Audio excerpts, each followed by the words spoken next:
that would be cool. I don't know if many spectators would think that's cool. I can, but... Fold. Oh, sorry. 7 folds, 8 folds. And 9 folds.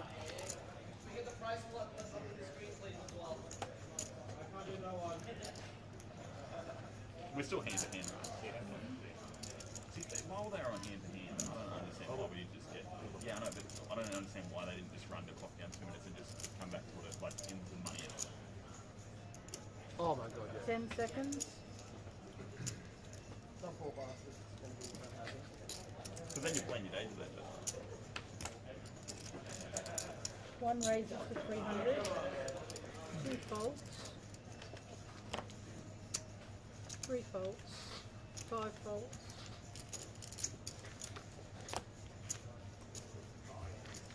6 folds. Show a deuce. You'll see what a net I am when it comes up. It's like, yep, that guy's a net. I reckon. What happened, you jump? Queen. I missed it all. Fake jam. No jump. Good morning, ladies and gentlemen. Welcome to the third day of the 2026 APL Million Centurion event. 2.5K buy-ins, 780 entries, and where we left off last night is the Stone Michael Bublé, as we like to call it here. Now, I have a very, very special guest in the chat. You guys are going to have to get your applause ready. 39 entries, 1 cash. We're on the board. Let's go. Jackson Young, how are we going today, mate? Yeah, it was pretty sweet. Finally cashing something for the first time of the whole series yesterday. I couldn't finish the job, which is unfortunate, but nonetheless, it was good to just see some money go into the account instead of out of the account, so I can't complain too much. Got Peter P asking about the live chip count. You can check out the chip count coming into the next day of play on the APL website. In fact, if you go to Facebook, if you see any of the posts, you'll see in those posts there's going to be the redraws, the chip counts, all of that info, so you'll be able to find that on Facebook. There is a Jackstar Super High Roller satellite that kicked off today at 11 a.m. Getting a quick look at that one, it was $170 to enter. Looks like it's got 100 players. So that's probably going to jump up to around 200 or 300 by the time it starts. There's another one at 1 o'clock, and then the Jackstar kicks off at 3 p.m. The only events running today, guys, are the Centurion, Jackstar Satellites, the Shot Clock Day 2, and I think Fast No Limit Hold'em later tonight. Very thin day, but purely for the amount of entries that we're going to have in that Jackstar, we want to keep the rooms available as much as possible. Jackson, how are you feeling about the Jackstar? Yeah, it's obviously, I mean, probably the besides the main event, it's the pinnacle of APL, right? So last year was crazy. I can't remember the amount of entries, but it was just absurd. And I'm glad this year they've really prioritized it and pretty much have no other side events on at the same time, just because there is so many people that want to play the Jackstar, whether it's satellite entries or just the people that grind all the time. It's going to be pretty crazy. So hopefully you can run deep in it like I did a couple of years ago, and yeah, try get the job done. How deep did you run a couple of years ago? 7th. Oh wow! I didn't know CFT. Yeah, sick. Yeah, 999 entries, and yeah, once again, just a bit of a dry FT for me, but yeah, it was pretty cool. Like being up on the stage, and obviously it's one of the main like 3 or 4 events, right? So it can get pretty cool, and everyone's sort of railing, and yeah, it was a pretty cool experience, that's for sure. It's kind of bonkers that 2 years ago people were going crazy about how there were 999 entries in the Jackstar, and now there's 780 in the Centurion. Yeah, I mean, it is absurd, isn't it? I'm not sure what the Jackstar got last year. It would have been like 1,500. Yeah, it's pretty crazy. I mean, it would shock me if it got less than that this year, to be honest. It was pretty ridiculous, actually, having a look last night, that Centurion, sorry, the Jackstar Satellite that ran the main event Jackstar it was Satellite. So busy. It got 60 tickets. It's insane. What's that, 600 entries, yeah? I don't know if it was 600. I think it might have been like 4 something. Okay. I think it was like a 1 in 8, Oh, 1 in 10 maybe. Sure. But yeah, it was obscene. Yeah, pretty ridiculous. I was like final 2 tables of that 600 sprint thing, and it was like 11 p.m. and I was just looking around the room, and it was like full. Yeah, there's so many people there still. So I knew it would get a lot of runners. Obviously, it was like a 25-seat guarantee, but that is absurd the amount of entries it got as well. So a couple of questions and comments in the chats that we're going to go over. Firstly, a couple of people cheering on who we've got in the feature table today. We've got Taylor G and Ridge Grimsey sitting next to each other. We've also got Travis Endersby, the WA hero in seat number 9, is pretty short. He's going to hopefully make it into the money. Likewise, we've got Chun Hao Chen, who's got 2.7 million. Good for our chip lead, I believe. So that is where most of the chips are sitting. There are some other players that are well north of 2 million as well. But over the course of the day, that number is going to get ridiculous. Average stack at the final table in this event is going to be around that 8.5 million mark by the time we get there. So those stacks are going to be building with 78 million in play. A couple of other questions. We've also got Mr. Richmond saying Jackson doing what he does best, contributing to the prize pools. Just kidding. Good to see you on the board. Thanks, Richmond. It's always good to hear from you, mate. Backhanded compliments are the best kind. It's nice. He knows what he's doing. Likes to needle me. And I hope you guys are enjoying this new camera setup we've got. We had a changeover last night where we now have a new overhead camera for the table on feature. And we're going to be able to use this camera to have a look at some of the other tables out there. This one does have the ability to be able to look at different tables. So we're going to be shifting the view around and hopefully giving you guys a little bit of a different perspective on a few things, especially whilst this bubble's going on. Getting a look on the right side of screen there that Cooper Feltham sitting in seat number 6 at table 3, just there on the right of us.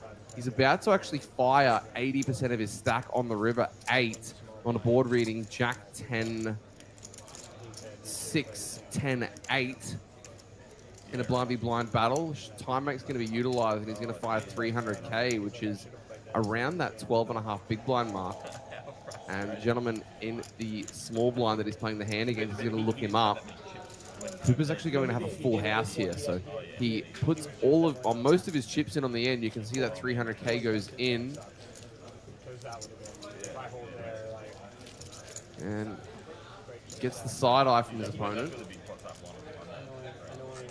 Yeah, without knowing exactly what they have, or he has, it's pretty sick on a bubble, just knowing that your opponent really shouldn't be bluffing, but someone of Cooper's capability, it may be a spot he overdoes it, just knowing that no one wants to really bust on the bubble. So, yeah. Interested to know what the guy had, but yeah, pretty sick one for Coops. Yeah, pretty sick rivered 8 as well, as he is going to slide in the time bank, it looks like, and he's going to get more time to think. The reason I know all of this is that you should see my head pop in the screen at the bottom in a second. Yeah, there we are, on the left there. Oh, yep, having a chat. Oh my god, this guy must tank for a while, because I don't actually go over for a little bit, so. Adam's saying we can't see the hand, it's focused on the outer tables. Yeah, I know, I'm just relaying the information that I saw. Man, imagine that. Every table's got like the card readers in it. We just like sort of like Vegas. That would be, yeah, that'd be pretty high. Triton, where hand history is being read. That'd be unreal. Daniel's saying the short stack coming in was 33,000. Yeah, it's pretty ridiculous. Cruising in with 1.5 beavers. I heard it was the last or second last hand of the night, Aces v Kings, and didn't get stacked. Wow. Apparently they didn't put it in pre. Came so apparently from what Amin told me, it was Aces opens, Kings 3-bet. No, Kings opens, Aces 3-bet, Kings call, flops King high, check, turn brick, check bet call, river brick, check bet call. Wow, how do you not get? And doesn't get stacked. Well, there was a hand that we had at the feature table yesterday where Aces opened under the gun off of 18 and Kings just flat with big blind. That's absurd. Then it was King Queen 3 rainbow flop. Yeah. Check bet call. Turn ace. Check jam snap. Yeah, pretty sick one. I mean, I guess it was going in either way, right? He tried to, no. As that hand is still in the tank, you can see everybody's kind of hovering around it. We're going to get the close-up there view. We go. Wait for the blurriness to adjust ever so slightly, but you can see that the clock's counting down. We're at 12, 11, 10. This is the last opportunity, as I am going to wander over and see if I can get a little bit of a closer perspective as to what's going on here. The chips are going to get slid in, and yeah, the full house gets rolled over. Cooper is going to find the full double, almost. He only left himself about 60k behind on the river. He's going to take himself up to around that 1.2, 1.3 million mark, so he's going to be cruising now. Eventually, he does have race folds, yes. And look back over at the rest of these, and we are going to continue playing, because I don't think there's going to be an all-in and a call anywhere. There it is, deal hand number 3. So we're going to come back to our feature. Flops, an ace, would have got Queen's turn. The one outer. Oh. And then Corey was done. Now, we've got a couple of things that we're going to cover off while we're in the booth. It's a little bit different since the last time. I've got a game that we're going to be able to play in a second. Maybe eventually, once things slow down a little bit, if we have a lull in the action, that I've played with a couple of the other co-commentators that we've had. So we'll get onto that in a little bit. Back over to our feature. You recognize any of these guys? Yeah, I was on the main table with Taylor. I'm not sure how to pronounce his last name. I'm going to say Grub. Yeah, American guy. Quite a nice guy, actually. Met him the other day. We were just talking about hoops and basketball and sports and stuff, so that was fun. He's a really good guy. Yeah. He's actually a rapper as well. He's Oh, really? YouTube channel. Oh, wow, He's got okay. Spotify stuff. Okay. I literally had no idea. Yeah, not like super popular. Yeah, He yeah, kind yeah. of does it in his spare time. Yeah, but that's he cool. loves it. Yeah. Yeah. And then obviously Travis, I know, just a grinder, and Nick Overman from Melbourne as well. I'm pretty sure mainly plays PLO. I don't know him too well, but he's friends with Kale and all the super pros. So I'm assuming he's sort of in that. I guess he plays quite big. So yeah, sure he's going to be pretty comfortable in these situations and these stakes. And besides that, I've played with Ridge a little bit, but that's probably about it. I'm not too familiar with anyone else here. But Ridge always seems to have a stack in these big tournaments, which is obviously a powerful thing to have. It's kind of funny. It's one of those. Nick's one of those guys that you kind of see running deep all the time, but I don't know his name. I've never had a conversation with him. Yeah. You kind of always see him in the mix. 7 calls. Looks like he's going to find the call in the small blind with the Jack 10 suited. Kevin, we had at the feature table for a lot of yesterday's play. 8 calls. Obviously letting go of the Jack 5. So to a flop we go. You're about a mil? Yeah, 1.1.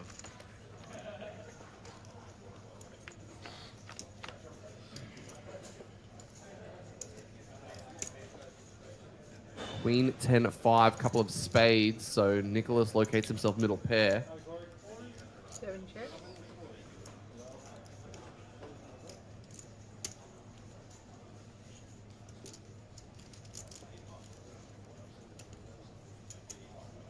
Oh. You see who won the $120 no limit hold'em tournament last night? No, who? 70. Liam Jehu. I did see that, actually. He did come over. In the self-dealt streets, huh? Yeah. And Jordan Battis, actually. Yeah, I saw that. Taking home the crazy pineapple, What a guy. which, I'm not trying to take the spotlight away from him, but it happened last year. I FT'd something and he won a tournament that same day. So it would be nice if he could just give me one day to have like a little bit of King Limelight stealer, huh? yeah, but not happy for him. Spades on the turn as we see check bet call on the flop. Yeah, wonder if Ridge just kind of goes for it here. Obviously, maybe thinks Nicholas is capped, just calling from the small blind. Obviously, there are bubble dynamics at play. The underpair with the spade type hands are really nice to triple in this spot. You're going to get folds from some of the weaker queen X in their range pretty often.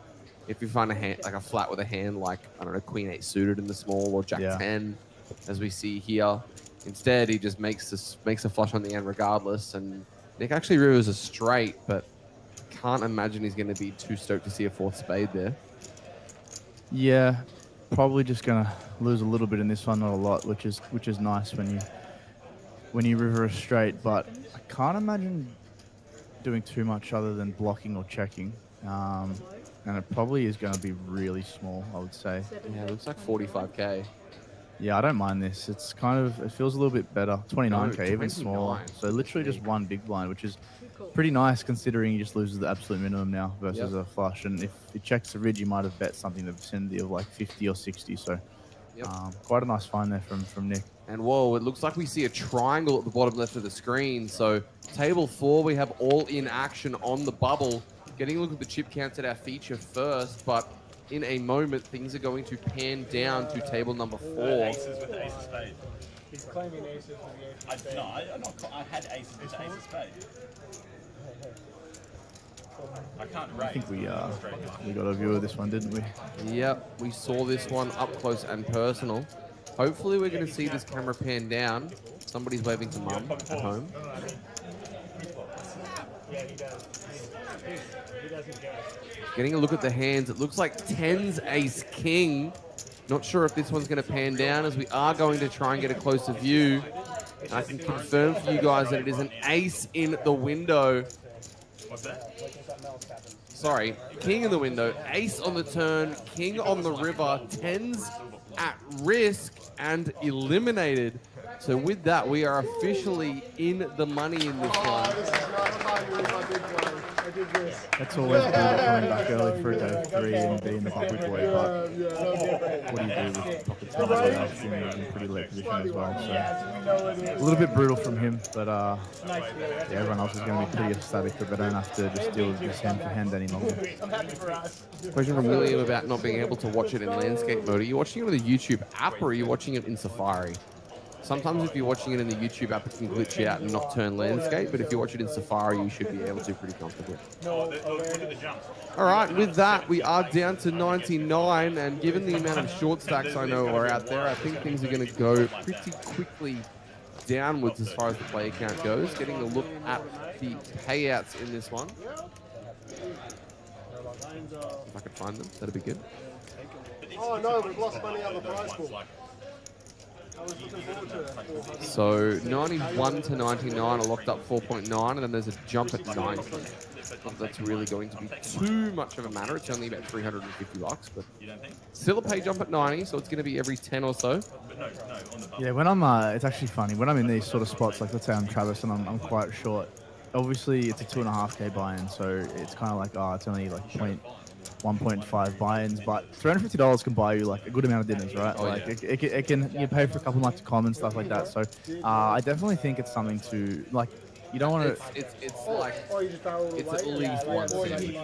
At least, yeah, you can maybe 2. Maybe 2. And in Vegas, maybe 1.5. But it's nothing to. $350 will get you. Yeah. Yeah, literally. Yeah, it's nothing to snark over. Like it is only 0.1, 0.2 buy-in, but it can help a lot. So it shouldn't be something that you base your strategy around. But for example, if you hear there's an all-in and then a call in a table behind you, and you can tank for 5 seconds extra to make $300 potentially, you might as well take it, right? Yeah. It's pretty good hourly. So it's nothing that I'm sure these guys are going to be too focused on and stuff. But pay jumps don't really get too big until the pointy end of the tournament as well. But yeah, every little bit of money helps, especially when we're max firing all these tournaments. You know, it does pay for one buy-in in like a 350 tournament as well. Yep. So something to think about. The reason we're pausing here, guys, is that we are down to 99, which means we're down to 11 tables of 9 instead of having gaps everywhere. So we are breaking a table, and once that table is broken, we are going to swiftly continue onwards.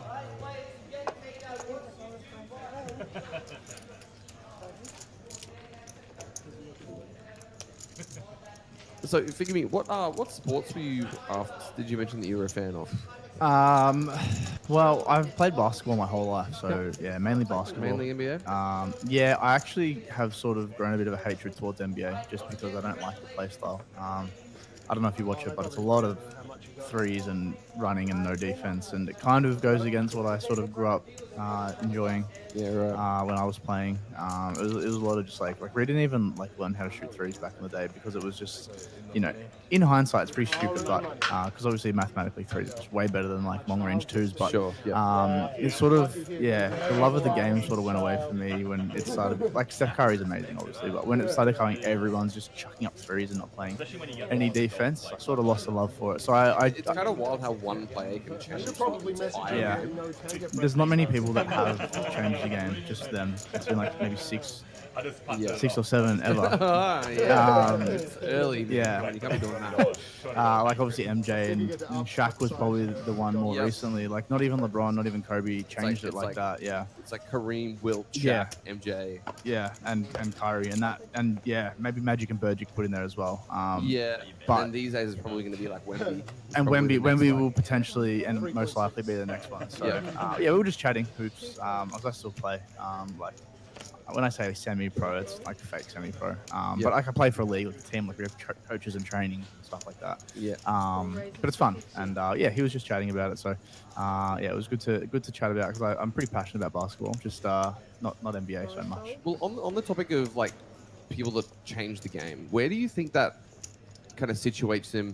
I don't chat about basketball much. I'm a fan of it loosely. There are a few channels that I follow. Sure. There's one channel called Jimmy High Roller on Oh, YouTube that I follow. yeah. He's great. Yeah, there's another guy named John Boyce who's done a few basketball adjacent videos. Like he Yeah. did a video where he wanted to see how Shaq would fare all time if he missed every single one of his free throws that he did make, Okay. and like compare his points per season and see what would change if he. Well, he didn't make a lot. He shot a lot. Yeah. He didn't make a lot. He didn't make a lot, but he shot a lot. He always said, Shaq, because I'm a big was a big Lakers fan, but like a big Kobe fan, so obviously grew up on the Shaq, Kobe Lakers. Shaq Kobe dynasty. Yeah.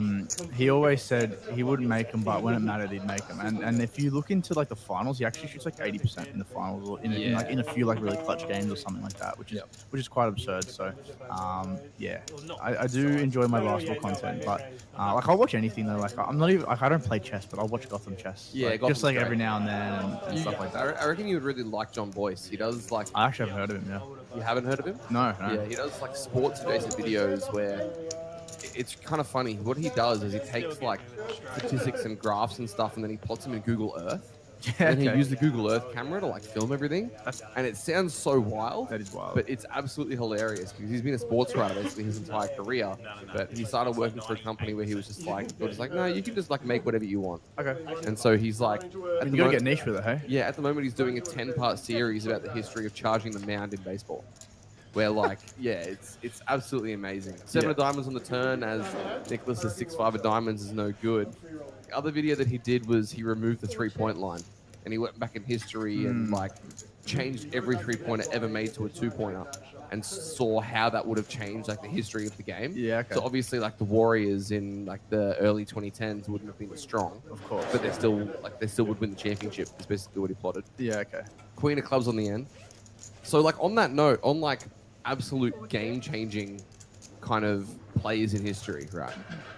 How do you feel like somebody who has changed the game that impactfully impacts on their kind of standing in the GOAT debate? Because people put Curry like top 10 all time, but they wouldn't put him in the top 5 kind of category of the GOAT debate, right? Yeah. It's usually like some combination of MJ, Shaq, Wilt, Kareem, Bron and Kobe, yeah. Bron, yeah. Sorry, Bron, yeah. Whoever you want to kind of put in there. But like, Shaq literally changed the entire fundamental nature of basketball. Yeah. And it's like, I don't know. Personally, for me, I would put him top 3. Yeah. But that's So yeah. your question's fair, and like once again, it's so arbitrary. Like, it's just us talking, right? But I think it matters for sure. Like Wilt Chamberlain was so good. Yeah. Now, was he playing the best competition ever? No. But he was so good, they literally had to make rules for him, right? Yep. So, like when you're that good and yet they have to change things for you, in my opinion, that bumps you up, right? It's pretty hard to do that, right? So. Like even Shaq, they had to. I think they brought in the 3 defensive seconds in the key because of Shaq. Or that might have been. I'm pretty sure it was for Shaq, but I could be wrong. Could have been Wilt. But like even just like funny things like the ring. Like they had to reinforce all the rings because Shaq kept breaking rings because he's so strong and so much power. So yeah, it definitely matters. I mean, Steph Curry literally changed the game and turned everyone like people that shot threes. Not to his volume, obviously, but half his volume were shunned upon. Like no one wanted them. Came as like an ineffective shot, and then just with maths, which is kind of a bit sad, but data just basically told everyone that, and with AI and stuff, that 3-point shooting is just like the most efficient shot besides dunks and layups, right? So that's why you'll basically never see anyone shoot a mid-range shot anymore, which is kind of sad because it's like kind of pure basketball. Yeah. Yeah, the days of like Bird and like Yeah. MJ and stuff just pulling up from like 20 feet. Like, Yeah. looked like sick. Like In hindsight, it is they're right. It is a very dumb shot. Like if you take one step back, you get an extra point. Yeah. Which is like 1.5x, right? Yeah. So it's quite bizarre. And it's funny that no one ever thought of that. But yeah, he definitely changed the game. I don't know. Curry's probably in my top 10. But All right, well, run us through it then. Firstly, I haven't done this who's your number 1? I'm so biased, and everyone's gonna flame me. But I'm not actually saying this. I'm putting Kobe 1. Wow. I love Kobe. Wow, But that's really? yeah. I know. Okay. I lied. MJ's actually 1. Okay, sure. Yeah. For me, Kobe's 2. Yep. I'm a LeBron hater, so I don't put him in my top 2. Right. Okay. Uh, But LeBron's 3. Nah, I'm not even gonna put him in Oh, there. really? Just out of spite. Yeah. Will you have Wilt at 3 or Nah. I would put Kareem at 3. Kareem? Yep. I'm gonna go like. I actually made a list. Funny story. I ran a Facebook page with this guy from America called NBA Buzz. I don't know if anyone's heard of it. Sounds familiar to me. It had 600k likes when I was doing it like 15 years ago. Yeah. It's got like 4 million now. The guy runs it by wow. himself now. He's like a full reporter and stuff. I used to run that, and I had like my full top 50 and everything like that as well. But yeah. Not in order, but like Bird, Magic, Shaq, Hakeem's probably in there. Tim Duncan's in there. Yep. Curry's probably in there. Like Durant misses out for sure. Yep. Yeah. I probably mentioned Magic and Bird. So there's like 8 or something. Like of course LeBron's actually in there, but I just couldn't actually put him in there. And why do you hate LeBron so much? I just think he's weak. Like I just think. I can't say the word, but he's a bit of a softie. Like he's just Oh, okay. Yep. I don't like his play style. You must absolutely hate. I hate him. I went for. You must hate Shea then. Well, I don't love Shea. Yeah. No, I don't love Shea. Like, it's not the flopping that I don't like. I do not like flopping, but it's not the flopping that I have the issue with LeBron. Sure. It's just I don't know. He just seems to always make excuses for everything, Sure. and when Kobe, I was a big fan of him. Like his mentality was so different. Like no excuses. Like I don't know. It's just a personal preference thing. I hated him so much that when he went to the Lakers, I stopped going for the Lakers. Wow. Yeah. I really do not like LeBron. I mean, I'm sure he's a good guy, but as a play style, it just didn't really suit my kind of vibe. So It's also interesting that you put Kobe in your top 1 position, even though he emulated most of his style on MJ, right? yeah, I mean, I'm not even gonna lie. Obviously, MJ's better, but Yeah. I just loved him so much growing up that for me, like anytime anyone asks, I just say one because I'm just trying to because people forget about how good he was, and it's bizarre to me that like. In terms of skill, he's definitely more skilled than MJ. Like, skill. Now, skill doesn't mean you're better. Like, Kyrie Irving's like probably top 5 in skill ever. Yeah. Not saying he's top 5 player ever. But in terms of skill, I really appreciated the just like if you watch a lot of the documentaries and people talking about like he was never the most athletic. He had like not big hands like MJ. Like his jump wasn't as big as MJ. But the fact he got like really close to MJ is like pretty insane considering that his intangibles were not even kind of close to MJ's. Obviously speaking from an NBA level in terms of a normal human, he's obviously like superhuman, but yeah, I used to be pretty passionate about this stuff and I would like literally battle people online and in person like MJ versus Kobe or Kobe versus LeBron. And now I just don't care enough to do it. So you're the first person that's asked me that in like years to even talk about it, which is funny. Well, I'm sorry because you're getting absolutely decimated. Am I getting flamed in the chat? Oh my god! I can imagine. This is why I don't talk about it.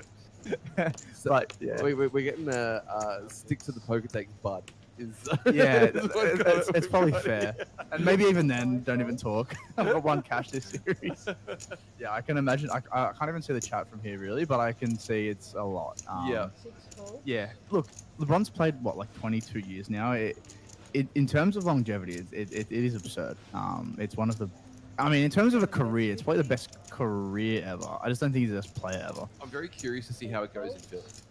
Yeah, I mean, I think if Joel Embiid's healthy, they just probably win it, to be honest. Like, I'm a big fan of Joel Embiid. I'm a big fan of Jaylen Brown. I'm a big fan of Tyrese Maxey. So I think they'll do quite well, to be honest with you. But Joel Embiid hasn't been healthy in like 3 years. Like, he played like 40 games, 30 games, and 40 games. So, like they beat Boston because of Joel Embiid pretty much this year, and they were the 7 seed versus the Boston's 2 seed, and Boston were like the favorites to come out of the East. So, and then Joel Embiid got injured for the second round, and they just didn't even get close. They got swept by the Knicks. So, yeah, I don't even want to read the comments. I can see you laughing at the comments, so I don't even want to look. Well, there's a couple that I want to read, and then we'll go. With takes like these, I can understand why he went to poker, but maybe go fish shop be better considering only 1 cash. Yeah. And the other one, his poker takes don't even have to be good to be better than his b-ball takes. I don't know who's in the chat, but I really suggest people watch like the Western Conference Finals Kobe. Like, this is my last thing I'll say about Kobe. 2000, 2001, 2002, when it was Shaq and Kobe. In the first 3 rounds, so first round, second round of conference finals, Kobe was the best player easily. ahead of Shaq in 01 and 02 specifically. And then Shaq sort of dominated in the finals because they were playing pretty weak centers. I mean, also Shaq's just like the most dominant player ever.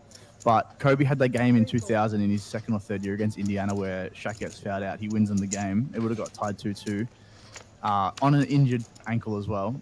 Anyway, enough Kobe. Enough basketball talk. Yeah, I guess. I'm pretty passionate about it, so I'll cut it off there, or I'll go forever. But Well, if you guys are interested, later on, Jackson's going to set up a table at the front of the poker room with a sign that says, "I will argue with anybody about anything." So if yes, what's that guy? Steven Crowder. Yeah, It's debate me. I actually follow him. He's quite funny. Yeah. It's just along those lines, but yeah, no, I could go for hours So about it. he's going to have a table with the basketball that just says NBA argument table. Yeah. And it's going to be designated at the front of the poker room. So you guys are excited for that. And you have to talk to me like pre-2018. I like literally have like I do not watch a game of NBA at all anymore. I just watch the finals. I do not watch regular season. There's too many games, and it's just not an enjoyable product in my opinion these days. But that's okay. Now, there are some comments here that I worry that if I say them, it's going to open up the entire. It's going to open up the woodshed as far as some of the things. But last one from Butterchuck, last one, and then we're going to go on, which is Kobe is DeMar DeRozan without Shaq and Phil Jackson. That is the worst take I have ever heard. All right. Anyway, back to poker. This is going to be a table set up at the front of the poker room that says Kobe is the GOAT, prove me wrong. But last thing I'll say, if anyone wants to play me one-on-one, I'll play for money. No dramas. Well, there you go. Yeah, I'll leave it at that. I'll let my game do the talking. How about that? 60k from Nicholas, fold from Dennis says, we've been talking b-ball, but there's really been no action at this table. Ever since the bubble, you'd expect chips to fly, but everybody's kind of snug. If you guys have any questions that aren't basketball related, send them through in the chat. We're actually going to play a quick game now that things are in a little bit of a lull period. One that I mentioned to you yesterday. Mentioned to you earlier. Obviously, with the Premier League season starting up, there's a bit of a running gag with a friend of mine that if you're playing at poker, we would love to see the implementation of red, and yellow cards. Yes, I would have loved that. Yeah. I mean, it kind of is in a way, right? Yeah. It's just, yeah. Because there are certain things in poker that are just absolutely a red card offense, and you just got to really... I really like this game. I have some strong opinions on this. Well, we've got a few questions here. Some of them are somewhat obvious. Other ones are a little bit less so. Okay. The first one we're going to start off with... Actually, we're going to pause. We see the Jacks open from Chunhao Chen, our chip leader in this tournament, I believe.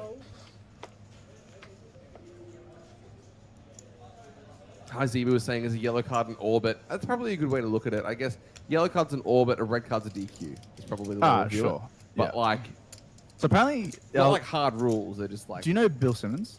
Yeah. Yeah. So like, he's the only podcast I listen to. He actually made a thing because the USA guy got banned in the World Cup for basically an extra game, and it was like there should just be like a card where it's like you get done for that game, but not the next game, because they ended up rescinding it because it was like they get banned for the next. Half Donald Trump, half. It was actually just not a good call. But he's like, make like an orange card. And that's like a big DQ. It's like you did something so outrageous, like you're banned for games, and then there's just like a red card. It's like not as bad, right? Guess who's video calling me right now? I can take one. Take one guess. Is it basketball? No. Is it Amin? No.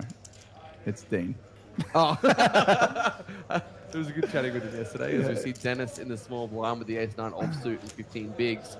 After Ray's call, I wonder if he's going to consider running this one.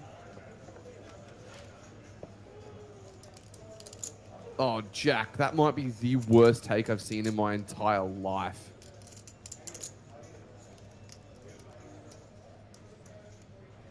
Yeah, that's he was actually disgusting, actually. He was actually higher rated when he was retiring. But you guys only remember when he was after his Achilles injury. Anyway, I'm done. Right, that's enough. Dennis with the ace-9. Looks like he's actually going to pass it up. Vitaly with the 10-8 offsuit now.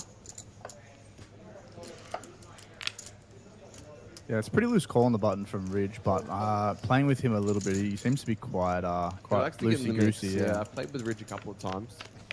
He likes to mix things up. See what Dean Surib's doing. Those gigantic teeth can only be one person. That's good. He's got good chompers. What can I say? Queen 10-3, couple of hearts. Chun's going to find Chunhao is going to find the C bet here. An interesting one. Sometimes we like to see range check on these boards out of position, especially on the queen 10 type stuff. Button's going to have a lot of flats around the queen and 10x type range, but we are going to see a better 45k and a call. To the turn we go, which is the deuce of diamonds. It's brick. Yeah, I definitely, like, I'm not going to say I'm an expert in these spots. I actually used to bet a lot out of position, and I realized it was a pretty big leak of mine. I was talking to some people and running some spots. You actually want to check out of position, like, so much. It's almost to the extent where you could probably just play range check in almost all spots. Yeah, and not really get exploited. It's really you're really true, right? You can always like have kings and check raise. Like if they've got a hand like pocket sevens, they're just folding anyway. If they have a queen, they're going to bet it themselves. So yeah, this is where it becomes a little bit of an issue. Like unless he's turning his hand into a bluff now, because Ridge definitely can't fold his hand unless he thinks he's getting 2 straights of value from a 10. But let's just say comes a heart on the river and we check. And now the button bets, like it's really gross. So you kind of want to just limit your the amount of times that you're in the aggressive spot out of position, as he does now check a river. And I probably think we're going to see a value bet here from Ridge somewhere. What do you reckon, Jordan? I reckon maybe in that 200k vicinity. Yeah, probably half pot. I mean, he might even go thinner if he feels like he's going to be seeing a hand like ace high. Like if he thinks that he's up against a hand like ace king, ace jack that's double barreling and then giving up river up. Maybe we're going to see something like that 125k range. Yeah. It'd be pretty greedy. Looks like he's going a bit bigger. Yeah, it looks like you've nailed it. Looks like he is going... Oh! 150? Oh, he's going 150, okay. So he has gone a little bit smaller and he gets beaten into the pot. Yeah. Nice hand there for Ridge, up to 1.6 million. Jack Nicholson giving us his list of basketball stuff. Jack's actually... He's a big fan of like basketball cards. Nicholson. He's got a collection of them, yeah. Yeah, okay. Not the actor, he's a friend of mine from Cairns, also a poker player. Okay. That makes But, more sense. I was like, how do you know Jack Nicholson? Yeah. No, he. Jack, can you tell us? Can you let us know a couple of the cards that you have or had? Because there was a period of time where I don't know if you know anything about baseball. There was a period of time where I was watching it a fair bit. And he came across a joint rookie card of both Shohei Ohtani and Mike Trout when they were at the Angels. Yeah, that's got to be worth. It would be worth. Was it signed? Yes. Wow. Okay. But at the time, it was worth like $1,000. I can't imagine what it would be worth. Yeah, I mean, I don't know cards too well. Like, I've got a couple Pokemon. I've got one Pokemon card. I've dabbled in basketball cards. I know, obviously, like, one of one is just, like, the pinnacle. So it really depends if they're, like, super printed or if they're, like, a bit more rare. But the only card I've got is I was at a home game playing cash, and this one guy, the host wanted cash, and he didn't have any more cash. He's like, I'll go to the ATM. He's like, I've got cards in my pocket because I'm a collector. And I was like, I'll buy a card off you so you don't have to run to the thing. I'll just buy it off for market value. I ended up buying a PSA 8 Charizard. Oh, wow. That's sick. It was worth like $900 of market at the time. I think it's worth like 2K now. So, yeah, it's kind of cool. The only card I've got, but I think card collecting is one of those things you really got to be passionate about. Because it can get, like my mate does Pokemon, he's got like a 50K collection. It's a lot of research. Well, it's actually funny. I was chatting to Alex Linsky on the field yesterday, who has been playing poker a little bit less because he's actually started a Pokemon business. So, yeah, it's pretty That's cool. interesting. Yeah. What's he doing? Just buying and selling cards? To be honest, I don't really know. Yeah, okay. Hopefully we can get him in here at some point and chat to him about it. It's pretty awesome. cool. Asking Jack about his Pokemon, about his basketball cards. He says he's got every Matisse Thibault card known to man. That's a shame. As we see Kevin finding the 3-bet here with the Kings. Wow. Natalia in the small blind. Snap mucks. Snap mucking the Ace Queen. Not even a consideration there. I mean, it is gun versus 2, so makes sense, but just snap folds pretty impressive.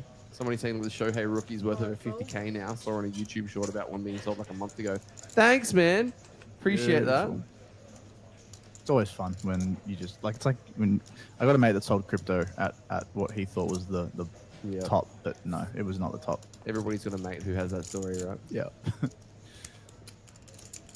There's a guy that I met.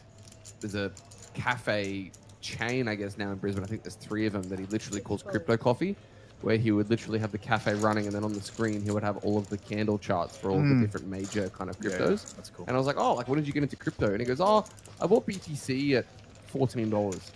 And I'm like, must be nice. Jesus, righto, mate. Like, Yeah. There's I won't say who, because there's someone in this tournament that I know that got Ethereum, like a lot of Ethereum at, I think it was 20 cents. I think it's like $8,000 now. So That would be nice, wouldn't it? Well, I know of somebody that's a poker player that got Ethereum in the IPO. Yeah, that one. Probably the same. He's not in this tournament though, is he? Well, there was a couple of them. From what I've heard, he was probably in the same group that did it. Right. Okay. Yeah. Yes. Must yes. be. No, Yeah. that makes Yeah. sense. Yes. Yeah. Same group. Yeah. But yeah, it's pretty nice. Like obviously, when it was in IPO or Bitcoin was $14, it was a massive risk because it was like, what is this like online currency? Like I don't know if you did much research into NFTs, but like NFTs absolutely dusted. Yeah. And in hindsight, what a dumb idea that was. Oh, it's just so stupid. art that's like, you know, like on a JPEGs. screen. Yeah. But like, or you own it. But it's like, but that could have been Bitcoin. Bitcoin Yeah. could have been like, oh, why would we use money on a screen? Yeah. And it really just like is up to the holder, right? Like up to the market and what dictates what's good and what's not. But Yep. yeah, I got into NFTs for like a couple of weeks, and I'm really glad I didn't put a lot into it because I know people that lost piles in NFTs. So Now, question for you. Obviously, the Jack Stars today. You mentioned that you want to try and stock up on tickets. yes, Is there a point at which you wanted to duck out and do that, or were you going to grab them online and then do them at the register counter? yeah, I'm gonna duck out. It opens at 1.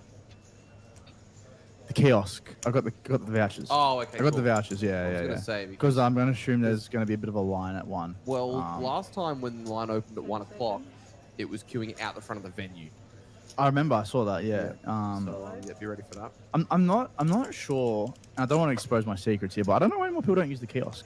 It's goaded. I actually think people don't know about it. Well, I think people are thinking that, like, I don't know if there's how much is the VIG online for doing that. Well, I have PTCs, so Oh. for me nothing. But I think credit card might be like 1% or something. 1 or 2%. Yeah. Okay. I mean, if it saves you an hour, it's Yeah. like, I don't know. Me Yeah. personally, I'd prefer that. But I mean, would you rather pay like $30 in VIG or wait 6 hours for a seat?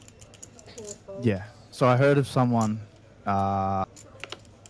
Yeah, he was willing to pay a lot of money to skip the queue. Not sure if he did it or not, but yeah, it can get pretty brutal. But this year it will be a lot less crazy, I think, because there's no more tournaments running at the same time. Yeah. Just this, obviously, which is only going to be like 8 tables or something like that by the time 3 p.m. kicks around. So they've dedicated all their resources, from what I've heard, to the Jackstar, which is quite nice. Yeah, not much running today. It's going to be all Jack Stars. We see a jam here from Dennis Huang with the Jack 8 suited for about 15. Yeah, seems a Pretty little aggro. bit. Seems a little bit light. You'd really hope your players behind are overfolding. Yeah, do you find Chun Hao Chen finding the rejam covering Matthew? No, he's going to fold. Yeah, I mean, you really think that your opponent would be stronger jamming 15 from the cutoff than Jack 8 suited. I actually think that's a really close spot with the Ace 9. For the amount of chips he's got, I wasn't sure if he would just run it. Yeah, it's a really close one. I'm not sure what I would do. I think I'd fold. We got sidetracked. We got, The game. We got very sidetracked. So red card, yellow card, or play on. Those are the 3 options. Sure. Obviously, a red card is Yeah, DQ. a terrible offense. Yeah. A yellow is pretty bad. Play on, obviously, Yeah. you don't feel about it anyway. You Yeah. just think it's part of the game, or you think it's fun. Yeah. All right. Celebrating an all-in with aces in the first level of the tournament. So like standing up and cheering. Levels Yeah, of, in my opinion, like red card. yeah. Like I don't actually want you to be DQ'd, but like I want you to be DQ'd. Yeah. But yeah, like big red card. I'm actually very against celebrating. I don't know. Maybe I'm just a bit weird like that. Everyone can do what they want. They've paid money. They can do it. I just think I don't know. It feels a little bit disrespectful. I think when you've busted someone and you're just celebrating in their face. But Yep. my take. All right. Hang on. Folds. Wait, are you a red card as well, or are you? That one's a yellow but almost a red. Okay. It's pretty bad. If you do it multiple times, Yeah. like a certain gentleman out there Yeah. that did it on stream, then it's a Yeah. red. Yeah. 8-7 suited for Travis. He's only got 11 beavers. We're going to keep up with the action as well as play this one on the side, guys. Yeah, I think he's just gonna fold this one. 8 high, under the gun +1 is just a pass for sure. Yep, lets it go. Taylor with the ace deuce is also going to be letting it go. All right, next one. Yep. Stacking your chips in 10s. Play on. Play on. Yeah, I don't really care about that. Wow. Yeah, for me, I do it. if I'm trolling a little bit, I do it in 5 sometimes. Yeah. Just for the ultimate troll. I don't actually care that much. For me, it's more attitude based that I get annoyed about. But yeah, it's not ideal, but what do you do? Well, so you know, there's been a TDA rule brought in this year Yeah. that, if possible, you have to have them in 20s. And the dealer can say that? Yep. Okay. So I was short in a tournament and I was shuffling all my chips at once, and the dealer was like, "Can you fix that?" Oh. And I was like, "I don't know if you're allowed to ask that," because I had like 6 picks. Right. So I had blacks, blues, yellows, oranges, all mixed. And I was like, "Look, I'm not going to make a fuss about it because I don't really care that much. But Yeah. like, I don't think you can say it. I'm not even all in, by the way. I'm just like playing with my chips." Yeah. Anyway, whatever. 10s here for Matthew. Chun Hao has found the open on the button with the ace deuce offsuit. Do you think we see a jam here? I think the chip should always go in for 21. Yeah, it's probably a question whether you want to induce or whether you just want to put it in. With 10 specifically, you know, do we think our opponent is going to, you know, if we make it like 6 big series, going to jam with a hand like ace 2 off? If so, then yes, we want to induce. But if they're more standard, maybe just jam. This one's quite interesting. Probably just going with, yeah, probably just going with jam, I guess, and hope to get, like, the thing is that the button should call with like pocket 7s and stuff like that, snap call on that, so makes it quite nice. Even like ace 10s, ace 10 suits Yeah. is going to be pretty close. For sure. Jackson Heckin saying, "Hey Jackson, don't get any cashes yet." One! Yeah, mate. Got the one last night, which was nice. Chris invited me out for dinner. He's like, "Bro, you're just grinding away, and you need a break." And I was like, "Mate, it could be the one." Could be the one. It wasn't the one, but it was Close, It was close close. to one. It was close to one. All right, next one. Lining your cards up on a card reader at a non-feature table. So like looking at your cards and then lining them up. Yellow. Yellow? Yellow, yeah. It's like, what are you doing? But like on an FT and like you kind of just like for example, last night I was a bit locked in. Like I was trying to just like be right. I wasn't card readering them, but I was putting them in a certain spot because I was like, I really wanted to think it through, you know. But Yeah. I'd probably give myself a yellow for that one. All right. But I was trying, you know. All right, next one. This has been a funny one because people have had some very conflicting opinions on this. Sunglasses. Oh, red. Red. Yeah, red. I'm not a sunglasses guy. I hate people wearing sunglasses at the table. Yeah, not a huge fan. And also there was one guy doing it, and I think it should just be banned. He was wearing hoodie, mask, and then like a thing over his like half of his eyes, so you could literally just see his nose basically. And I was like, Raises to 50. it's just, I don't know. It reminds me of the Phil Lark like ski goggles. Yeah, that he yeah, used yeah. to do. Yeah. But he's like taking the mickey out of it, Yeah. so it's funny. Yeah. I don't know. I don't want to be rude, but like everyone can do what they want. It's within the rules. But yeah, I'm not a sunglasses kind of guy. For me, like if you want to like Paris does it a lot, where you like cover his face when he's like all in and he's nervous. Yeah, and that, for me that's fine because like I do it. I get like when I'm all in bluffing or value betting, I get really like my heart goes. Like don't get me wrong, like, I can feel it. And if they're staring me down, it's like, ooh. But sunnies, I don't know. I don't think your eyes really do a lot. But yeah, that's just my opinion. Italia raising the king 8 to 50,000. We get a call from Kevin with the 10-7. Locates himself a gut shot, but Italia with the best hand and top pair. Plenty of guys commenting about how about a yellow card for a player asking somebody who is next to act. Yeah, that I think he means like no. So okay, so what I thought you meant is someone goes all in. They ask for a count before they look at their cards. Oh yeah, that's Yellow, red, red. 50k from Kevin on the turn as Natalia checked back his top pair and has turned a second up flush draw. Very nice turn card for her. 9 of hearts would be incredibly spicy here. Are we going to see that? No, another 8. That's a great card for Natalia. Hey, Things get even better. Yep. yeah. Kevin probably has to value bet this hand now. And Yeah, she wow. she can raise for value and 8 bets, 9. probably not going to want to believe her in this spot after she checks back flop. Sorry. It looks like 90k on the end, so roughly 40% pot. Do we see Natalia take it up to around 300 here? Sorry. Yeah, she finds it. Re-raises to 290. 290. Come on. Pretty much. Come on. Let me Yeah. let me have my moment and make it 300. It's going to be so much more fun. Yeah, so there's a bit of a gross spot. You probably don't assume that Natalia would check back over pairs What top pair is that? or top pair. So what do you know? And even draws, she should be betting like 4. Not that she really should have 4-5 suited at a heap, but We've got 10-9s as well. Yeah. And he is going to call. Wow. Big pot there for Natalia Rodzova. yeah, well done. Takes herself up to around 1.7 million. Yep. Kevin, still with 26 bigs, but down to 624. All right, next one. Having other people pull your mystery bounty. Play on, but I wouldn't do it. Right. I'm not superstitious, but because I've never pulled a bounty live before, I want to pull it. Yeah. But play on. Play on? Yeah. Okay. Slow rolling a chop. Play on. That's funny. Yeah. Okay. I think slow rolls are funny unless you're being not a good person. This about one's it. also been very divisive from everybody we've asked. Really? Yeah. Okay. People either hate slow rolls or they think it's like the best thing ever. And Uh, slow rolling a chop, Dean Cox was in your seat. Yeah. And he said play on, in fact, encouraged. I agree with that. Okay. I think if you actually slow roll someone you don't know, red card. Yeah. I think if you slow roll a friend, like encourage and Yeah. play on. Yeah. I think if you slow roll a chop, yeah, play on and encourage. I think that's quite funny. All right, last couple here. Eating food without cutlery at the table. Having dreams. If you eat it with your offhand, play on. If you eat it with both hands, just red card. Right. Yeah. So on this, I asked Curly this question, and he said snap red. And he said that twice, either this series or in his poker career, he has seen somebody buy a sausage roll, unwrap the sausage roll, and then store the unwrapped sausage roll in the cup holder at the table. That is so gross. Yeah, that's a red. My alarm. All right, and the last one that I've got here is a new addition to this one, folding out a turn to go to the bathroom.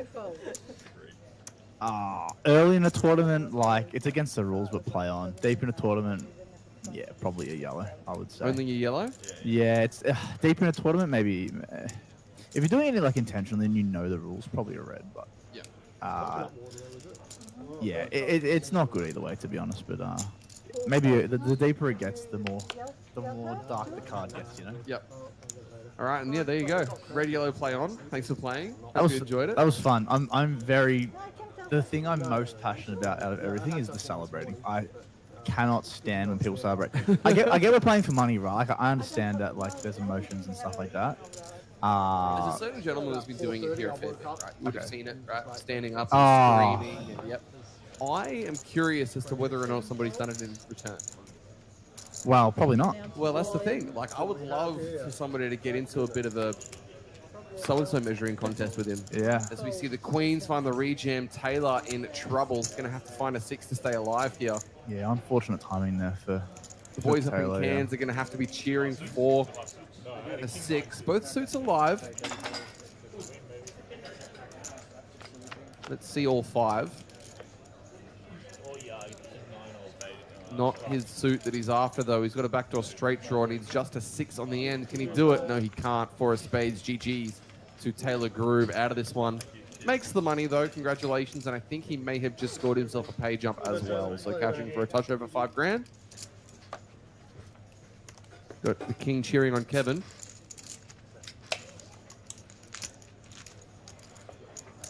What's your thoughts on card protectors? Or chip protectors? Yellow. Yellow? Yeah, don't like them. Okay. I think I'm very opinionated. Like, it doesn't do anything for me. Like, it's actually funny. There's a story. I'll be quick. Cash game I played. I go all in. Blah, blah, blah. Guys in the tank. I got kings. And chatting to someone behind me. Go back to look. My cards are marked. And I was like, this was a big pot. Yeah. And yeah. So maybe I should not give a yellow for card protectors. Maybe I should have one. Yeah. But yeah, I don't know. Usually fish have them. So like, I'm not trying to be rude, but no, I'm not trying. I'm not trying to be rude. When I'm on a table, if someone, Malcolm? yeah, actually targeted that Malcolm. But if someone has a card protector, usually it means they're like a recreational, right? Because it like, you know, so.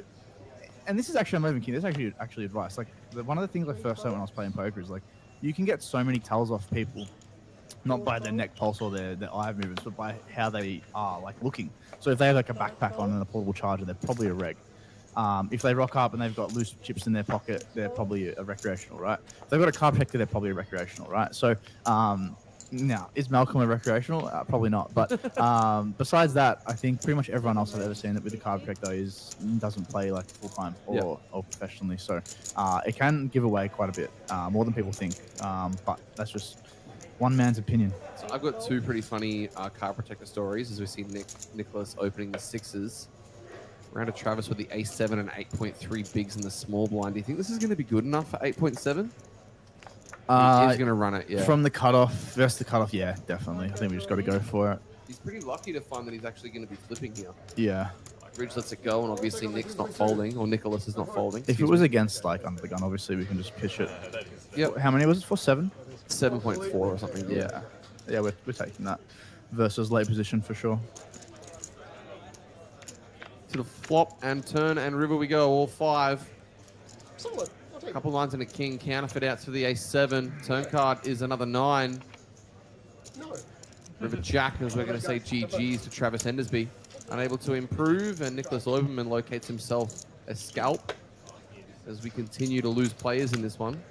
So my 2 card protector stories. First one, I was playing a series at the Gold Coast Turf Club. Yeah. It was a WPT League series, and a couple of my mates were there, and we were having a bit of fun. We were joking around. We came across these tiny little, like, booklet leaflet things about gambling assistance. It's Yeah. like if you have trouble gambling, like there's one Yeah, support yeah. network, but it was like a little booklet. Yeah. So we all got seated at the same table in a 600. Beautiful. And so all of us had these little booklets, and we'd all kind of open them in such a way that they could stand up by themselves. And we were using them as card protectors. Yeah, that's funny. Yeah. And I like that. The other one was I was in I don't know if I saw this in Vegas or if I saw it online, but there was a guy that was playing in Vegas who had like a little specimen jar, and on the front of it just said stool sample, and he was using that as a card protector, Yeah. which is hilarious. So gross. That is disgusting. So yeah, Like, there's another red and yellow card question that I like. Getting to showdown and being the first to open and basically refusing to show others first or until you're forced to. Yeah, red. it's a red, especially if you're a reg and you're playing in a game with a fun player who is obviously bluffing and Yeah. doesn't want to show their Yeah, cards. yeah, yeah. There's a certain gentleman who I've called out for in the past about this, who refuses to show his cards until the opposition player shows. Yeah. Regardless. Even if he's first. Even if no. If he's in Oh, position, sure. right? Even when he has the stones, Yeah. he'll have the nuts. Yeah. And he just demands that the other person turn their card over because he wants to try and find any edge that he can. Yeah. To you, sir, I say maybe just get better. Yeah. So my thoughts on that genuinely are, in private games, It's just so bad never for the game. ever do it.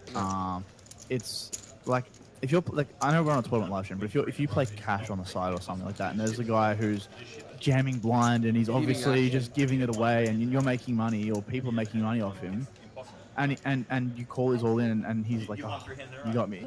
Don't be that guy. No. Don't be that guy that's like, oh, show me what you got. Like, obviously he's just donating money. Yeah. Just show it. Also, telling somebody how to play poker, Yeah. red card, Yeah. 10-game suspension. I've copped that a couple times. Funny, I was at a series in Melbourne, and cutoff opens. I whack button King 10 suited for like 18 bigs. He calls off Ace 7 off, and I flop King or something like that, and he abuses me, and I'm like, well, you didn't have to call me. Like, Yeah. why are you abusing me for? Like, you know, I don't really get too confrontational ever at a table, but I kind of gave him a couple of words there because Yeah. I don't like people having a go at me, especially like when you're critiquing my play. Like, firstly, I can play how I want, Yeah, and you fine, can mate. play how you want. Yeah. I'm never going to say you're bad for calling me with A7 off, Yeah. regardless of what I think.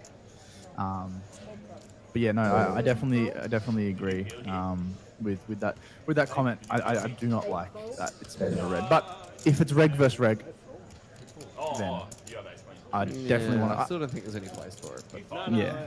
Nah, if I'm deep in a tournament and I want to know, you can also kind of learn a bit of information, like why did he bet so big on the turn, what was his combo and stuff. If they're a reg, if they're recreational, then I'm happy to let it go. But Joshua James said, I watched somebody do that in a free roll one day.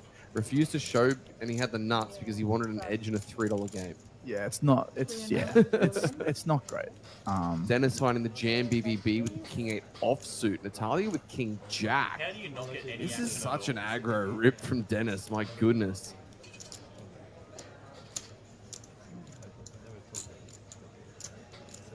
What does Natalia do with the dominating king? It's not super comfortable. one fold bar and you got 50 out there? Yeah, I think this one's actually pretty easy call. I'm not gonna lie. How many bigs is it for? It's for 14. 14. Yes.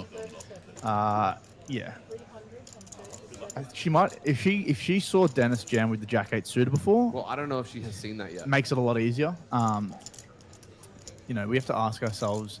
Firstly, he's jamming every ace, so we obviously have a lot of equity versus that. Yep, she's gonna call, and yeah, you can see him recoil. He's not happy with that. Yeah, I think her call off's quite fine and pretty standard. But obviously, we're playing for a lot of money, right? So let's think it through. Definitely fine. I think like King 9 off's a snap fold, so it's definitely not close to bottom. Will he find an 8 or running spades here?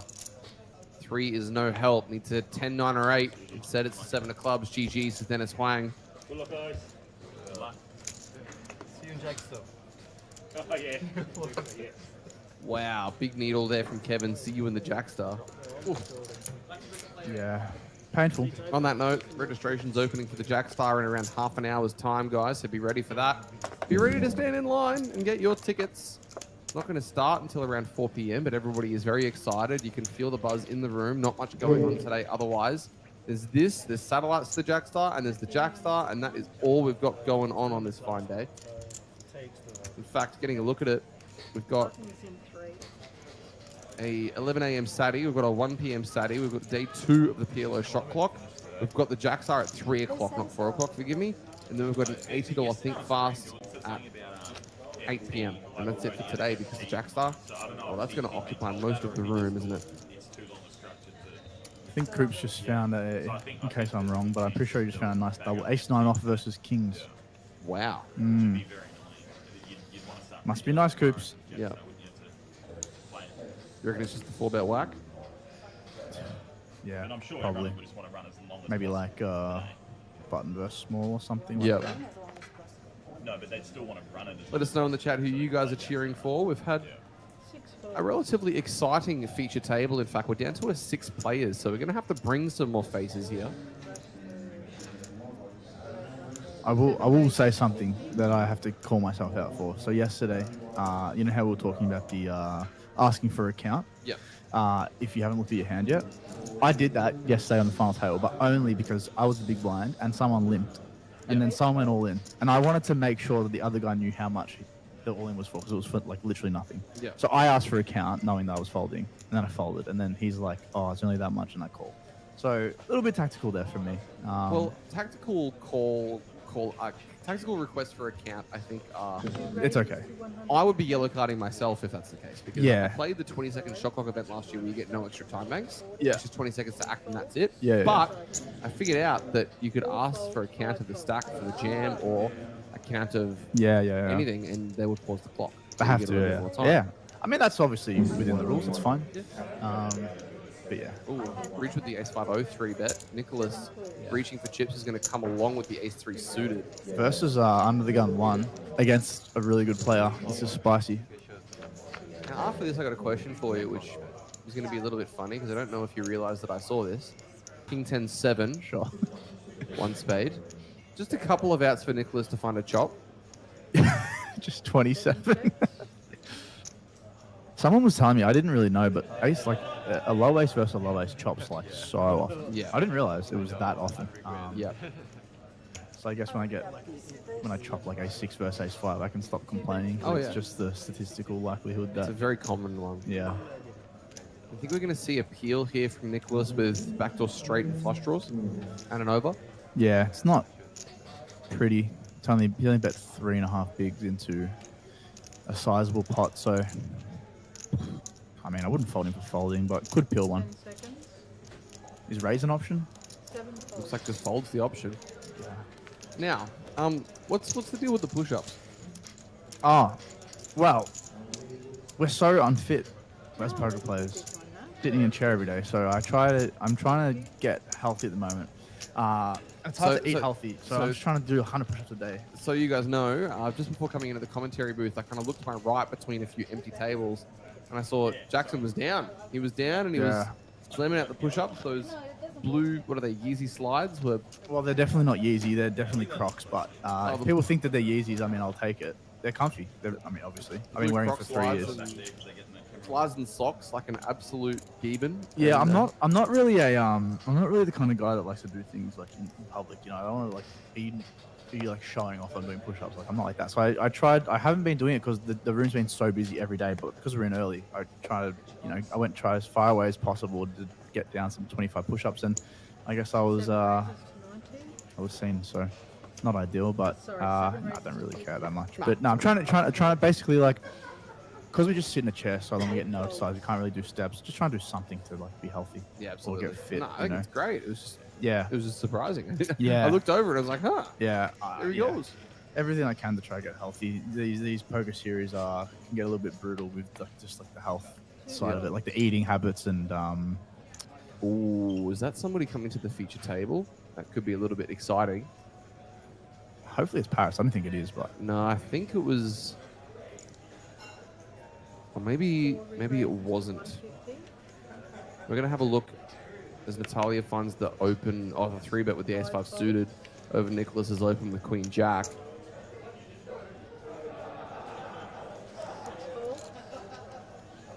Back over to Nicholas, who's been running into it a little bit. He's been 3-bet a couple of times.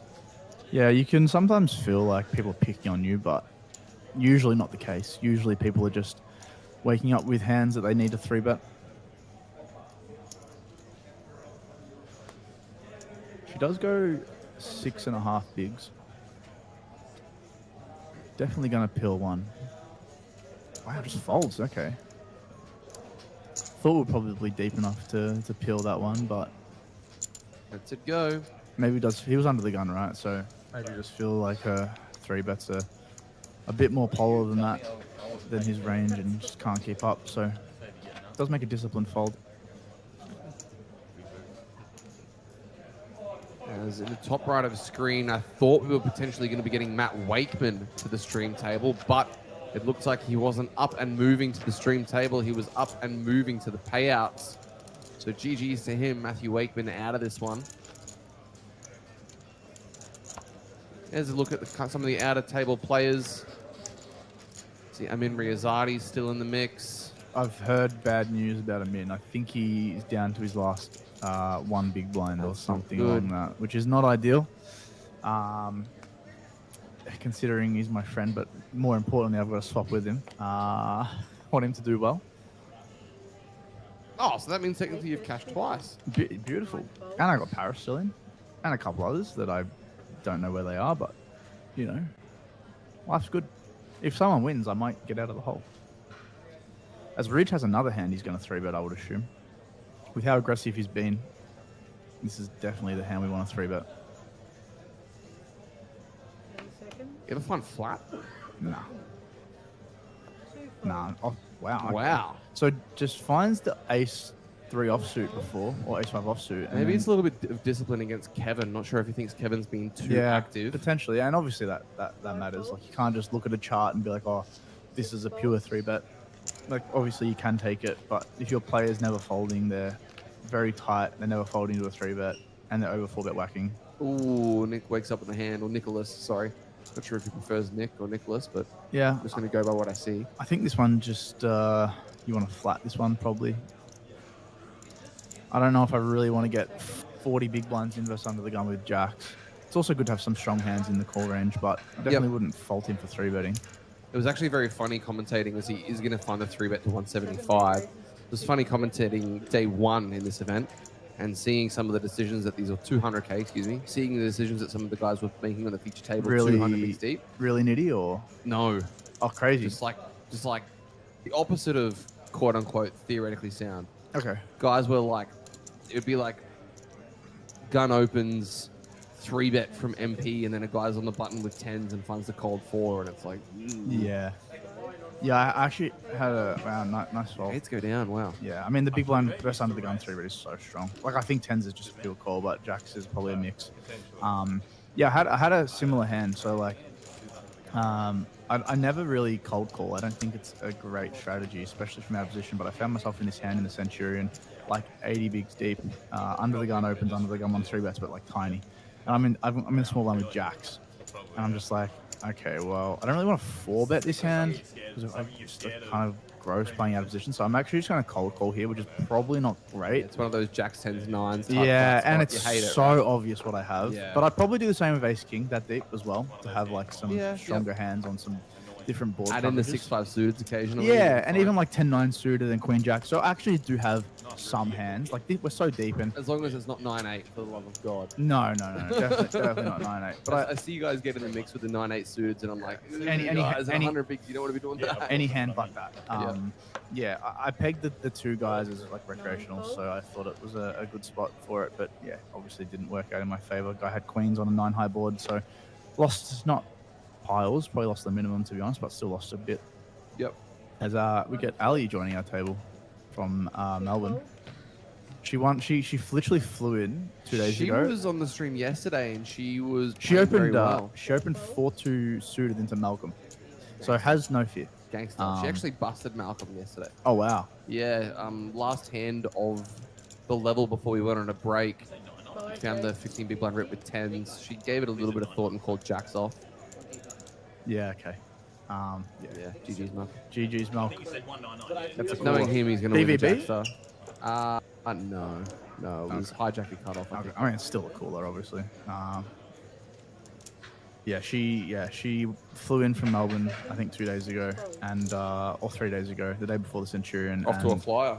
and just won a tournament for like 15 or something. So great What for a her. life. Yeah, beautiful. You'll take that. Mm-hmm. And now she finds herself in the money in the Centurion, which she usually doesn't play.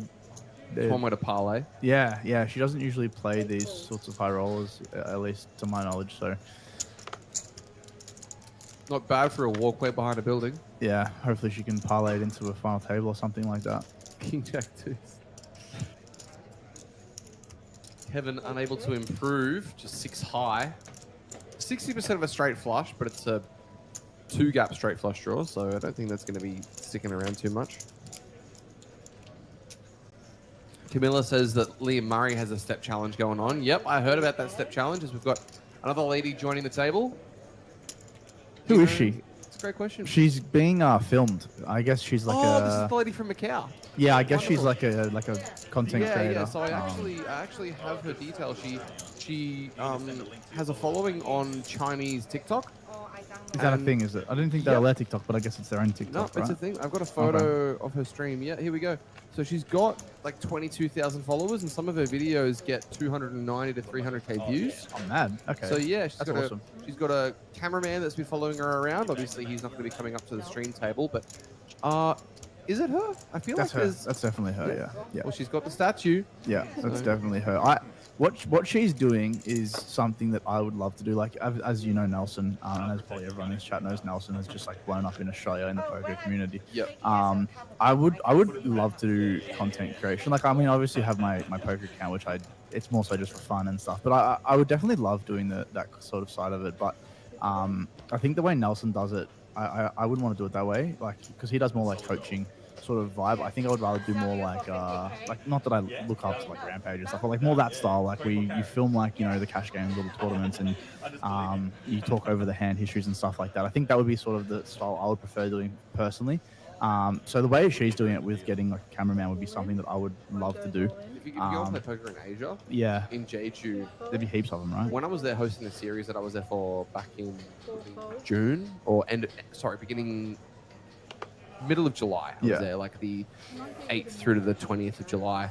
I was walking through one of the tournaments and there was 7 different guys that had cameras on them. On one table or in the whole series? In the whole, Yeah. But it was a tournament. It was like 80 people in the Oh field. yeah. And there was like 7 different people that had individual camera people with tripods Yeah. filming every hand they played. Yeah. Ali with the King 8 is going to find the rip from gun. This is actually something that I've seen popping up a little bit. And I'm not sure whether or not it's a breakdown in kind of ideas, but I find that people jam so wide Under the from gun, gun yeah. because they're so worried about the 2 big blinds they're going to be putting in the big Yeah. blind. I To think the under the extent gun that is people overdo it. Yeah, under the gun is if you're short and you're under the gun, you're like I call off a lot wider than under the gun +2 and stuff like that, just because it is a consideration that you're about to play a big blind and a big blind ante. I do think this is a little bit too wide from Ali. If we're suited, can take, I guess. What do we have? 8 bigs. Does get it through, which is nice. No, less. 7.2 or something. Yeah. Yeah, I think we can just pass. She does show it, telling everyone that she had a gamble hand. So Travis is saying we are in gigantic lines for the Jackstar. Does anybody have any idea why? Is it for the spectacle? Do we know the origin of the 2 hours thing?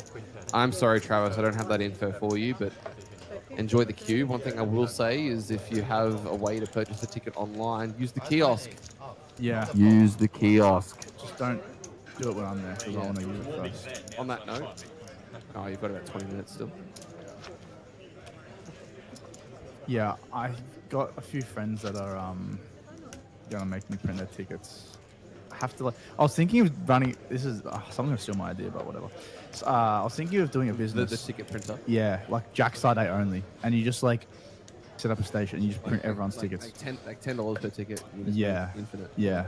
Even like you can probably do more, like $20 a ticket. Yeah. I don't know if it'd be allowed or not. The reason I'm saying is like I'm not actually gonna go, I can't be bothered, but like yeah, I think a lot of people would do it. Like I was buying a lot of APL tickets and stuff. You can make some. Travis says in a huge line for the kiosk. Oh, beautiful. That's all right. Whatever. I'll just go on break and I'll just chill there. Yep. I mean, it'll probably die down. I don't think it'll be busy for 2 hours. I think it'll die down around 2. Everyone's going to come at 1. Yeah. And then I think it'll die down. Yeah. Personally, I could be wrong. Yeah. But by that time, have you already read? Is that what that means? No. But by that time, you're going to be alternate what? That's fine. I don't mind being on a little bit. I mean, they're going to have like 70 tables open, surely. Last time they got 800 and... Oh, they got 1,000 entries day one. It's just absurd. Yeah. As Ali just absolutely gets cooled. And there's not 100. Well, 100 tables, yeah. there's like, what, 80 tables, including the cactus bar and stuff? I wonder if they're going to be using that for the tournament. I mean, I assume so. Actually, let me ask. They have to be using the side room at a bare minimum. Ace Queen, Ace King here. Looks like the Ace Queen is at risk. Jack 7-4, no help. Turn card is a 6. Queen on the end? Not today. No dice. GG, Ali. GG's.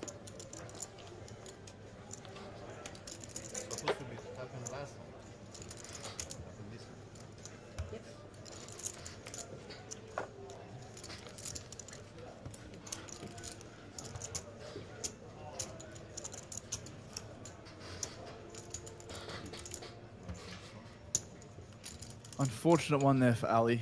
Ace Queen suited for 7 bigs is usually just going to be the nuts, but doesn't find it.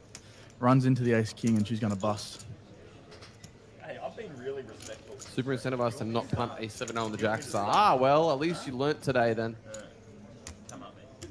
Yeah, last year was like a freeze out. Like I had mates that were waiting a long time, so I am glad that they did fix it up this year and pretty much have nothing else running while the Jackstar's running. Obviously, like everyone plays a Jackstar as well.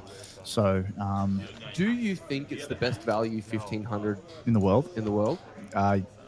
yeah, probably. Yeah. It would have. I mean, Vegas has some sick tournaments. Oh, like, yeah. Like the mini main. Oh, yeah, the best one's Actually, probably the the Milli Maker? The Milli Maker. I mean, but you can't compete with Vegas. There's literally like 10,000 entries in those tournaments, 20,000 entries.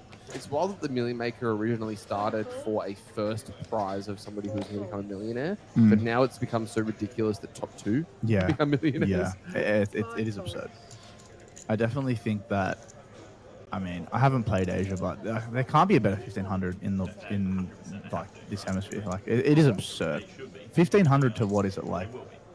There was a tournament that I played at APT Taipei in April, which wasn't a 1,500. It was a 400 AUD or a 280 USD, and it got 5,000 entrants. This is just absurd. But it was like a multi-flight Yeah. like Taiwan Cup thing, Yeah. Taipei Cup thing. But that was ridiculous. Yeah. Well, I mean, in terms of the Jackstar being the best, I mean, obviously the main is bigger, but Yeah. in terms of like a one-day tournament where like day one is one day, it has to be probably the best in the world. Like, I would say. I'd be interested to see if they turn this into like 2 day ones next year. That was. They definitely get more entries, obviously. I've had the conversation with Joel in the past, and he said that that's one thing that he really doesn't want to do is make it a multiple day one event. Yeah, I'm not sure why that is. 'Cause the thing What is was the that reason on- he gave you? The thing is that on day 2, because there are so many people that make it, it doesn't really matter anyway, right? Well, I mean, I'm not a like guy who makes structures, but you could just make it run a little bit deeper on day one, so it's harder to bag. Run like extra 3 levels or something like that. Yeah, I guess so. I'm not saying like I obviously like when you bag day 2 in the money, but I understand that Jackstar won't be that. And but do you keep it unlimited rebuy? Yeah. Multi-flight unlimited rebuy 1500. Yeah. It would You'd get 2,000 like, entries. You'd get at 2K least. entries, yeah. And the thing is, right, I don't really see who that affects. And now maybe I'm wrong. Because, like, for example, I know recreationals love freeze outs. But freeze outs obviously are, like, the worst for, in terms of, for the guys. For but the world beaters. Yeah. But, like, in terms of unlimited re-entries, I don't really know who it hurts. Like, who's actually upset when some person fires 15 bullets? All it does, like if you only want to play 1 bullet, like you have every right to only want to fire 1 bullet, right? But, the only person it affects is you, like, So I just think it should be non-negotiable that everything is basically like a unlimited rebuys. That's just my take. Obviously, like the main in Vegas is like famous for being a freeze out, so I get that it's a bit different. Did you get to play it? Yeah, not well. Yeah. I've played 3. I'm one from 3 caches. So In the main? yeah, Oh, I didn't realize you played it that many times. I didn't Yeah. realize you've been to Vegas that many times. yeah, I've been to Vegas 3 times. Yeah, cache the first year. Made day 4, which was 30k US. Yep. 3x. Yeah. Oh, Not bad. wow. So you Yeah. managed to ladder a bunch on the first day. Yeah. Well, the min cache is 15k. Yeah. And then every every pay 5K, jump's right? 2.5. Jesus, But I it didn't goes- realize they got through so many on the day 4. It goes quick. It goes Yeah. really quick. Yeah, you're laddering every like half an hour. It's pretty cool. That's sick. Yeah, I was tanking one hand for 3 minutes. Clockx called me and I made 2.5k US. Easy. And I just like, oh, well, you guys are gonna get mad at me. He's like, oh, the bind's 10k, but I'm like, yeah, but 2.5k is a lot of money. So like, you want to call clock on me, like, go for it. I don't really care. But I've played it once. Day 1, I had Mark Seymour on my table. in Vegas, Yep. yeah, Yep. that's kind of random. We get aces in against him for 50 bigs. He has aces. Yeah, I don't know. He flops 2 diamonds, turns a third one and bricks. Oh, So you can imagine my heart rate. yeah, I bag 11.7 bigs on day 1. yeah. It It sucks. was painful. Yeah, it's I mean, everyone thinks that it's so easy to bag anything, and it's just not. Like, there's so much variance and luck involved in poker that, like, 75% of people make day 2, but that means a quarter don't. Yeah. And like Adrian Mateos didn't make it, Jason Kuhn didn't make it. So it's not like the better you are, like obviously more likely you are, but you can still just not do well. Yep. I will say that if you guys want to watch a really, really good collection of content regarding the WSOP main from, I believe it was 2024, Adrian Mateos has a series on his Winamax YouTube channel called Insane. Yeah, I'm actually in that vlog. Are you? Yeah. He does his whole main event, right? Yeah. I'm on the bubble. I was on the table that the bubble was like, there was like 2 off the money. Yeah. It was actually, I'll show you the video once we're on break, but like when I say, so what they do is they end day 3 early. So they ended day 3 early so they could set up all the camera crews and everything for day 4. And this is before it was on ESPN, so it's probably even crazier now. And then, yeah, we get on and there's Kings v Ace King, obviously. And yeah, there's like, it's like hand for hand, but there's like a billion tables. So it's like every hand's like half an hour. It's actually a joke. And like 50 camera people walk over. Everyone's running over. There's TDs everywhere. And they're just filming it. It's absurd. Good atmosphere, but yeah, it can get brutal. One guy in that year I made the money. He 7-bet kings on the bubble, and obviously the guy has aces, and he busted. Like, what's he doing? I was very lucky. I played a hand in the cow where I shot took and I had a guy 7-bet kings into me. 7-bet jam kings. Cash into me. or Cash, yeah. Wow. It was that's a nice. shot take, and I'd done well at that point to Yeah. spin my 100 big blind stack up to 500 bigs. Yeah, wow. And then he did that. It was a 1,000 big blind pot. I was just cheering, dude. I That was is so happy. unbelievable. Yeah. Soft Anyway. games there, yeah? No comment. Don't steal it. Ridge with the flat with the king queen offsuit. Nah, not. It's a grind. Yeah. Like it's nothing like poker in I Australia. definitely would not enjoy that. No. But money's money, right? Yeah. Ace 6 queen. Interested to see Ridge just flat the button with King Queen off. Definitely think you can. I probably would prefer 3-bet. But does outflop under the gun here. and pretty easy call, especially with the king of diamonds. Two calls. That's really nice. Oh my god. It was a fun session. Oh god. 8 of clubs on the turn. There's Chunhao Chen with that gutter. We saw him double barrel against Ridge earlier. Looks like he's going to try it again. Didn't work for him last time. What about this one? Yeah, I don't hate this as a triple barrel, but you really have to just commit. There's no checking back on any river, pretty much. Finds half pot on the turn. Our opponent can have like 10s, 9s, king, queen suited, queen, jack suited, all these stuff. We have to triple barrel if we're going to be doing it. We are out of position as well, so like we could have checked flop, but once we do bet flop, I think we have to triple barrel. Ridge going to use a time bank. 30-second shot clock in this event is going to keep things moving along nicely. As I actually won a bet last night. I made a bet with a couple of guys that we would not make the money last night. Wow, that's an easy bet. I would have taken your side. Yeah, absolutely. Yeah, I think that's like it never makes the money day too, right? Yeah, usually. Centurion. Yeah, usually. I played a Centurion. Actually, no, last year it bagged on the bubble as well. Okay. Yeah. I mean, I guess it's close then. But like it got down to exactly the stone bubble. I was like, ooh. Yeah, yeah. Last 5 hands too, right? Yep. I played a Bubble from the king queen there. Wow. I mean, yeah. Maybe he thinks that This he's is not why you gonna- can this is why you can triple barrel. Like you have the range advantage, and like you have all the like the strong ace X as well. And Ridge never has aces or queens, so well played there. I came for the invitational. I think it was last year. Or maybe 2 years ago. But I was in the Centurion on day 3, and I believe it bagged on the stone bubble as well, or very close to. We were on a bubble. There was 2 or 3 tables left. It was the stone bubble for 3.5 hours. It was absurd. And the chip leaders were just farming everybody. It was like Joe Sandev was on my would have table. He was just having fun with it. In Jeju recently, there was a 8K USD tournament that was running, and it was 20. I want to say it was 21 players paid. Wow, that's a good tournament then. Yeah, very That's a very lot good of runs. tournament. But it got to the bubble, and they 3 go tables, yeah. yeah they go hand for hand on the bubble, but they were taking 3 minutes off the clock per hand, and one guy, Christian Harder, who's a decent friend of mine now, was James is going to pile in most of his chips here. He had 0.8 bigs on the stone bubble. 377. The bubble lasted 3 levels. 3 levels. Yeah. What? How was it? Hour levels or 40-minute levels or? 40-minute levels. 2 hours he lasted with 0.8 bigs. Yep, He just he doubled every orbit, Jesus. but like only doubled, never tripled, never quadrupled. So he was Yeah. forced all in every orbit, and he made the money. That's It was That's obscene. run good. It was obscene. Yeah. That's a nice bubble. Yeah, I was the coolest bubble story I've heard is, and maybe you've heard about Maybe it was half hour level. Anyway, yeah, go on. Yeah, same. Adamo, so on the 5K FT in Crown, apparently it only got like 40 entries or something like that. It was like top 5 or top 6 paid or something along those lines. Is this the one that he won and then didn't stay for the winner? Yeah. What a gang. Must be nice. What a man. gang. He probably cleared it from his Hendon mob as well as 5K. Yeah, that's hilarious. No, he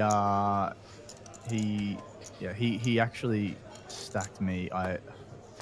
I turned trips and he just like flopped the flush like As he does. 25 bigs effective, and I was like, oh my god, I'm actually gonna beat a Dharma in a hand. I went to turn trips.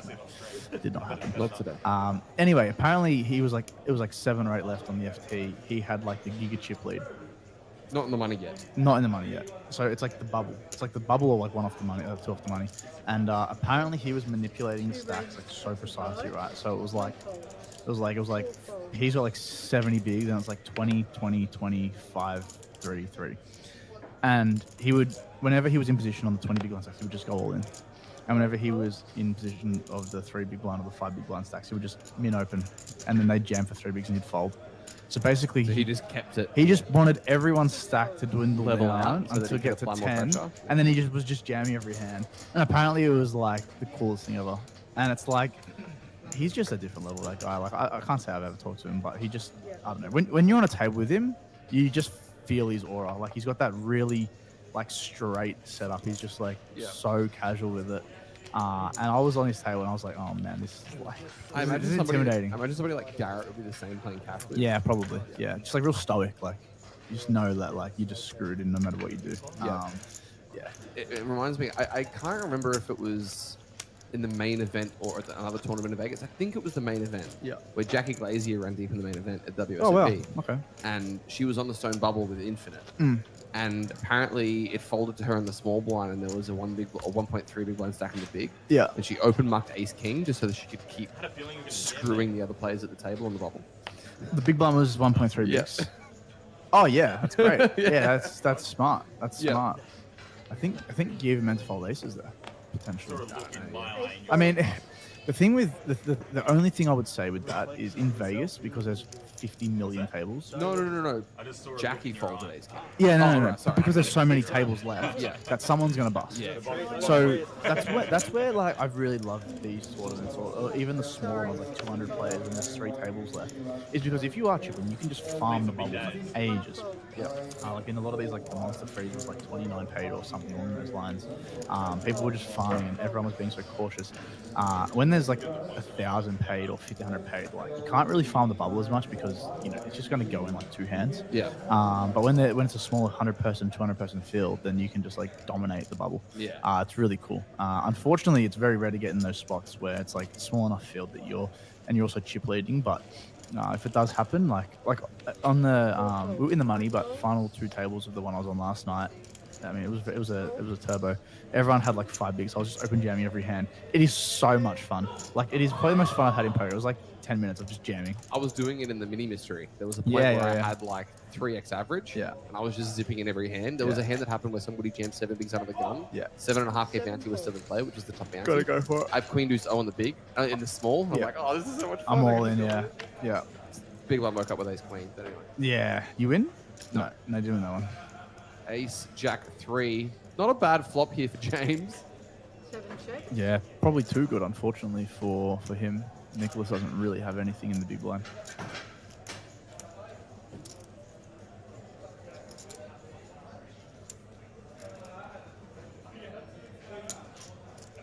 All right, so we are 5 minutes away from the Jackstar registration opening. I've got the clock up here so that I can see as soon as that opens just how quickly the number increases. I'm curious what number they're going to open with for entries from pre-regis and satellite winners and stuff. Yeah, I mean, Do you think it just becomes like 200? I mean, do they? Yeah, I mean, Well, I know for a fact that from outside of the venue, I don't know if I've told you this on commentary already, apparently they've already given away 800 tickets. yeah, you did say that. So- It's pretty absurd. Like, it's the biggest day one event in the world, I would assume. Has to be, right? Is Ridge from Perth? If so, absolute legend to play with. I don't think so. I think he's Queenslander? I think? Queensland or, Yeah. or New South Wales. Yeah. Well, shout out to Dean Cox in the chat. Thanks for coming in and spending time in the chat with us yesterday, on the booth with us yesterday. If you guys have any questions for myself or for Jackson, please feel free to send them through in the chat. We'll do our best to answer them, as long as it's not Kobe Bryant related. Yeah, the comment section was hot there for a bit. Yeah, So, got heated in here. You got to get divisive, I think. That's the way to get the comments rolling in. So if I'm ever in here alone, I'm going to get crazy with it. Fresh face Nicole with that statue is going to have to use the run good from it. Pocket 10 is going to go into the middle for 8 Justins. What do you think about that, by the way? 8 Justins. I don't get it. Beavers. Oh, Beavers. Yeah. Yeah, okay, I like it. I don't mind Dean it. hates it. Dean absolutely despises it. Why did not make any money in the Centurion? Yeah, sorry, bro. I tried. Couple of hands here. Matt wakes up with 4s. Nicholas with ace queen O. I think we have to fold the Oh, fours. Ridge is from Mission Beach. It's like There a. you- It's about 2 hours south of Cairns, my hometown. Oh, man. Yeah, so up in North Queensland. That's wild, isn't it? That? Dean, why are you watching on Twitch, man? Like, can't you like normal and watch it on Facebook or something? Come on. I'm gonna be that guy, and I'm gonna disagree with you. I think Oh, you like is Twitch? a superior platform, yeah. Because I can be anonymous on there. Ah, yeah, I guess. just absolutely rage bait. Like, sure, my username is Jay Bromley, but I can be anonymous. You can change it. Yeah, I think Matthew has a kind of easy fold here. He has 16 bigs. You'd rather take a different spot, I think. Nicole's not jamming any two, obviously, for 8 bigs, so I think we want to pass here. Curious to see what Nicholas does in the small blind into the big. Whether we see flat, whether we see rejam. Obviously, Kevin with nothing, the Queen 5 offsuit's not going to be a thing. I think this is a spot where you just find a call, right? Well, you are either calling and then calling the big blind, or you're jamming. You never call folding. Your hand's way too good, I 7 think. calls. Looks like he is just going to call. And that is going to be a good lucky moment. Plenty of queens got mucked. So it's going to be interesting to see how the odds look for this one. Ace-Queen offsuit up against those 10s. Are we going to see a hold for the 10s, or are we going to be losing yet another player from this one? Window card is a 3. King-Queen behind. Backdoor hearts are blocked as well. Opens up a jack on the river. Not able to find it, though. 6 of diamonds, GG's. Got Mark Wilmot tuning in from Mission Beach. I used to actually go to Mission Beach for surf lifesaving competitions when I was a teenager, so fun spot. It was always miserable there. The weather was awful, but it's kind of like a running gag that when you were going to Mission Beach for surf lifesaving, you were always freezing your ass off. And those are the empty tables that are getting ready for the Jack Star. We can see people starting to queue up. Uh-oh. Those guys that are standing in the front of the line are loving it. We're going to get the Doom Zoom. Hopefully we get a bit of autofocus. There we go. Recognize any of those guys? No. I see Ricky Croson. He's the only guy that I recognize there. I do not see Ricky. Oh, there he is, yeah. But yeah, get ready, guys, because this is going to be a big day. It's now 1 p.m. officially. There you go. I'm going to click some buttons on my thing and buy some tickets. Good luck, sir. Good luck to everybody in the Jack Star. Obviously, it's going to be a very, very big day. We'll keep you posted on how many entrants there are in this one currently. Or in that one as the day goes on, excuse me. So we have officially reached the 1 o'clock mark. It's about to become chaos. Uh-oh, Travis Young with an NBA hypothetical. Travis Young, any relation? No relation, no. Kobe doesn't get traded to the Lakers and plays his career in Charlotte. Is he still as dominant / successful? Impossible to know. I mean, he'd obviously... he could have... The thing is with the butterfly effect is he could have 15 championships or he could have 0. He could tear his Achilles in the first game. So you never know, but Charlotte didn't really have anyone back then either. So the thing with Kobe is in his rookie and second year, he didn't actually play minutes. So if he went to Charlotte, he would have been starting from the start, probably. Did he go to college or did he go straight in? Went straight from high school. Yeah, right. Yeah. Fun fact, he actually started in the All-Star game before he ever started in his own team. That's insane. So back then, it was very old school. You play your veterans and your rookies. They have to take 3 or 4 years to blossom. But yeah, and they played the All-Star game hard back then. Back then, yeah. And this is when he's going toe-to-toe with MJ, but he can't even start in his own team. He came second in 6 Man of the Year. No one knows that. Well, not many people know that. In his rookie year? In his second year. Wow, yeah. that's crazy. Because he was coming off the bench, he didn't Wait, start. who took 6 men that year? Not sure. That I don't know. I should know that. You got half the info then, don't you? Yeah, I'm a bit of a fish for Let's that. find out. Yeah. Oh, you find out. I'm curious. What's the Jack Star? Oh, they still haven't released No, it yet. hasn't released the info. The clock has still not changed online. Joe is open though. Make money. All right. It says that there are 44 players in and 46 have registered. So 2 people have busted from the Jack Star in an event that hasn't even started yet. Yeah, it's impressive. We're going to see that number skyrocket, no doubt. I think the kiosk is a smart option. I think that 2 minutes in and we've already got 46 people it's registered. absurd. I think that it'll lock at 1 p.m. and then it gets like 2:30, or maybe like 2. It'll slow down and then it'll peak back up at 3. Yep. So I'm gonna try get in there at like 1:45. I think would be. Yep. 2.4 million is a lot of biscuits. Nobody at this table with north of 100 beavers. Beavers. That's 7 great. folds.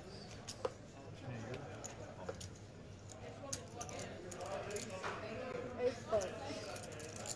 Yeah, actually, that's a good red-yellow card question. Paying your, yep, I'm gonna say play on. play on. Yeah. I'm gonna say play on. Like potential yellow. Like get a warning from the ref.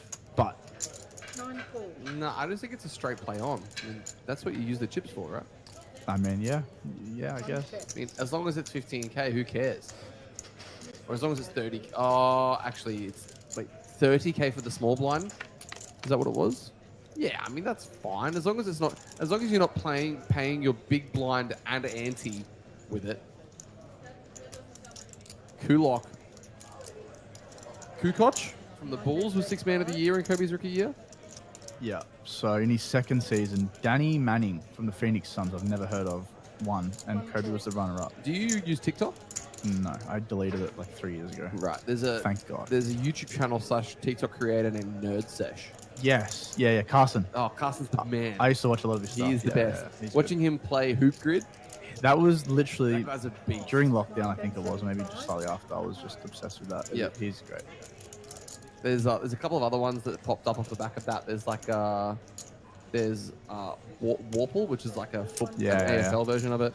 I've had some fun times with these games. Like we'll just be at like a pub, just like watching the footy. Halftime, we'll just get up Hoop Grid or the Warple version of it. I'm big on movies, and there's one called Movie Grid. Okay, that'd be And fun. I absolutely love it. I always try and get like the lowest percentage score. Like I'm a pretty big movie nerd, so I'm not good with movies. I would struggle with that game. movie themes trivia, I'd probably get 100%. Really? Yeah. Wow. I love it. I'm a bit of a TV show guy over movie Yeah, guy. I'm definitely more movies than TV shows. Interstellar is so good. Really? No, it's fantastic. Okay. Don't get me wrong, it's great, but it's not the best Nolan. Which is the best Nolan? Probably Inception for me. I haven't seen it. Get out. Yeah, look, Inception blew my mind when I first saw it. Yeah. I think upon further rewatches, I have a lot more time for The Prestige. I love that movie. Prestige is absolutely fantastic. So, my missus watched it, and she's just like, I've said it to her so many times. I cannot watch movies with her because she always be like, I don't understand what's happening. Oh, yeah. I'm like, firstly, she says it early. Does she use her phone the whole time as well? No, not even. Like, No. she'll be paying attention, and it'll be like the first 5 minutes when obviously nothing's explained, or 15 minutes, and she'll be The like, first 5 minutes of that movie are some of the most important minutes, I will say. and she's like, I don't get it. I'm like, okay, firstly, you're not meant to know anything yet. Secondly, just watch. Anyway, the plot twist in Prestige is awesome. Yeah. It's the magician one, right? Yes. Yeah, I'm not. It's actually very funny because in the same year there was The Prestige and there was also another magician movie called The Illusionist, which is also very good. Released Okay, in the same haven't seen that one. Yeah, Well, give us your top 5 movies then. And John Park says Memento is fantastic. Yeah, Memento with Guy Pearce is absolutely brilliant. I'm gonna say the best TV show ever is In-Betweeners. 9-4. I love that show. I am the biggest In-Betweeners fan potentially in the world. I have a lot of. I have an admission. I've never watched it. Oh no! I've watched the movies. The movies are not as good. Everybody says that. Yeah. Everybody says that without fail. The TV shows, there's 3 seasons, 6 episodes each, 20 minutes long. It is like so short, but it's like we were all teenagers. It is like the perfect thing. It's just a little bit English instead of the show, but yeah, it's the best thing ever. Jack Deuce 4. D7's the best hand for now. A Beautiful Mind is goated. Yeah, it's really slow, and there's a few plot holes that I'm not the biggest fan of. Ron Howard's generally a pretty good director, though. Glad to see Craig Bennion has his red and black flannel today.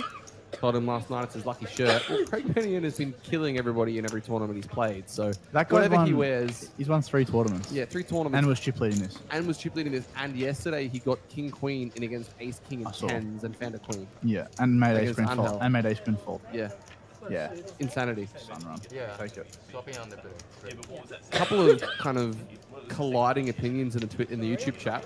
White Sox said Odyssey was meh, and then Michael Peach says best Nolan work is the Odyssey. Saw it in IMAX. I'm really Have you seen it? No, I need to. Just haven't had time. I guess. Haven't You've really been, had you've been time, away. yeah. I mean, I wanted to watch it when I was in Cairns visiting my family, but it just didn't happen. Well, I'm only going to watch it in IMAX.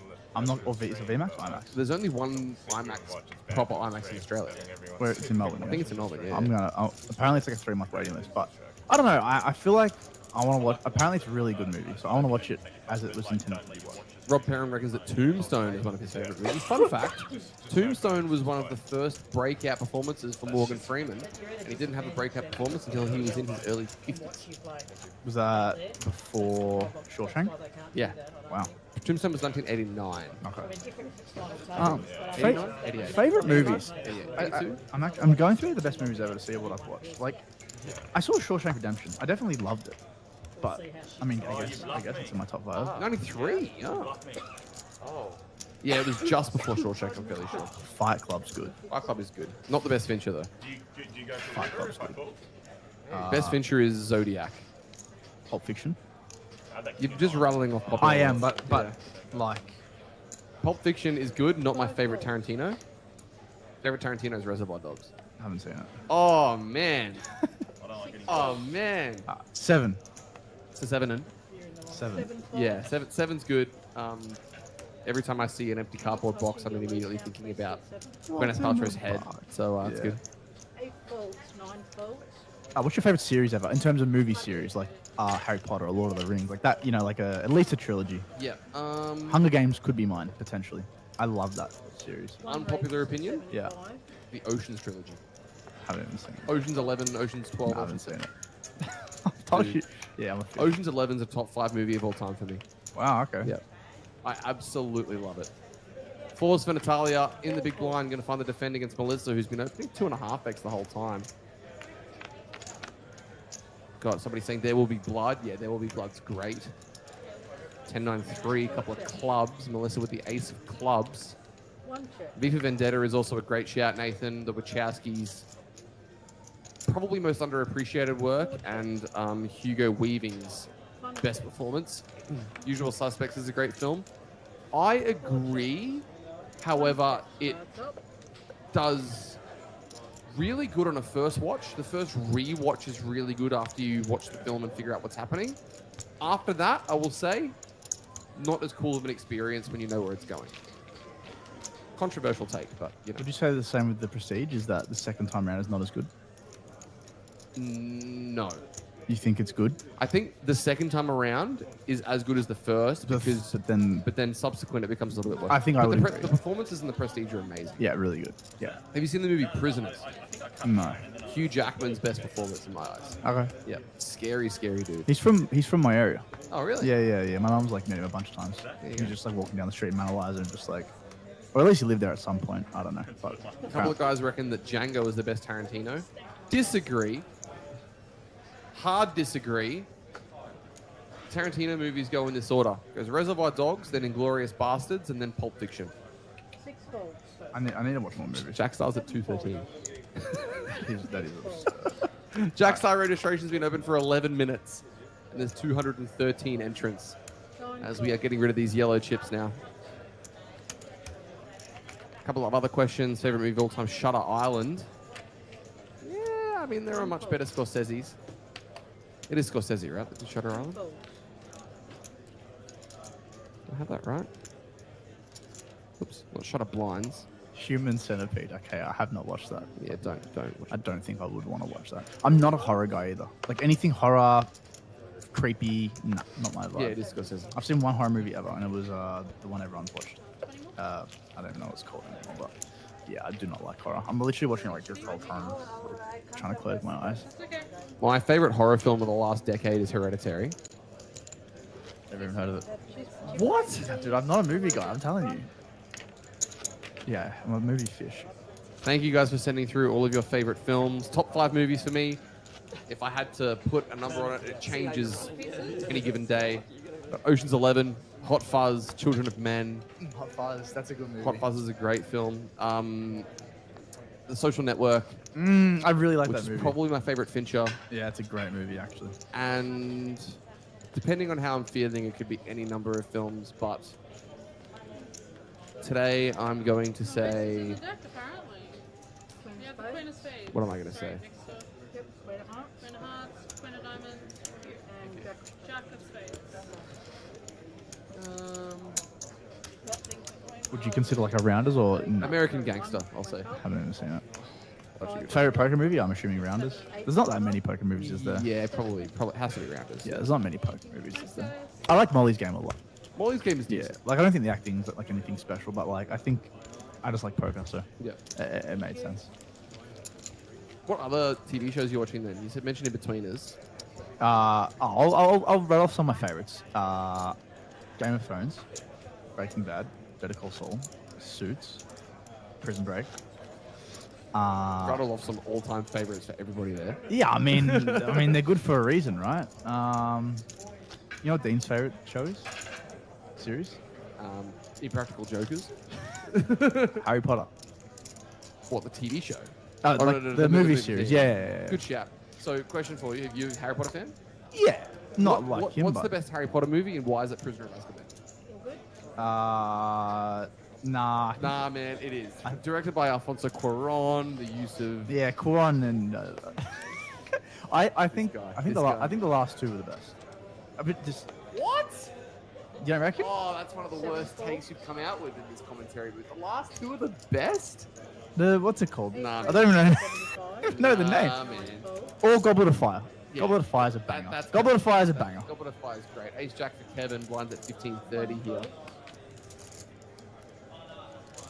Chernobyl, White Sox says. Have you watched Chernobyl? I have. Great. But like it went for like 5 episodes. Oh, I thought it was brilliant. But it was so short. That's the point. Yeah, I liked it. I liked it a lot. But it was like, My favorite shows are House, okay, yeah. BoJack Horseman, Haven't seen it. amazing Okay. show, and The Good Place. You ever watched The Good Place? That's with where they're in like the alternate universe heaven or whatever. They're right? in- yeah. Yeah. I didn't really like that. I thought I watched it great. all. It had a brilliant ending as well. Yeah. I watched it all, but yeah, it was alright. Natalia finds a 3-bet with the Ace Jack offsuit. Hat so red or pink that it's actually killing our camera balance with the colors. It's impressive. Yeah. I think Natalia's a really good player. Every time I Yeah, watch her on I rate her stream, as she well. just does things that I would say are pretty good. Yep. Back over to Kevin with playing Snap with the Ace Jack here. Yeah, definitely have to fold this one. I Ooh. would have assumed. Yeah, I think or- Ace Jack offsuit's just a clear fold here. Or 4-bet, but definitely not a call, I hope. We're out of position. We're dominated by Ace King, Ace Queen. It's like a call. But disregard what I say, as I am not in the tournament. 66 left. It's getting down pretty quick. Your 16 and a half may be looking good as both players flop top pair, so it's going to be pretty hard for this one not to get all in, considering Kevin's kind of short. It's always nice when you throw a bluff and then you just hit it. Yeah. Really nice. Natalia's like, wow. Natalia does have that Ace of Hearts, so things could become interesting on certain turns. I have seen White Gold, Matt. You seen White Gold? No, you wouldn't know if you haven't seen In Between Us. Same actors, two of the same actors, but got cancelled because of some off-camera allegations and blah blah blah. But that's a shame. Two of my other favorite British shows are Fleabag and another one called it's called Lovesick, but originally it had the best TV show name of anything I've ever heard of. Yeah. Scrotal Recall is what it was called. And it was about a guy that contracts an STD and has to go back and tell all of his previous sexual partners that he's got it. Yeah. And it goes back in time, going through all of the different relationships he's had and all the Oh, stories yeah. from it. It's like a really good watch. It actually sounds like a cool. It's a cool show. Plot, yeah.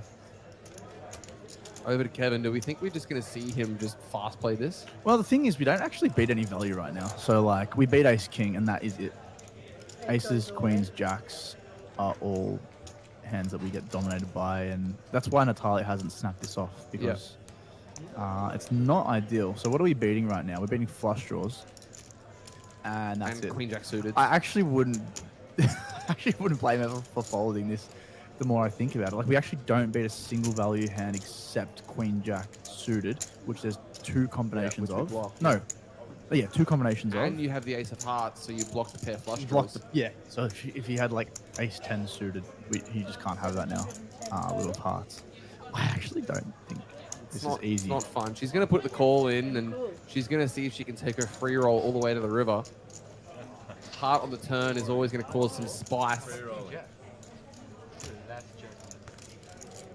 Let's see the turn card. No, 7 of spades. Chop it up.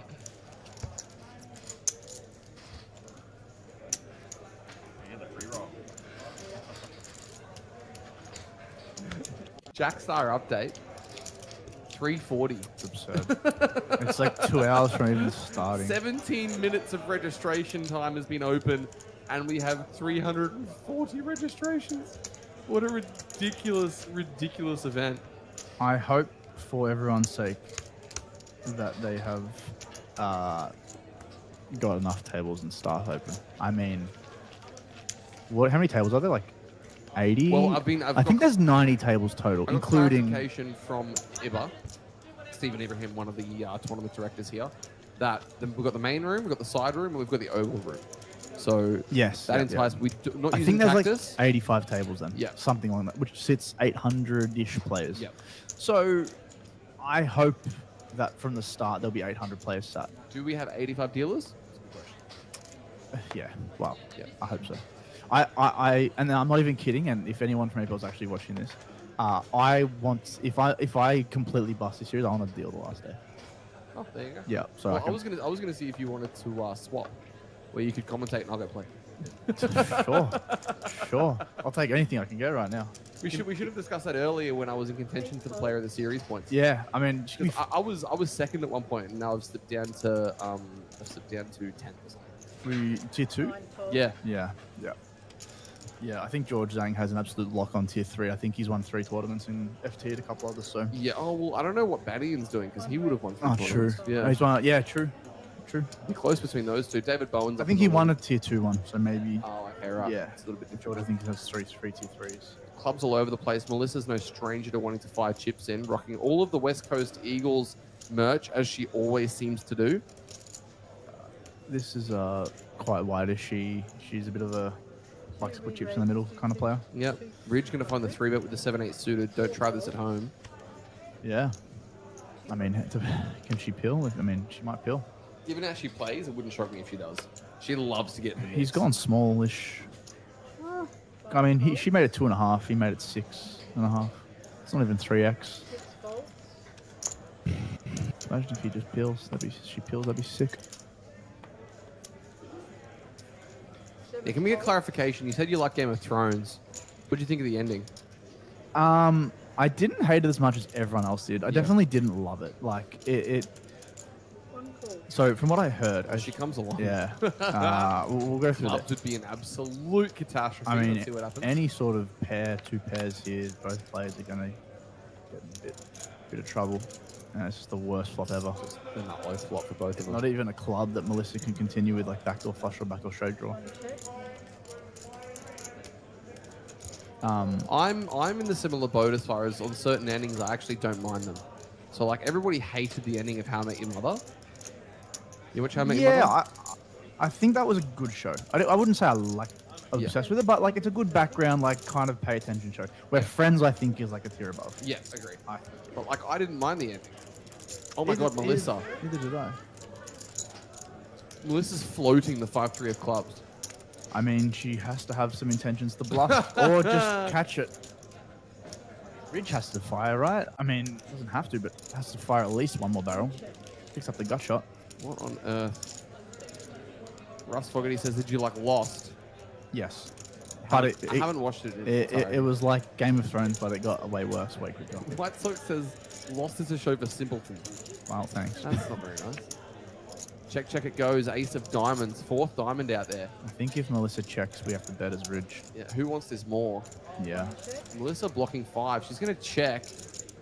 Just Ridge is like, going to be so confused when this show's down. just like 250k, I think would be nice. Or maybe even small, like You know what? I reckon if Ridge bets, Melissa is going to fire. like raise. Wow. Blocking the boats? Yeah, I reckon she's going to go for Okay, it. he's going massive, I think. That looks like half pot to me. Nope, touch over. 2 bets 425. 425.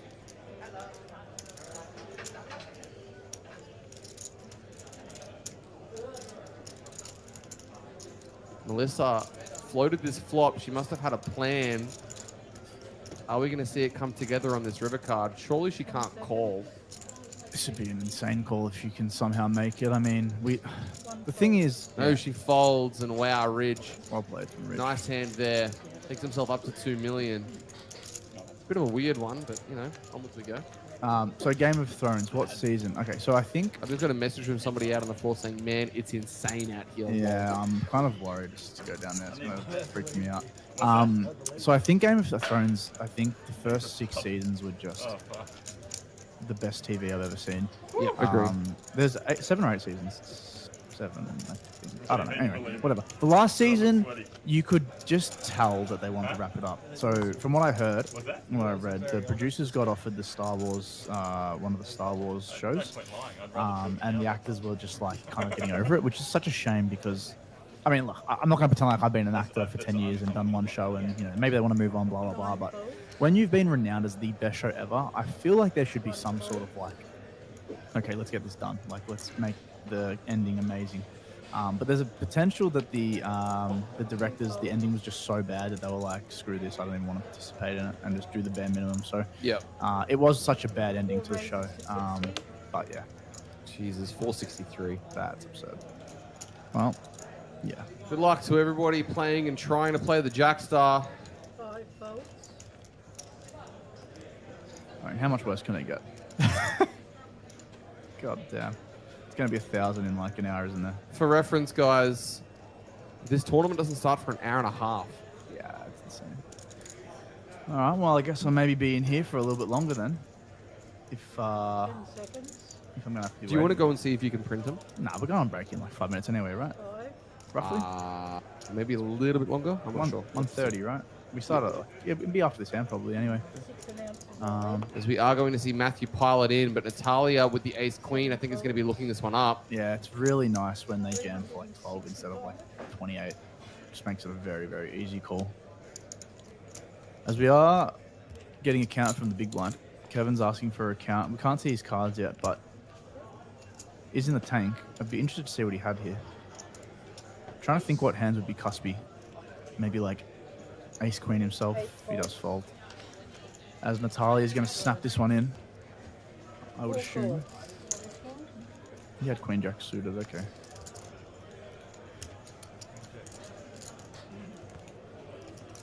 So we are roughly 11 minutes away from a break, guys. Ace queen, ace 10. 8-5-3 is no help. Turn card. There's a jack, needs a 10 on the end. No dice. GG's. We haven't really had many of the lesser hand finding a bink on the end, so. Lucky or patient.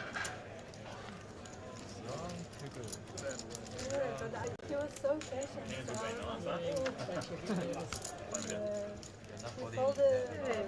You were coming in? Last year I came, there was basically no line for the kiosk and everyone was lining up for the thing, so maybe people have worked it out now. Unfortunately. Maybe the other thing is because there's a few kiosk terminals, that queue would die down pretty quickly. Well, it's pretty quick, right? All you have to do is input your number. Like the thing is, people just like kind of just like tank on it and just have no idea what they're doing. Maybe. So if it was streamlined, it would be great. But there's human. WSOP with the if vending machine thing. Once again, I'm assuming it's ridiculously expensive. But if APL could make an app similar to the WSOP, it would honestly be the greatest thing ever. Apparently, an app is in the works as the Jackstar has gone over 500. Yeah, wow, it's insane. Hope you guys. One thing that I don't think anybody has really covered off that you have to be careful about with today is parking is going to be a pretty serious issue. Try and get public transport or try and get Ubers in if you can. I wouldn't try and risk coming in and just trying to find a car park. You're going to be parking in the middle of a street somewhere. I don't know how that's going to go. Yeah, this is definitely the craziest day of the whole series. I mean, like main obviously is going to have more entries total, but it's spread out over 10 flights. This is just, this is absurd. I mean, it's a credit to the series, but it's just a very chaotic day. And yeah, there's not a lot anyone can do about it as currently it is, right? Lord Agar saying over 500 already, WTF. Yeah, I mean, it's 1:27 local time. The tournament doesn't start until 3. And 500 people have registered already. I would assume that they have 85 dealers. Because they have had on other days, right? So I would assume that the issue is if the dealers are playing, I don't know how that works. I assume that they're allowed to play, right? So, yeah.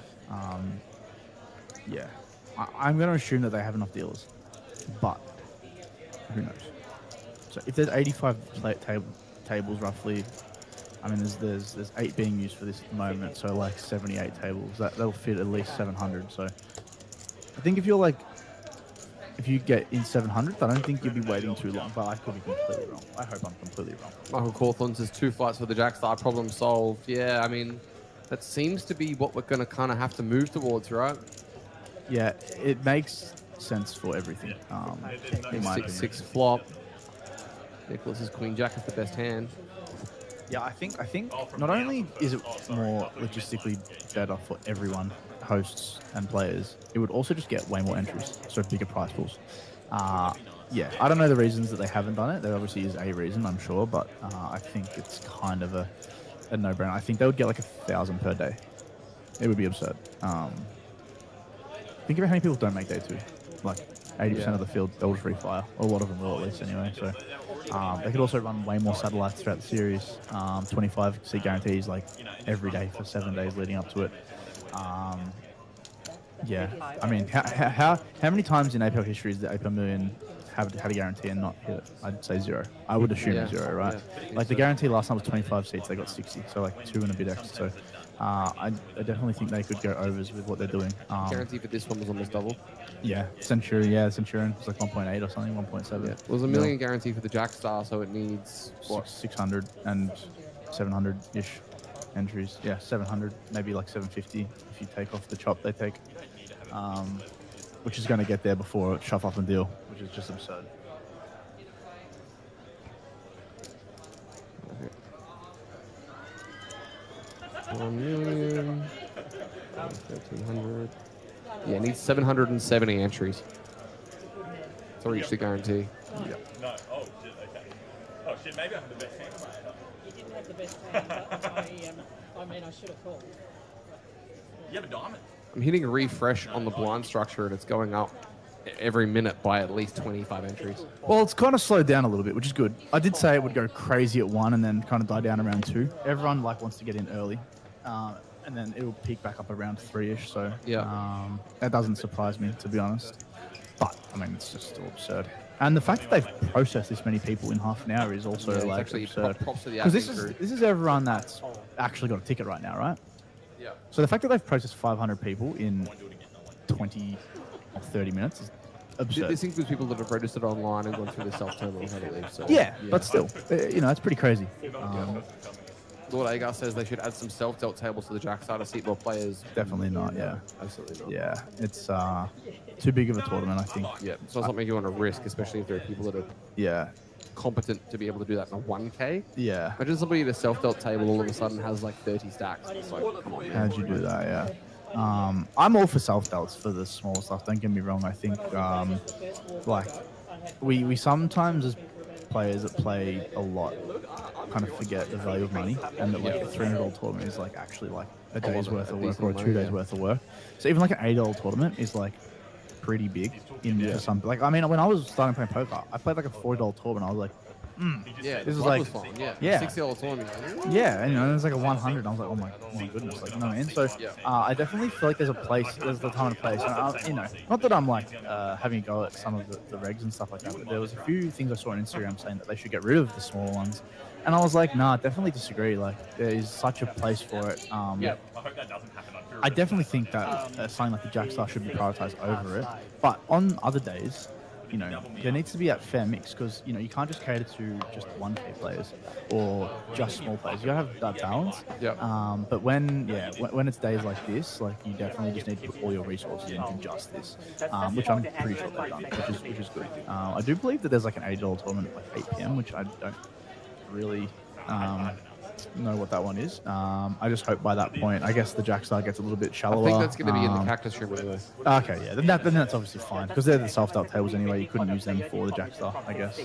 So that's fine. But yeah, Yeah, the Think Fast Tuesday no longer hold at $80. yeah. Like, I think as long as APL prioritize the 5K, the 2.5K, the 1.5K Jackstar in the main, in terms of on those days, you want to obviously put all your resources into that just because of the amount of runners they get. Yep. And then on every other day, do it as they've been doing it. Then it's perfect. You know, there's a really good balance there for it. And I definitely think they have been doing it. Like, I think for the most part, it's been pretty good, pretty well run. Question Series. in Twitch asking what the buy-in is for the Jackstar. It's like 1,500. Is it good? 60, 53. Yeah, wow, 550 runners. That's absurd. 63 all in. Looks like we're going to see an all-in from Jason for 22 with 4s from Gun. Wowzers. Yeah, it's just yeah, he probably just likes to splash around, I guess. And we had him at the table yesterday. He was doing a bit of this. He had about 800k and then ended the 3 levels that he spent here with... Oh, sorry, the 2 levels that he spent here with 350. Yeah, I mean, it can happen, but yeah, it happens a little bit quicker when you're putting in 22 bigs under the gun with Thors. Yep. But it's probably going to get through. Is the Jackstar getting streamed if the Centurion ends early somehow? Tomorrow? Maybe. Don't know. We'll have to see how it goes. Usually we try and do a day 2 stream of the Jackstar. But I will say that day 2, like tomorrow of the Jackstar, is, for all intents and purposes, the most chaotic day of the entire series. Yeah, and also this will be like FT by then, right? So, yeah. Well, it has to be, right? I mean, if it is, then I'm going to win my bet. Yeah. Well, this will be streamed over the Jackstar Day too, right? Oh, absolutely. Yeah. I don't think that. I think last year this finished at like 1 a.m. day 4. I could be wrong. But I'm not sure. Yeah, I don't know if it was that late. I think it was like 9 p.m. or something. Okay. And then you just get Jackstar Day 2 for like the last portion if it's doable. But you'll be in the money by then. Like you usually make the money Jackstar roughly just after the first break. Yeah. Well, remember, of like day 2, it's of gonna day be 3. it's gonna be like almost 200 people making the money. So Yeah. crazy.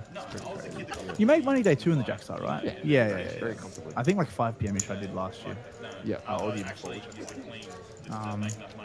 But yeah, it'd be a good one to run deep in. That's for sure. When you come back from the break, please, you're going down straight down here to table 4, guys. Take all So your we're going to be having a fresh table coming up here after the break. straight down to table 4 when you come back.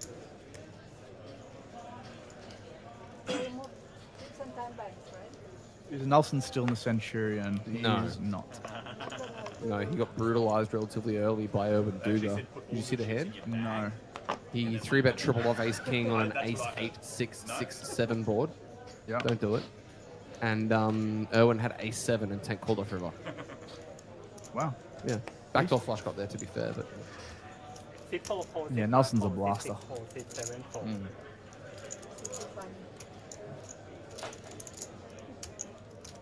Ace King for James. Kevin first with the Queen 10, maybe considering an open. His patented slide riffle.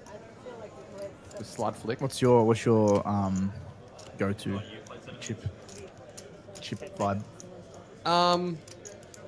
Because Carmen does these like tricks.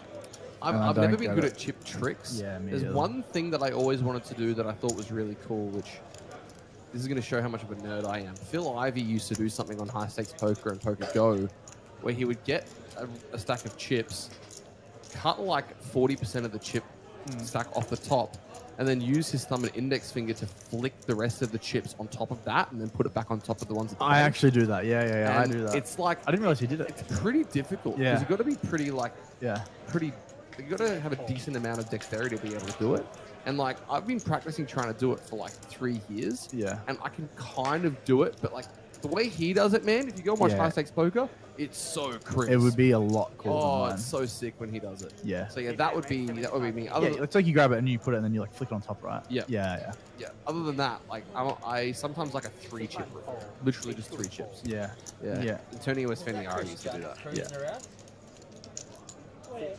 Wow, so Jason folds the king 6 off from the big blind, but jams 22 from under the gun with 4s.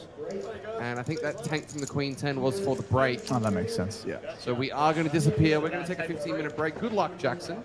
Trying to get your ticket. Not sure if we'll see you back here in a bit. Yeah, I mean, I'll probably be back if no good, but yeah, we'll see. All right, we'll be back in 15 minutes, guys. See you soon.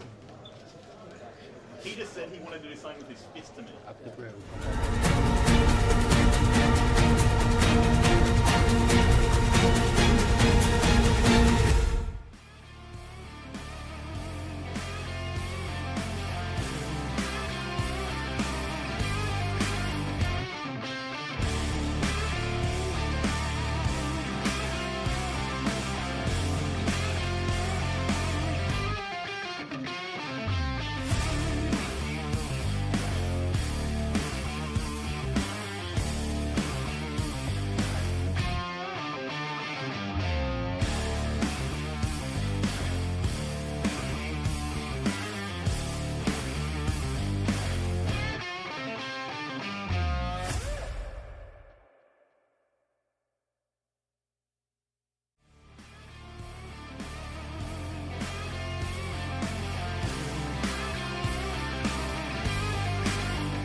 3 4. Can you copy off the table? Thank you. You have to use the driver. Seat 4 raise 80,000. Seat 5 4. Seat 6 4. Seat 7 4. Seat 8 4. Seat 9 4. Seat 1 Welcome 4. back, ladies and gentlemen. Continuing action here at day number 3 of the 2.5K Centurion here at the 2026 APL Million. Top right of screen, you can see that we have 61 players remaining of the 780 that entered. So we are definitely reaching the business end of this one. Update on the Centurion, sorry, update on the Jackstar, 672 entries with a little over an hour to go until we kick off.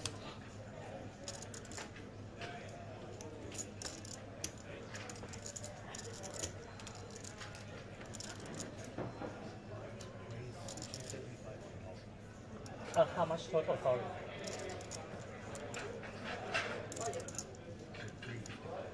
315. C2 raise 355, you said. 355. 355. I've never got the math right. Chris Lee finding a raise to 355 for some reason with the 9-3 Yeah, off it's suit. bad. I don't like glasses, but this sucks as well. Lights, yeah. No, but it was fine last time I played, but this angle right now is bad. We're looking at worse than You got bad as Seat 4 well. 4. Seat 9 4. that lights That's so much. that's brutal, yeah. No windshield. What's You wrong? reckon we can get this down a little bit? Zilla? Kim, Sorry. call TD. Oh, you talk to me? Can you call TD? Yeah. He said we can't do anything about the light. Nothing. Yeah. What if I broke the light? It's really bright. What does it say? Just look down. Yeah, but when I'm in the hand, like, Yeah. Got a bar in my hand. I might need it. So they should- For what it's worth, nobody else has complained until this point. Actually, it's better with glass. Yeah, nice. I'll get a hat then. Thank you, bro. I smelled it to do that. Yeah. I got plenty in the car. Yeah, alright.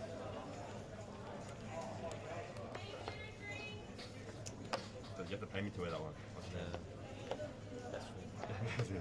Seat 4 I need one 4. hand history review. Seat 5 4. Seat 6 4.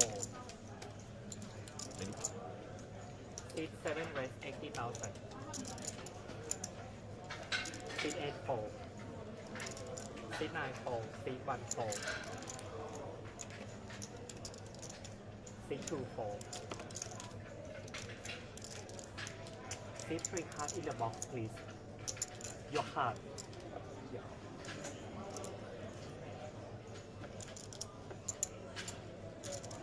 Seat 3 4. Can't believe you raised it wide.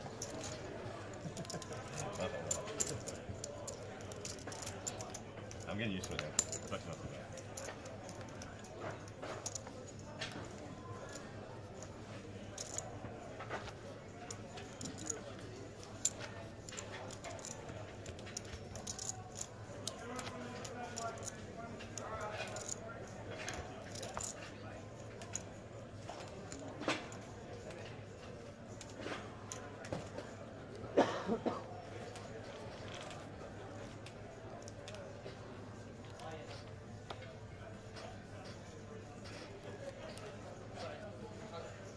Come. Table Come. stacked too. Absolutely. Craig Bennigan's won a couple of trophies so far. Get the hat. Adrian, get the hat for me, please. Paris Sitsukas, Seat no 6 stranger 4. to the stream. Troy Sweet, Richard Balcour, Jackie Tai, Igor Seibel as well. VIP, yeah. Seat 8 all in. All in from Xiaofang Dong. Craig with 5s next to act. This is a jam for 11 bigs.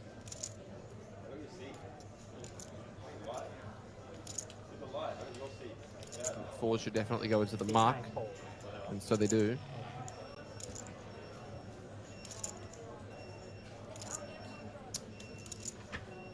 $450. Seat 1 all in. Seat 2 4. Seat 3 4. Seat 4 4. Show down please. Nick asking if he got played the WSOP this year. He's a crusher. I'm surprised you didn't. No, I don't believe so. I believe he's got a young one that he was taking care of. Didn't want to go overseas. As we are going to see ace, queen, and eights. Xiaofang needing to find a hold here.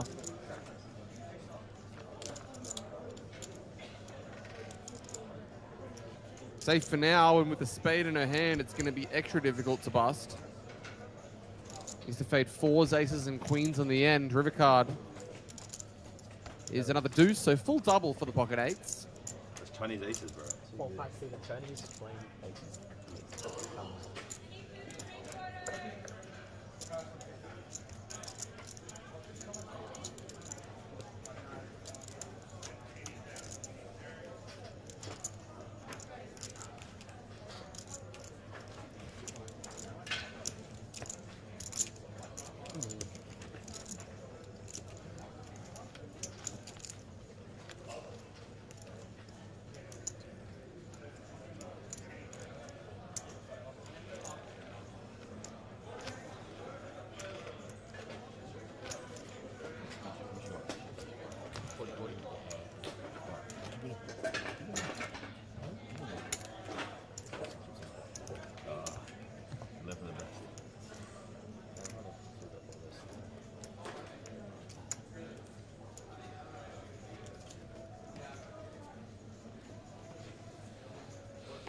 Right, so 1 hour into registrations being open for the Jack Star, and we are at 718 entrants. 6, 6, 4. Not bad. 6, 7, 4. 6, 8, 4.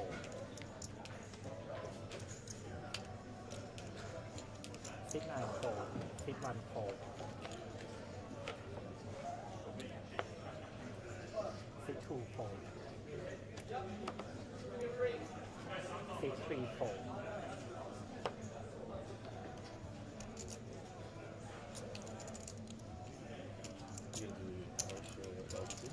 I don't know. Multi for you. Obviously, because it's 95 wins. It's good actually. It's good. Last week, it's Just Sydney's expensive and like not where the fuck am I? Where are you gonna 10 stay? seconds. I took 7 days at 6, 4, race, 120. Oh, for the Irish Open. but that would be too. I haven't applied for so expensive. I haven't looked at pricing. Considering what like 120K. Queen 9 for Troy in the small blind. Richard in the big with the 6-5. Raised to 120 and a fold. It's your favorite stage of a tournament. I don't really get to play them, so That's the issue, man. I'm trying probably just after late reg. Everybody seems to lose it a little bit. to study well.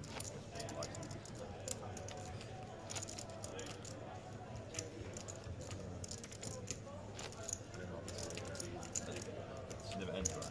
So at least maybe 7 months straight. I mean, like, enough at home, and then we got too much in Melbourne. Maybe it's 2 or 3 shoes in Melbourne. I live next door.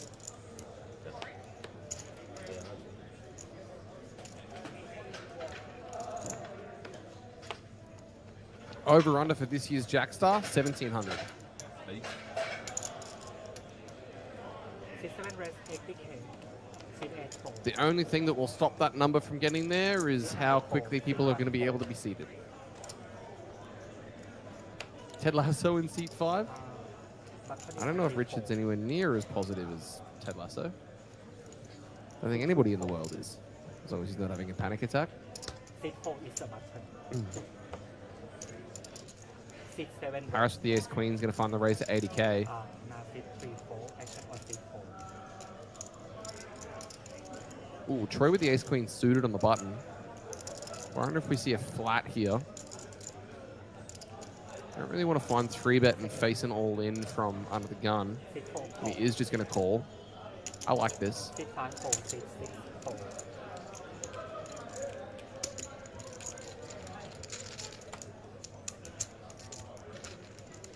To the flop.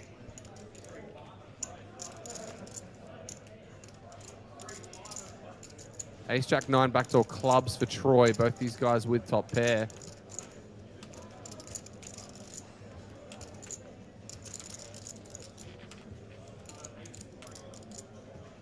Six, 7, bet 100K.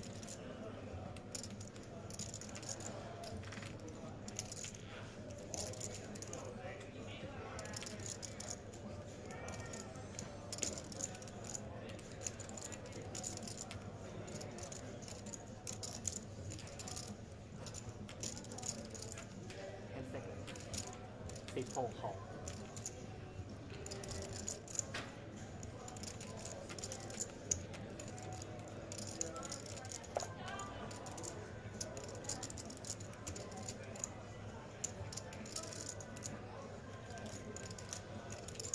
Seat 7 check.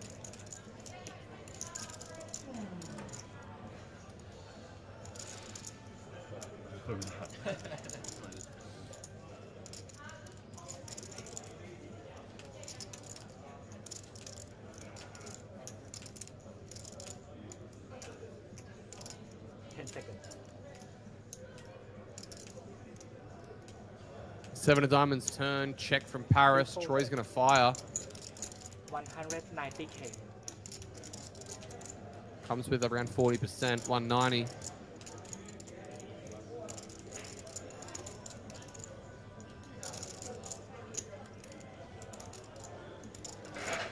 Seat 7 call. Obviously not going anywhere with top pair is Paris, so we're going to see a river.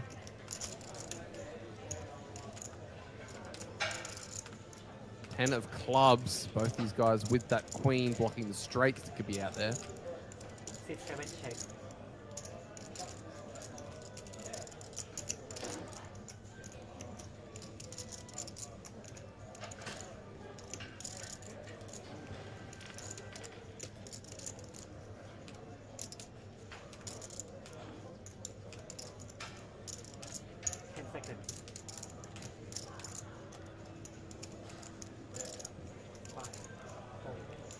Check. It's like check, check, and these guys are going to chop it up. So obvious, bro. Huh? It's so obvious. What you had? I was holding the river.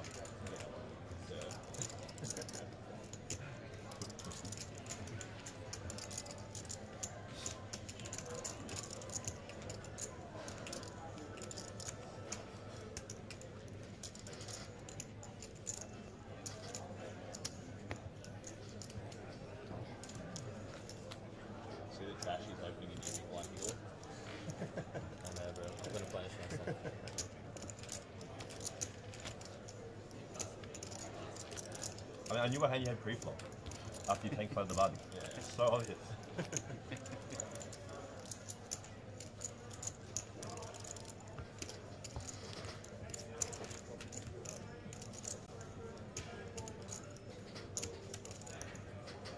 You should have said the classic line. You play that shit? No good when you flip over. Yeah. Bro, but you flipped over quickly, I was like, fuck, no way. Just check back 2K, are you serious? Seat 4.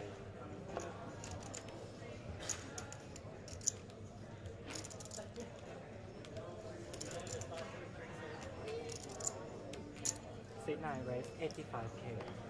Seat 1 4. Seat 2 4. Seat 3 4. I'm just going to duck out for a moment, guys. I'll be back in about 3 or 4 minutes. Won't be long. Seat 6 4. Seat 7 4.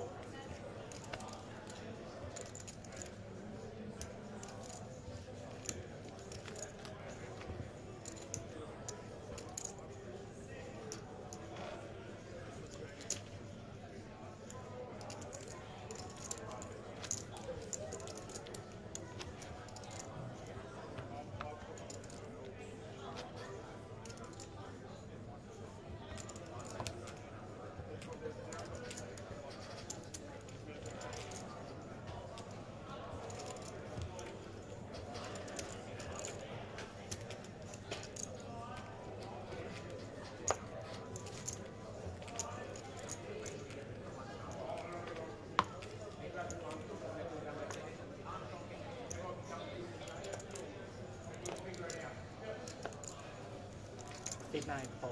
Seat 1 4. Seat 2 4.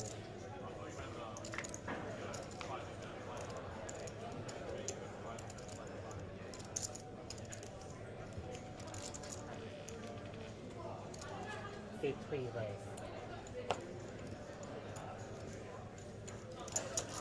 375. Seat 4 4. Seat 5 4. Sit 6 fold. Sit 7 fold.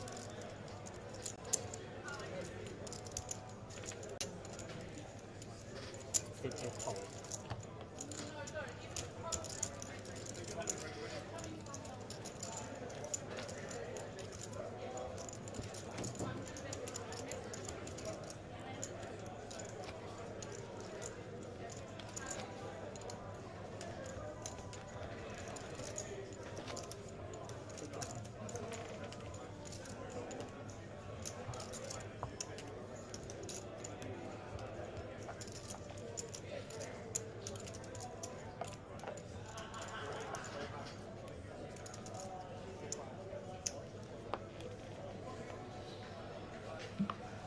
Welcome back.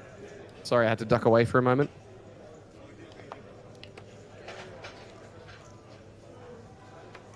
Sit 1 fold.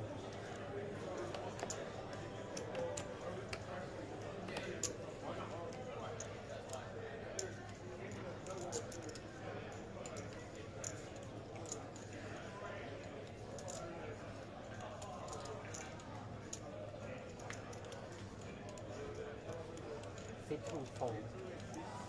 Sit 3 fold. Sit 4 fold.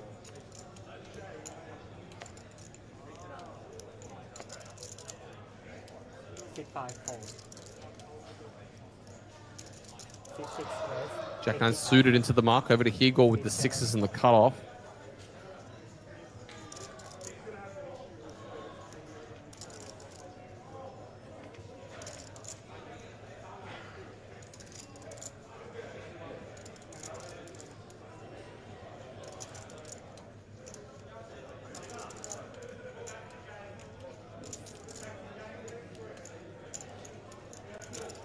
Sit 8 rest.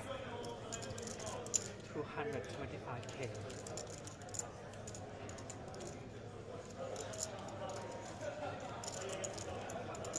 Sit 9 fold.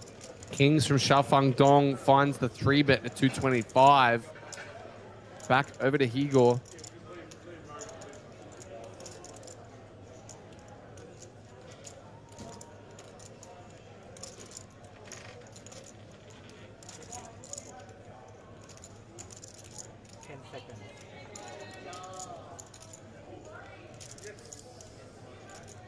Yes, but they're not easy to locate, John. And it's above my pay grade as we are going to see the sixes go down.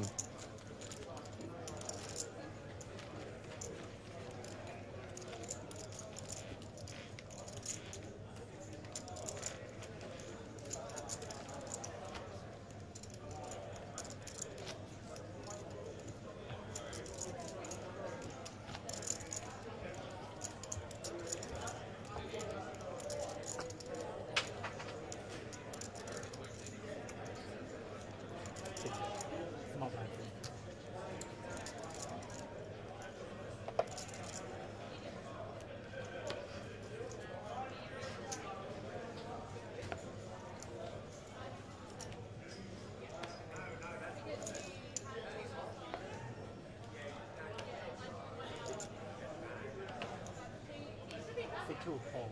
Sit 3 fold.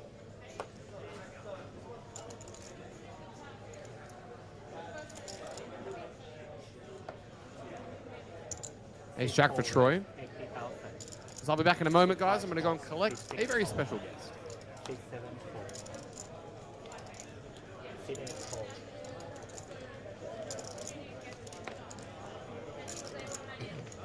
Sit 9 fold.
control A. Sit 3 4. Sit 4 4. Sit 5 4. Sit 6 4. Sit 7 4. Sit 8 4. You didn't like my raise.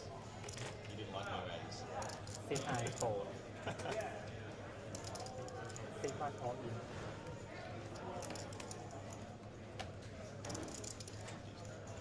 They've already fucked the numbers up. My second is correct. Oh, really? Oh, yeah, that's annoying. Did you 170. Did you lose an all-in on this table? I'm sure they can fix this. This is the first thing. Yeah. Try to deal and know you can radio through. Sorry, is that right? They must have got the cards wrong too. Sit 2 all in call. Oh, what?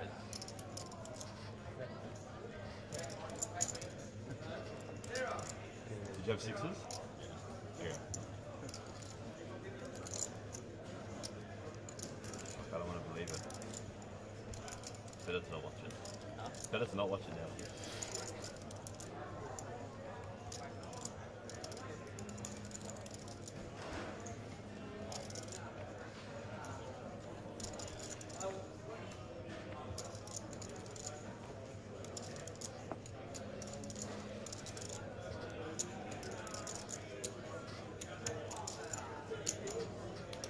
Welcome back, guys, and I have managed to go out and find myself a very special guest. He soft bubbled this tournament because he sucks, but he's been playing tournaments all over Asia. He obviously is originally from the Brisbane area, but now he gallivants all over the world because he's got more money than sense. Charles Sai, welcome to the mix. Thank you, Jordan. Thanks for having me. And we were talking earlier about Lakers and Lakers history with Jackson Young. I noticed that you're always rocking Lakers hat, but sometimes occasionally we see you wearing a Hawks hat as well. Who do you actually support? I mostly support players, so mostly like Luka, LeBron, and Giannis. But otherwise, nah, since LeBron has actually left Lakers, I probably might actually get a Phillies hat. Right. So you're just like a bandwagoner? Pretty much. Right, okay. And how many hats do you own that are NBA adjacent? I know, I lost some ever since I throw some on the roof nowadays. Oh, I forgot about that. Oh, okay, so funny story. So Charles and I went with a few friends of ours to have dinner at a place called the Pane, which is a Korean restaurant in Southport, open until 1 a.m. And why were you even doing that? You were just throwing it up and catching it for the fun of it, right? Well, we were bored that night. We were waiting for what, Jen and Bert to come? Yep. And then eventually I may have thrown a bit too far up, and we would never able to get it down anymore. Yeah, so he was trying to see how high up he could throw his NBA hat, and he managed to throw it onto the roof of the restaurant that we were at. And it sits there to this day. Have you seen it? Have you been there? Have you seen it? Is it still up there? Nah, it's all forgotten. Oh, okay. Never to be seen again. Right. Unless you want to buy me a new one. Yeah, well, no, not today. Anyway, you've registered for the Jackstar. Are you waiting for that one? Yep, we'll jump in later, but I'm a bit lazy with playing like 200 bigs deep. Yeah, so we're jumping around like the 100 bigs around mark. But I do notice that there is quite a lot of big stacks on here. As we can see, Troy's got like lots of chips. And there's quite a few famous names like Paris and It's a Craig. pretty stacked table. Yeah, Craig's already won 3 trophies this series, so Yep. he's on a heater. Yep. And running deep in the Centurion's even better. He's running so sick as well. I saw a video early on day 2 where he got in King Queen, Ace King ISO, 10's called off, and got Ace Queen to fold, and he found a Queen to find the triple up. And that's kind of how it got started for him in this tournament. Have you played with Craig a fair bit? Nah, not really. I played him just very briefly in the 300 turbo that he won. Otherwise, not much else happened. Got a message from Sam Sewell here saying, hopefully you don't get somebody that sucks in the booth like Charles Sai. Sam Sewell? Yeah. Who's Sam Sewell? I don't know. It's just what he said. So you just get inflamed by guys you don't even know. Good start to my series then. Yeah, it's great. I must have sucked out on him pretty badly. If I did that I don't think he's here. Ace King for Johan Lim fires in at 9.5 beavers from the cutoff with the Ace King suited. Eagles probably got a easy call, I'd say. I don't know. Against cutoff from gun, it's a bit dicey with Ace 10-0. Ace 10 suited, I don't think you fold, but Ace 10-0? Oh, it's pretty border. Oh, he raised. Sorry, my bad. Yep. I missed that. No. Never mind then. Yeah, Yehun is not doing it very light, especially versus like a very early position open. Yep. So I wouldn't expect a lot of hands like an ace 10-0 to call, ace jack off, pretty border. I got a question from Braden Jinx in the YouTube chat saying, Charles, what happened to your chess career? Do you still play? And any tips for him? No, I do not play anymore. Haven't played for years. If he does want to improve, maybe he should not have the kid first. Well, there you go. Not enough time. Oh, the ace 10's going to call he off. does call it. Wow. A little bit wide, but obviously Igor's going to know better than I will, so he is going to put the call in, and he's going to have to try and find a 10 to get an elimination. Given how Igor tends to run in this venue, it wouldn't shock me. We saw clubs folded, 3 of spades window, queen, 9 behind. Super clean. 8 for a sweat. Jack. How about the 10 of clubs? He's How about too he good. just bangs He's it actually off? too good. Flush draw. He knows it. But the Oh, flush draw no. gets there. Wow. So clubs were folded by Troy as well. The full double is going to go to the man with the ace-king suited, and Igor doesn't run that good after all. Craig is relatively new to poker, plays local to Beanley, but smashing it. Wow, that's insane. Given the series that he's had, it's ridiculous to think that he's relatively fresh to poker. Now, Charles, you've been playing all over the place. How many different countries have you played poker in now? Because you've been playing all over Asia, right? Not recently. I've only just started going to Jeju as of June this year. But you're playing in Taipei. Mostly in Taiwan. I do want to visit you in Macau, though. Yep. But you keep hyping up Macau. It must be a No. venue. I don't hype it up. You don't? Oh, my bad. My bad. Yeah. I'm sorry. I forgot. You wanted to take those fishes there. Yeah, I know. You're so greedy. Macau sucks. Yeah. But on that note, if you do ever want to visit, the door's always open. So free a com if you ever want to come and check it out. Only for Charles, not for all of you guys. Got a question from Fisherman saying, ask Charles if he listens to his girlfriend.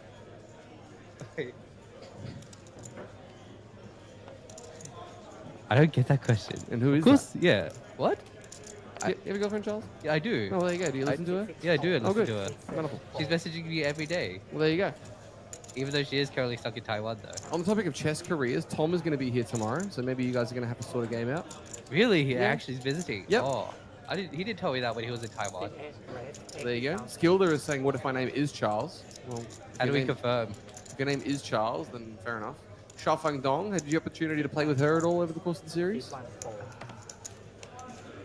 She has gotten to this table and found a 2.5x, so she came with 8 bigs, and now she's got 25, so she's... Was she the lady that was on my table yesterday? That's a good question. She was. I think she was, yeah. That's why I asked. I'm trying to remember. There you go. Richard in the big blind with deuces is going to want to come along after Craig found the flat with Jack 10. Let's go multi-way to a flop.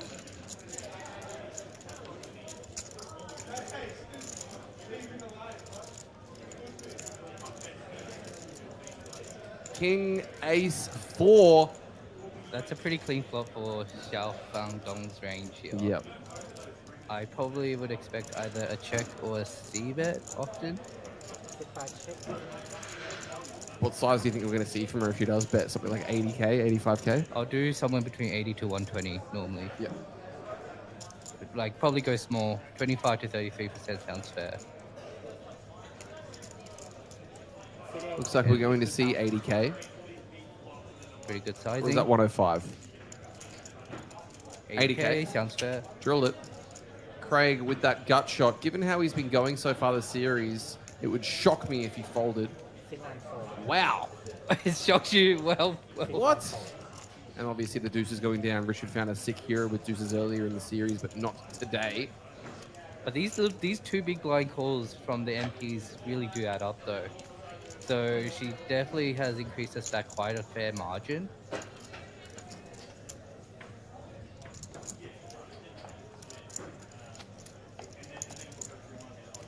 No, this isn't the TikTok streamer. Is it the? Well, she was on the table with the Chinese TikTok streamer yesterday, yeah. So we had a lady that was on here previously who is a Chinese TikTok streamer, and she's had somebody following around with a camera doing content all day, all series. So it's been fun. Do we know the ad? Yeah, I do actually. Yeah, I've got it here. Let me take a sneak peek at it.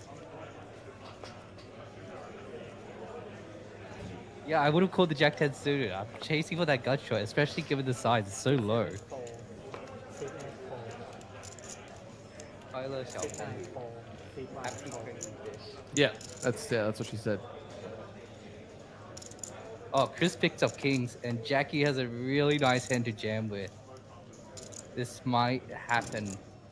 Jackie was the player that actually burst the bubble as looks like a raise to 85k. And do you think the ace deuce goes in still?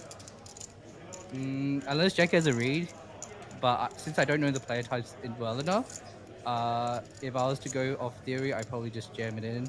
Hope Chris is opening wide with like Jack 10 suited, some Queen X, some King X, which we're happy to flip against most of the time. And he does put in a time bank. He is considering a 3-bet jam.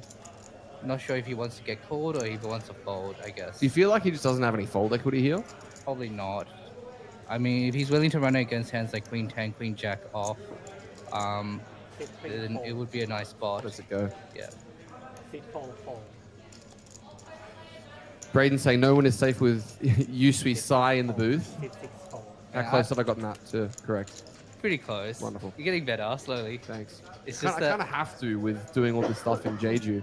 Yeah, what annoyed me was like, I don't know why Poker Dream. I told Poker Dream to use my English name, but then for some reason on the stream they used my Chinese name, and I noticed you on stream was using my English name, even though like on the label it was just Chinese. Yeah. I was like, I'm gonna always default to the name that I know most formally is, or most informally, should I say? Yeah, you gotta comment. You managed to commentary on me very often at Poker Dream, considering I ran pretty well. Yeah. Is that your biggest score ever? Yeah, it was my biggest score. Congratulations. Was it for 100k Oz? What do you mean? 40k Oz? It was. I think it was like 70k AUD. Yeah, there you go. Yeah. Congratulations on that one. Thank you. I did run very, very pure. I probably would say it was like one of my most cruisiest tournament I've ever played. So that's how well I ran, to be honest. Can you stop fiddling with that in your pocket? It's coming through the microphone. Thank you very much. George Scanlon says, I think Jackie's got like 450k. Yeah, oh yeah, he's actually got a fair bit more. So it looks like a bit of an issue with his reader there. He's actually got much more chips than what it says. Unsure why that is, but that's all right. Oh, that's probably why. The ace deuce went down. Yep. Yeah. David McGinnis says, hi Charles, the chess master. For somebody that doesn't play chess anymore, you're getting a lot of hype for it. Yeah, I haven't even told anyone about my history of chess. I haven't played for years. I wonder if there's actually any competitive chess players lurking around in this chat. Did you play the tournament in Taipei that was the chess poker tournament? No, I did not. I did hear about that. I think I ended up playing the main event that day. Yep. Yeah, so I skipped that for the main. I think it had to be done. 7-4-4 on this flop as we're going to see a relatively wide defend here from Paris with the King 5 offsuit, Troy with the Queen Jack. Did I watch Raw today? No, I didn't, but I heard that it's going to be Penta v Rey Phoenix to fight Roman in Mexico City, which is going to be absolutely insane. You don't follow WWE at all, do you? No, I do Wonderful, not. fair enough. I have no idea what Raw is, unfortunately. Yeah, that's all right. Onwards we go. Are we going to see a C-bet here from Troy? No. Going to take that Queen of Hearts to a turn, which is the Deuce of Hearts, so he does pick up a flush draw. That's a very good card for him to probably delay C-bet. The not flush draw. So Charles came fourth in this event. The 18k main event at Poker Dream 23 in Taiwan, Taipei City. Yep, thank you. Congratulations, Charles. Thank you. It's Fun been a month. fact about that one, Fisherman, I was actually commentating that event. So, yeah, small world. Yeah, Tom was also with me as well, so you also got to commentate with Tom as well often. Yep, it was actually cool. It was actually a lot of fun being able to commentate for Tom. I haven't had him on the booth for a long, on the table that I've been commentating on for a very long time. So that was quite a lot of fun. Was that your first PD commentary? Because I don't think they do commentary for the Malaysia series. No, I did the one in Jeju about 2 months before. Oh, Jeju. Yeah. Did they end up postponing or cancelling it? That got cancelled. Ah, Stone okay. cancelled. 100k on the turn from Troy. Paris is going to get another look at this one before letting it go. Chris Petrie says, do grown men still like wrestling? Allegedly. How much do you like wrestling? Enough. Enough? I've never seen wrestling often nowadays. It's cool. I'm still a bit of a fan. Do you watch football at all? Only the FIFA.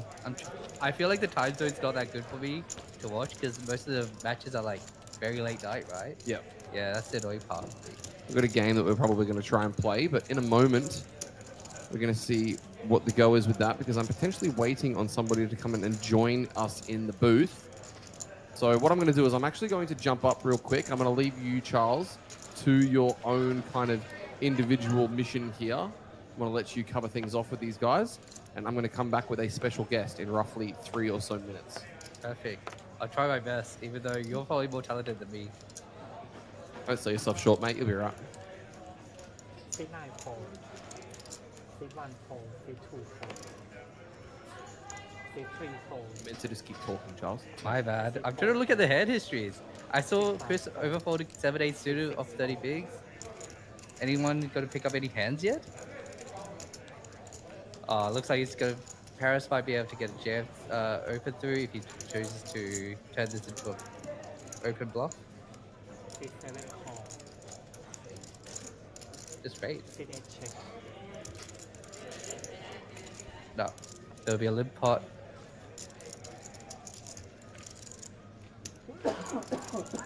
Paris finds the 9, middle pair. There's probably either a check or c-bet often here. But I would assume Paris isn't going to be folding often on the flop.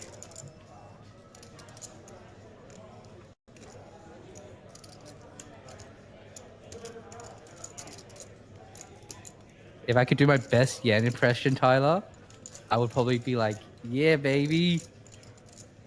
Well, that's Mano. C8 check. I feel like Yan would say that often, though. Have you asked Yan about the amount of toilet paper he uses? Have you heard the story? What? I'll tell you about it when we get back. All right, I'll be back. I never heard of this one. I have a story about Yan wanting clean toilets, though. So Paris probably chooses to delay c-bet, try to let his opponent catch up often. Xiaofan end up having a gut shot, which is probably not going to be folding often to a half-pot bet. And as we can see, she is contemplating it. Oh, she folds. Okay. That's a bit surprising. Guess she thought she didn't have enough equity. His villain maybe have hit a 5.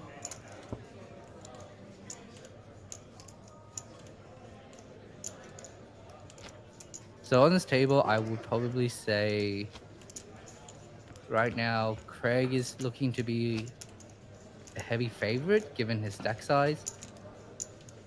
And Troy, as always, is leading quite a lot of chips, and those chips are very hard to take.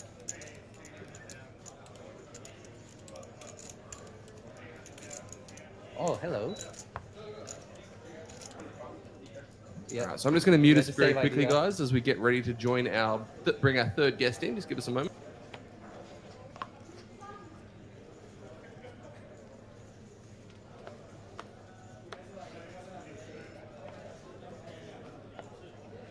C1 fold. C2 fold.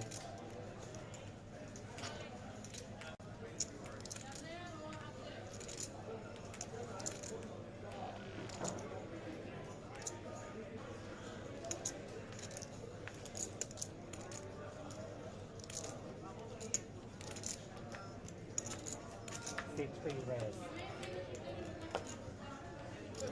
375. C4 fold. C5 fold. C6 fold. C7 fold. C8 fold.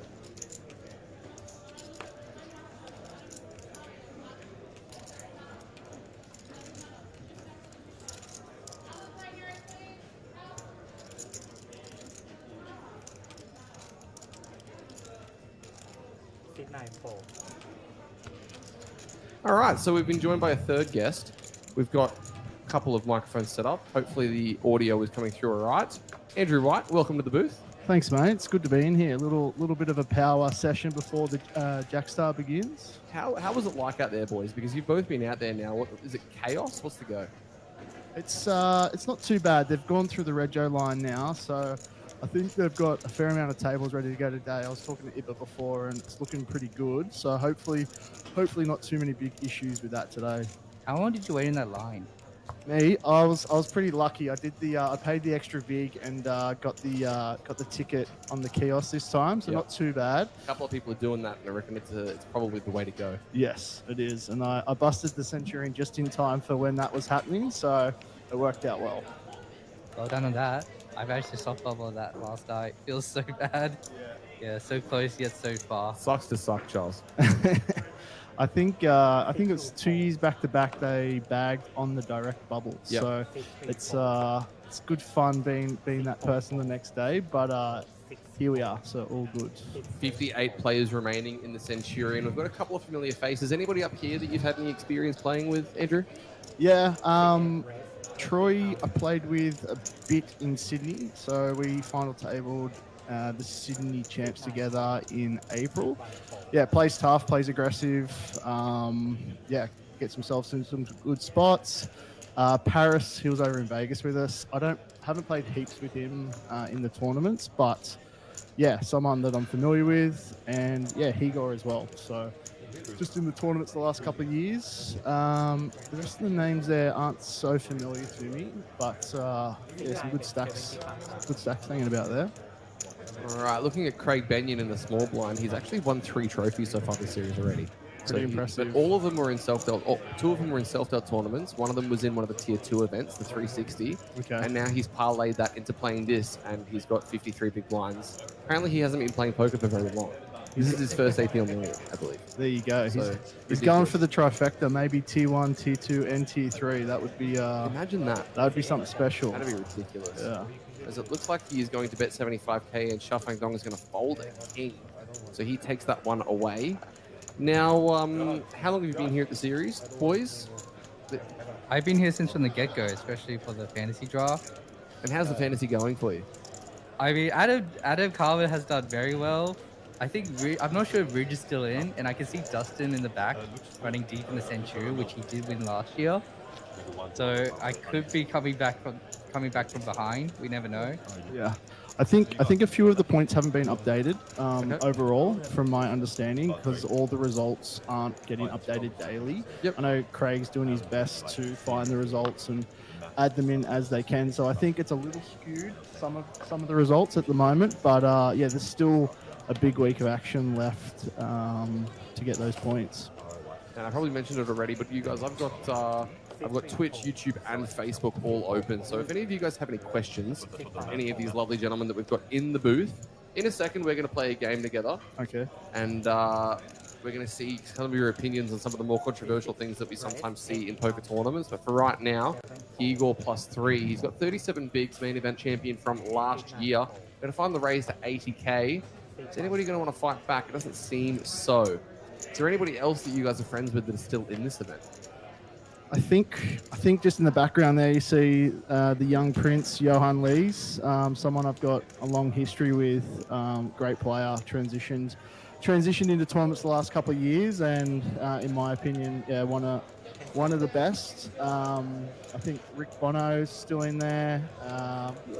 Who else is popping around? What about you, Charles? Anyone there? Oh, Yifeng's there. You can see Ridge is still in. He's in my fantasy team, so that's good for me. Yep. I actually do know Yehu Lim, otherwise known as James. I only just met him recently, as of like last week, and he did tell me that his visa is expiring, so he is heading back to Korea soon, and he can't play the main event. It's brutal. Yeah. And he hasn't bagged or anything, right? He hasn't played it? No, he can't play it at all. He has to leave. I think he leaves on either Saturday or Sunday.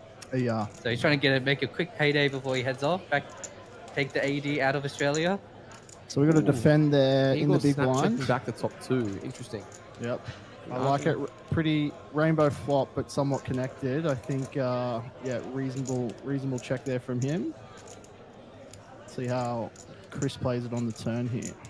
Yep, Chris rocking the underbeard. It's a unique look. Yeah, he's been on feature table a few times. Yeah. Confucius. Did you call him? Is it Confucius? Or did you say Confucius? No, what's the... It's Confucius. Oh, Confucius. That's it. That was the one. That's hectic. Igor goes for half pot. Yeah, Confucius has got some good sayings, but yeah, Igor with half pot. You guys an update on entrance in the Jackstar. We're at 819 now, so pretty ridiculous. What? And Hegor is going to find that. So the guarantee has been met. It was 779 needed for the guarantee. It was 770 even for the guarantee. So we're past that with another 30 minutes remaining of registration before it kicks off. Now, Andrew, am I to understand that you're a bit of a football fan? I do like a bit of football. Yeah, my business partner's football player. I enjoy going to the games. Love it.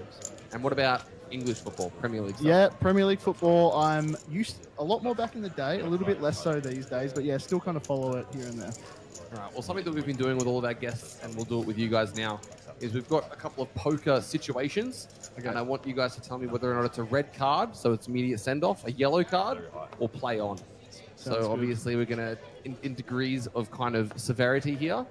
And the first one that I want to ask is early in a tournament, so like level 1, massively celebrating an all-in with aces. Is that a red card, yellow card, or play on? I think it depends on the series. APL, I think it's a play on. I think depending on where else we're at in Australia, it might be a yellow card for me. I mean, I'm pretty lenient on this. Like, if the guy wants to celebrate, just let him celebrate. It's early days. Just play on. That's fair. Play on, probably. All right. Next one I got is stacking your chips in 10s as opposed to 20s. Whoa. Again, I'm going to go by series. I reckon it's okay. It's okay here. It's acceptable. Have they changed the rules on TDA Well, yet? I'm gonna get that. I'm gonna get to that 'Cause afterwards. I but yeah. heard rumors that they were forcing players to do 20s, but I'm not sure if it's applicable or not. Yeah. So, to me, I'm okay with, but if it's like a random number like 12, 23, 27, I'll put a yellow card in for it. It does mess me up. Ling Lu's actually, she does the 10 stack, but in a unique way, and she knows exactly her count at every time. And yeah, sometimes I'm like, Ling, how many chips do you have? Like, yeah, I've counted a lot of stacks, but no, it's. I think 20. I think 20 should be the standard. Well, apparently it has been enforced and it's been changed in the TDA rules that when possible, you are to have your chip stacks in 20 now. Picking up the action, it looks like Yehu Lim has found the open from the button with the 7-8 offsuit. Jackie with 13 bigs is going to defend and flop himself a pair on an ace-ace 10 board. So he defends from the big blind. Him having a king of hearts probably helps a lot as well. I would imagine he wouldn't be folding often, given that he's got backdoor flush as well. See what sizing Lim comes with. Oh, he's already bet 60, sorry. Yep. 1/4 pot. Yep. This is great. I can just sit back and you guys can do it. Jackie is going to find check raise. Wow. I think that's going to bring this hand to a relatively swift conclusion. Can't see Yehun Lim sticking around with this 8-7 offsuit from the button. What do you think about the raise here, Charles? I mean, I probably wouldn't go for it myself because I want my opponent to try and bluff me more often. Yep. But I guess Jackie is probably happy to try and see if his opponent has an ace or not. Yeah. Yehun Lim's going to use a time bank here. He must be considering if villain has an ace-x or not, because a lot of times he wouldn't expect ace-x to raise here, and also a lot of the ace-x is in his range, to be fair. So I wonder if he considers turning his hand into a pure bluff. I think it's a bit hard. I think it's a bit hard with the remaining chips of Jackie there to try and. It's always when you want to know use two time banks. He's used another time bank. Here we go. We're looking at the bottom of the screen. We can see the payouts. It could be a factor that he could be taking to try and achieve a pay jump, maybe. But even still, this feels kind of dicey. If Jackie's check raising a flush draw, he's not folding. No. So. Yeah, they are. Looks like they are on a jump here. So 54th. Yeah, but 54 will get the increase, as he is eventually going to let it go. All right, on to the next question. So this one is lining your cards up on a card reader at an outer table. So we got no feature table, no RFID.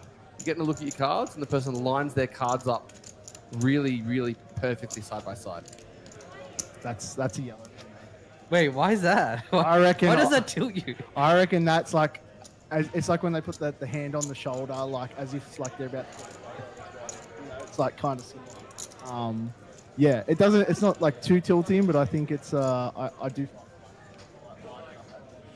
hand. Yeah, I find that hilarious. Oh, it's hilarious. Yeah, like, but yeah. I wouldn't call it yellow. But yeah, I agree with you on the shoulder part. Like, but like, it's a $1,500 photo. I gotta make sure I look great Okay. in it. It's all about the photo. Okay. It's a $2,500 photo if I got shot at Centurion. So just to double check, Andrew, yellow, Chris. Sorry, Chris, Charles, play on. Yeah, play off. Pure play off. Fine on. All right, next one. I know your answer on this one. Sunglasses. 7 race 80,000. I have gone back and forth on this over the years, mostly due to my blindness to my left eye. So I actually like sunglasses. I think it's okay for people. Wait, what do you think my answer was? Mine's normally a yellow on this one. 'Cause Oh, I personally don't. I've agree seen with- you wear sunglasses though. I used to back then, but then I just realized like I look so out of fashion. I just stopped wearing them. I think I wore it once because I had red eye that one time. Right, Like okay. maybe 2 years. Yeah, I think deep in tournaments, especially with the lights, like look at Troy's face there, like right into these Yep. These lights Blair- are pretty bright on the feature table, by the way. So blaring lights. I think it can impact a little bit, like seeing flops and all that type of stuff. And some people do have prescriptions, so I kind of jump between the regular glasses and the sunglasses, just depending.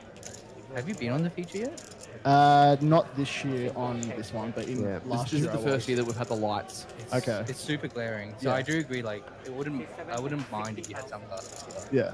And you can see Paris there with the cap, like covered, like it protects his Well, eyes. he actually there. borrowed that cap from somebody because it was struggling with the lights. Yeah. There you go. So for reference, guys, the reason that we've got lights here now is because there was a changeover in the lighting and AV crew here at Southport, and they ripped out a lot of the lights that were actually above the stage and replaced them with fluoros. And because of the setup that we've got, they were casting pretty brutal shadows of the truss onto the table, and it was looking awful on the cameras. That's why we've got the lighting set up now. We've got an interesting hand here. Yep, to the turn we go, which is the king of clubs. Gut shot now for Troy. Paris with that ace-6 is drawing to 16%, but does have some chop outs. Any king or jack, or three for that matter, would chop this one up for him. Paris is opened off +2 here, so fair amount of range advantage. I can imagine him kind of going for it on the turn here. 7 check. Let's see what he goes with. He does check back. Okay. Top control's fine. River's a 2. Do you think Troy value bets here often, or he rather just check call and? But what sizing would you go? Or would you go? I mean, for me, ace 10, not the strongest ace X. I probably just go very thin. Yeah, like 110, 115. Yeah, third pot. Yeah. Seems pretty reasonable. After Paris checks back the turn to obviously call a river bet, most likely here. I wouldn't expect much king, like 2 pairs here to. He's going a bit bigger here. I think it's closer to 2. Oh, actually, this looks like closer to pot. How much is he bet here? 285. Like Yeah. 70%. 70%. Yeah, it's an interesting sizing. I'm not quite sure. I think obviously pretty good one pair hand. I think Paris can obviously, he's just stud. Trying to decide now if his ace is good, but he can also check back some better hands on the turn that beat this. So yeah, that sizing, not quite sure. I mean, I was a bit surprised as well. So Troy must really think he's got the best hand here. He must not be scared of ace queen. Yep. I probably assume that Troy's thinking, well, ace queen's probably barreling, ace 10 maybe barrels. And he doesn't have any king jack. And as you can see, Troy does block the nuts, which is queen 10. So he probably just thinks Paris at best has some weak ace X. Yeah. And some king queen that maybe call off. And Yeah, he gets the call. Pretty nice value there. that's a very healthy pot for Troy. Yeah. Takes him straight up to chip leader again. I think in those scenarios, depending on what size Paris goes on the flop, it can really influence that kind of second street of value, whether it's on the. I think he went for. Is this why you like the double barrel? So if you barrel the turn, do you want to just basically check river a lot? Yeah, Showdown? pretty much. So like it's hard for Troy to lead that river there, and he's come up with a big size and got paid. But you start to put pressure on various hands there and get value from like maybe might have gone. Yeah. So Troy does pick a really nice pot up. Yeah. Half pot would probably be a very healthy bet as well. Now, is there any favorite you have here right now that you want to win the Centurion? Me, I wouldn't say I have a favorite. Obviously, yeah, a couple of friends in there. I think with the slower structure, the hour levels, it does favor certain players more than others who can just kind of grind out no matter the stack size and just kind of push on whether they're got chips or not. Again, I'm going to go with the young prince. He's got countless hours of cash game experience and now really refined in tournaments. So Johan Lees, I think, is my pick to go deep in this. And I'm not sure his chip stack at the moment, but it's in the back of his head right there, I'm pretty sure. yes, he's always looking around. He's always looking around the room, but yeah, that's the back of his head there. Yeah, that's kind of my. I probably have to go for Rich Grimsey only because I think he's the only one that's in my fantasy team that's still in. Yeah. Yeah, so if he does a deep run, that's good for me. Now, Xiaofei has a tough decisions with pocket sevens. Do you mix in between calls or folds here? So how much is he all in for? We've got 15 bigs. 15 and a half. Yeah, I think this one is probably a fold here. Yeah, I think sevens is just a little bit too light, and it's kind of critical. Not critical, but pretty big dent in her stack. Hoping for the flip. So, yeah, I'm not sure how Lim has been playing, but for mine, this would be a fold here with seven. So Xiaofeng has been a bit tight. Okay. And I don't know, because they do have the stream up, so I don't know if they've gotten up to the part where she's been overfolding quite often. So she might be thinking that everyone does think she's just really tight. Tight. Yeah. I think that's a big thing to note. Yeah, you image at the table. So when they do find a 3-bet there, even though they could be targeting sometimes, it can also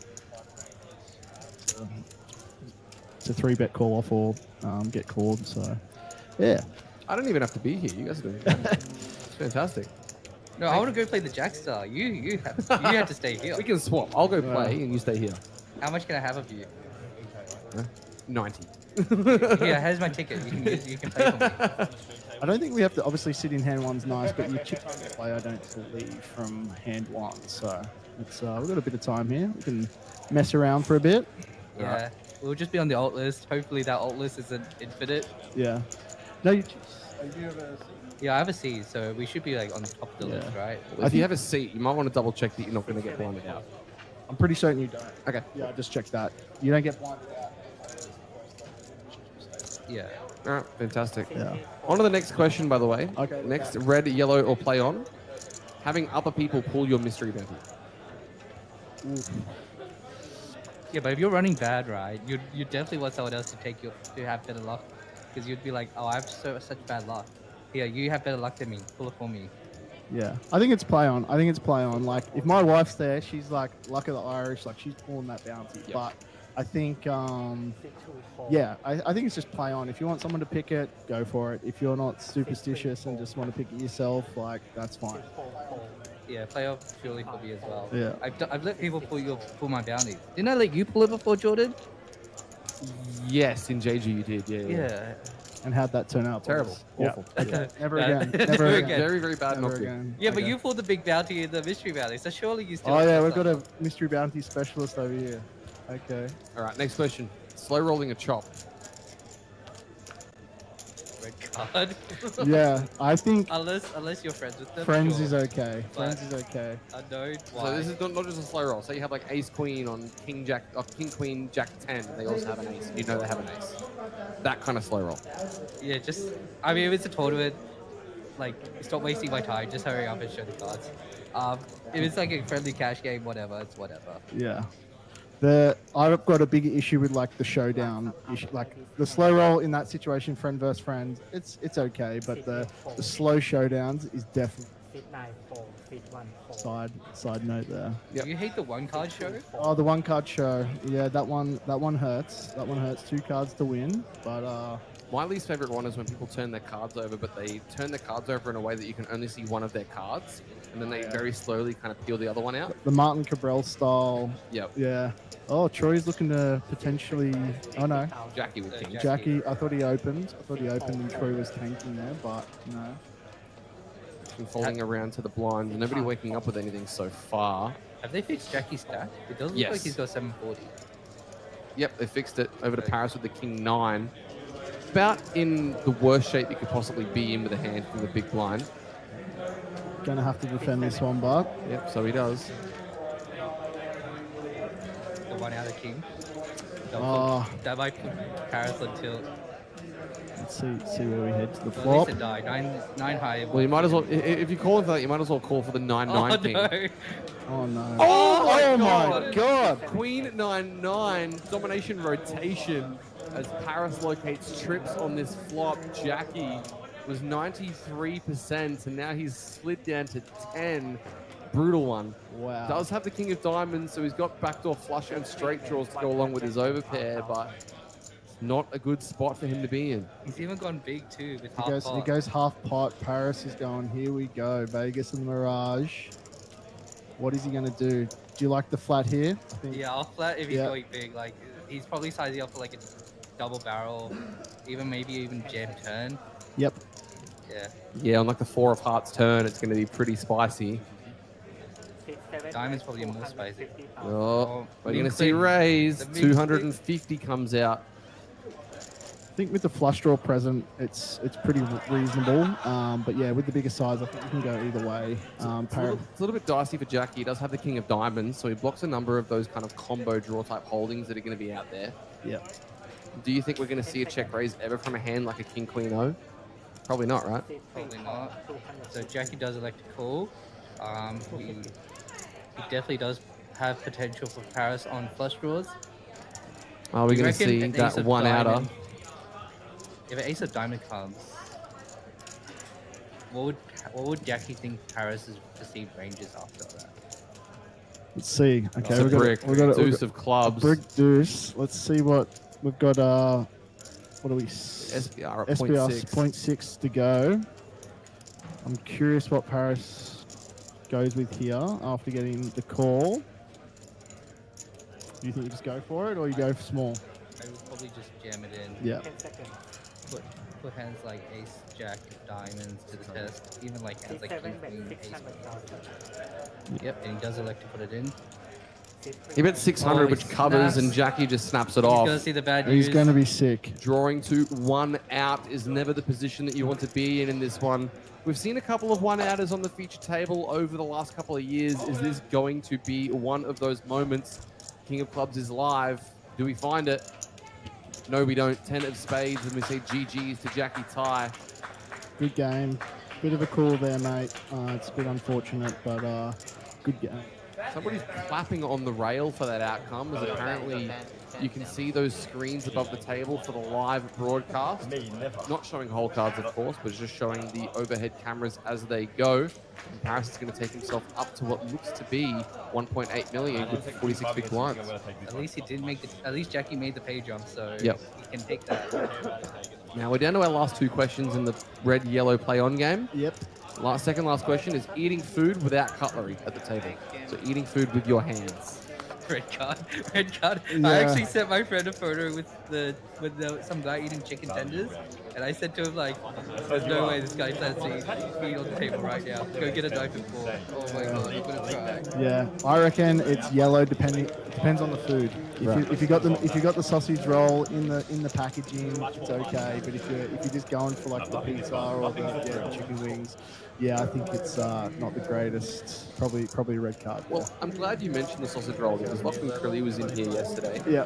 And he had a very, very funny story for us where apparently twice, I don't know if it was specifically this series, but he said twice he has seen somebody at the table order a sausage roll, buy a sausage roll, take it out of the packaging, and then store the unpackaged sausage roll in the cup holder. That one. Gross. That's more than a red card. I think that one. That's like a 10-game suspension. Yeah, It's yeah. like you're out for the season. Yeah, no good. All right, and the last one that I have for you is folding out of turn to go to the bathroom. Red card. Yeah, can't stand ones that impact play. I think, yeah, that's a red card. All right. Well, thank you for playing. Red, yellow, or play on. Oh, we've got a big hands here. We've got an open from Lim, and The blinds have ticked up. We're at 25k 50 now. Lim has found some good holdings. Ace King again. Troy definitely has a monster again, and could choose to call, given that it is an early position raise. I wouldn't also mind a 3-bet as well. What would you mostly do? Do you mix here, Andrew? Maybe you have ace queen off. I love that you're not asking me. Anyway, Andrew, I think Jordan's answer is always 3-bet here. Yeah. Let me just get situated with the stack sizes here. 16 effective. I think, depending if I have suited combo, I would consider, so it was gun 1 open. Yeah, it would vary depending if it's suited or unsuited. I think I would probably go for the 3-bet call off with the generally speaking. Again, play dependent, but yeah. Troy definitely. What's happened here? He 3-bets and gets jammed on in snap folds. Wow. That's a very good call from Troy. How much did he make it? What was his size? He makes it 230, so he goes 2.3 IP. And then gets jammed on for what looks to be around 20 bigs total. Or 18 Okay, bigs total. 18. Okay. Yeah, I thought it was 16 there, but yeah, no, that's a very impressive fold after 3-betting there. Yeah, pretty reasonable. They might have some history from earlier on in today, but yeah, nice fold there from Troy. He must think Asians are super tight.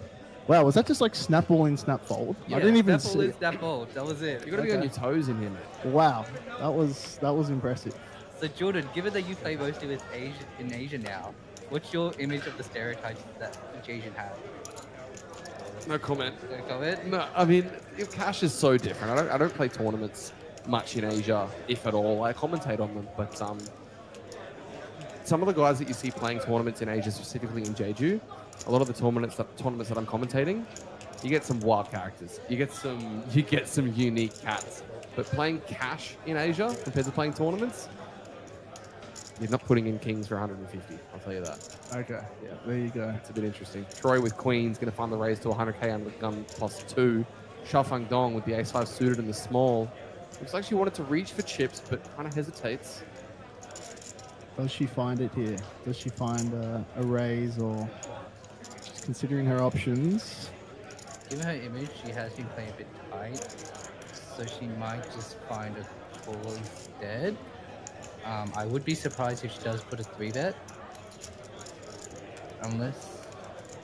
Unless she does know Troy personally, who tends to be a bit more wide often, especially when he's got a lot of chickens. It does look like she is tempted to 3-bet here. Sort of use the time bank. It's starting to give a bit of information here for Troy. Let's see if she acts before this next time extension. Do you reckon it's going to be NAI, or do you reckon it's just going to be a 3-bet whack?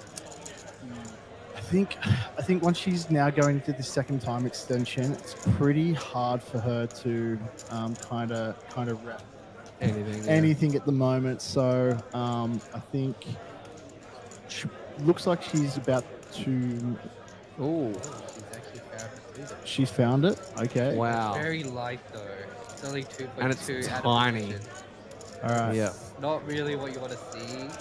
Yep. Given like she is playing out of position, if she gets called, she's gonna be a good price for Troy to incentivize call. To be honest. Cool. Yeah. And you wouldn't really want to have ace-5 suited post flop.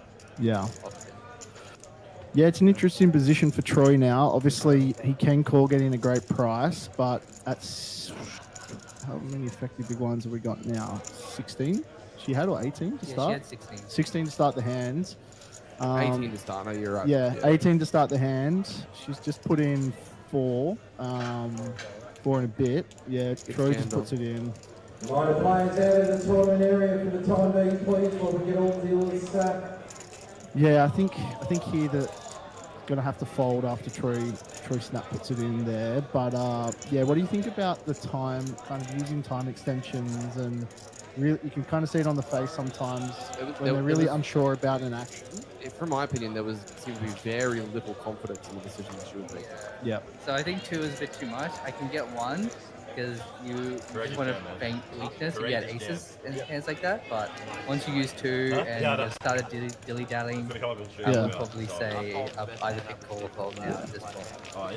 I think it is good to take that time to get the sizing right as well. To really think about stack sizes, you know, where Troy's at, where you're at, and come up with a sizing that you're either going to 3-bet fold, or if you feel like it's a 3-bet jam spot, go for it. Oh, bad news in the background. Ridge Grimsby out of there, Oh, heading no. towards the either payout desk or heading to the bathroom.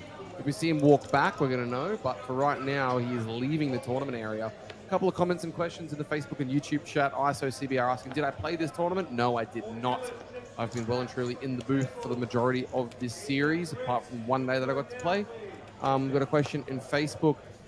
Did see a guy playing a cash game eating a loaf of white bread out of the bag. That's it. Very, very interesting choice of nutrition, but, you know, each to their own. Yeah. Likewise, if you guys have any questions in the chats, feel free to send them through. No promises you'll get a good answer, but we'll try our very best. Got a question from Damien. If you're considering a raise from her position, surely you would have thought about the shove and if he was going to call it off. Yeah, I think that was what was going through her mind, but for the amount of time that she used, I don't think she's getting any credit.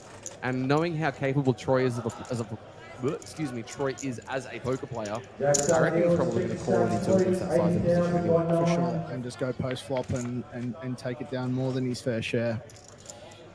All right, the Jack Star, ladies and gentlemen, is underway in the background. And as late as the registration period is continuing until tomorrow at 11:40 a.m., as at the start of this tournament, 856 players have registered.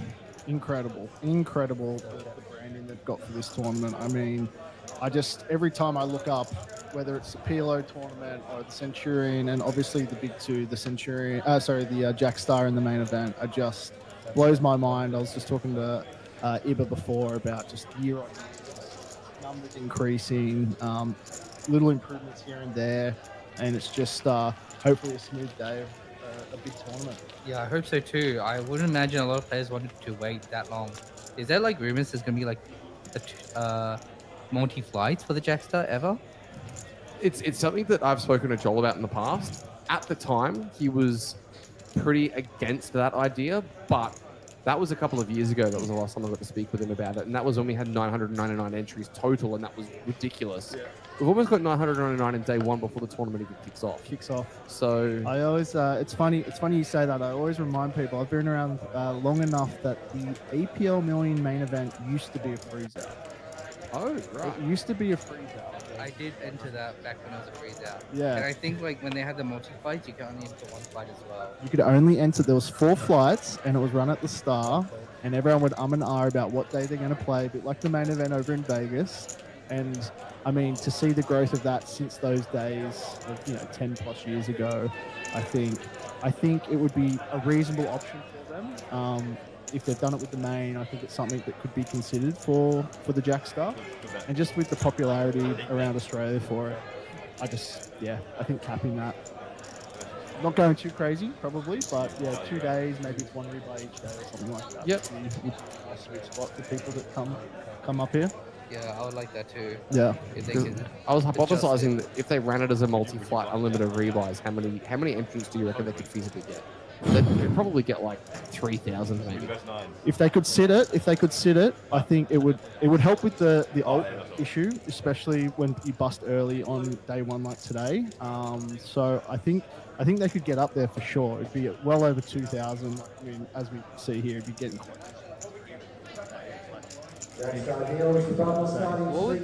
Would you also change to like day 2 in the money kind of situation? I think that's a good question. I don't know. Maybe, but then there would be like all kinds of other issues. Like, would you do it? Would you allow registration on day 2 like we would in this one? Obviously, with the multi-flight type situation, it'd probably not make much sense. But then day 1 would be such a long day, right? Big day, yeah. Anyway, it'd be interesting to see where it kind of transpires over the next couple of years, but I mean, as I come back to it, the branding of that tournament's as the biggest in Australia, probably. So it's yeah. Shout out to Jackie Glazier getting her name everywhere off the back of that event. Yep. She's always here. She's always here. So good on her. Yeah, 1A and 1B next year. A question, but I don't know.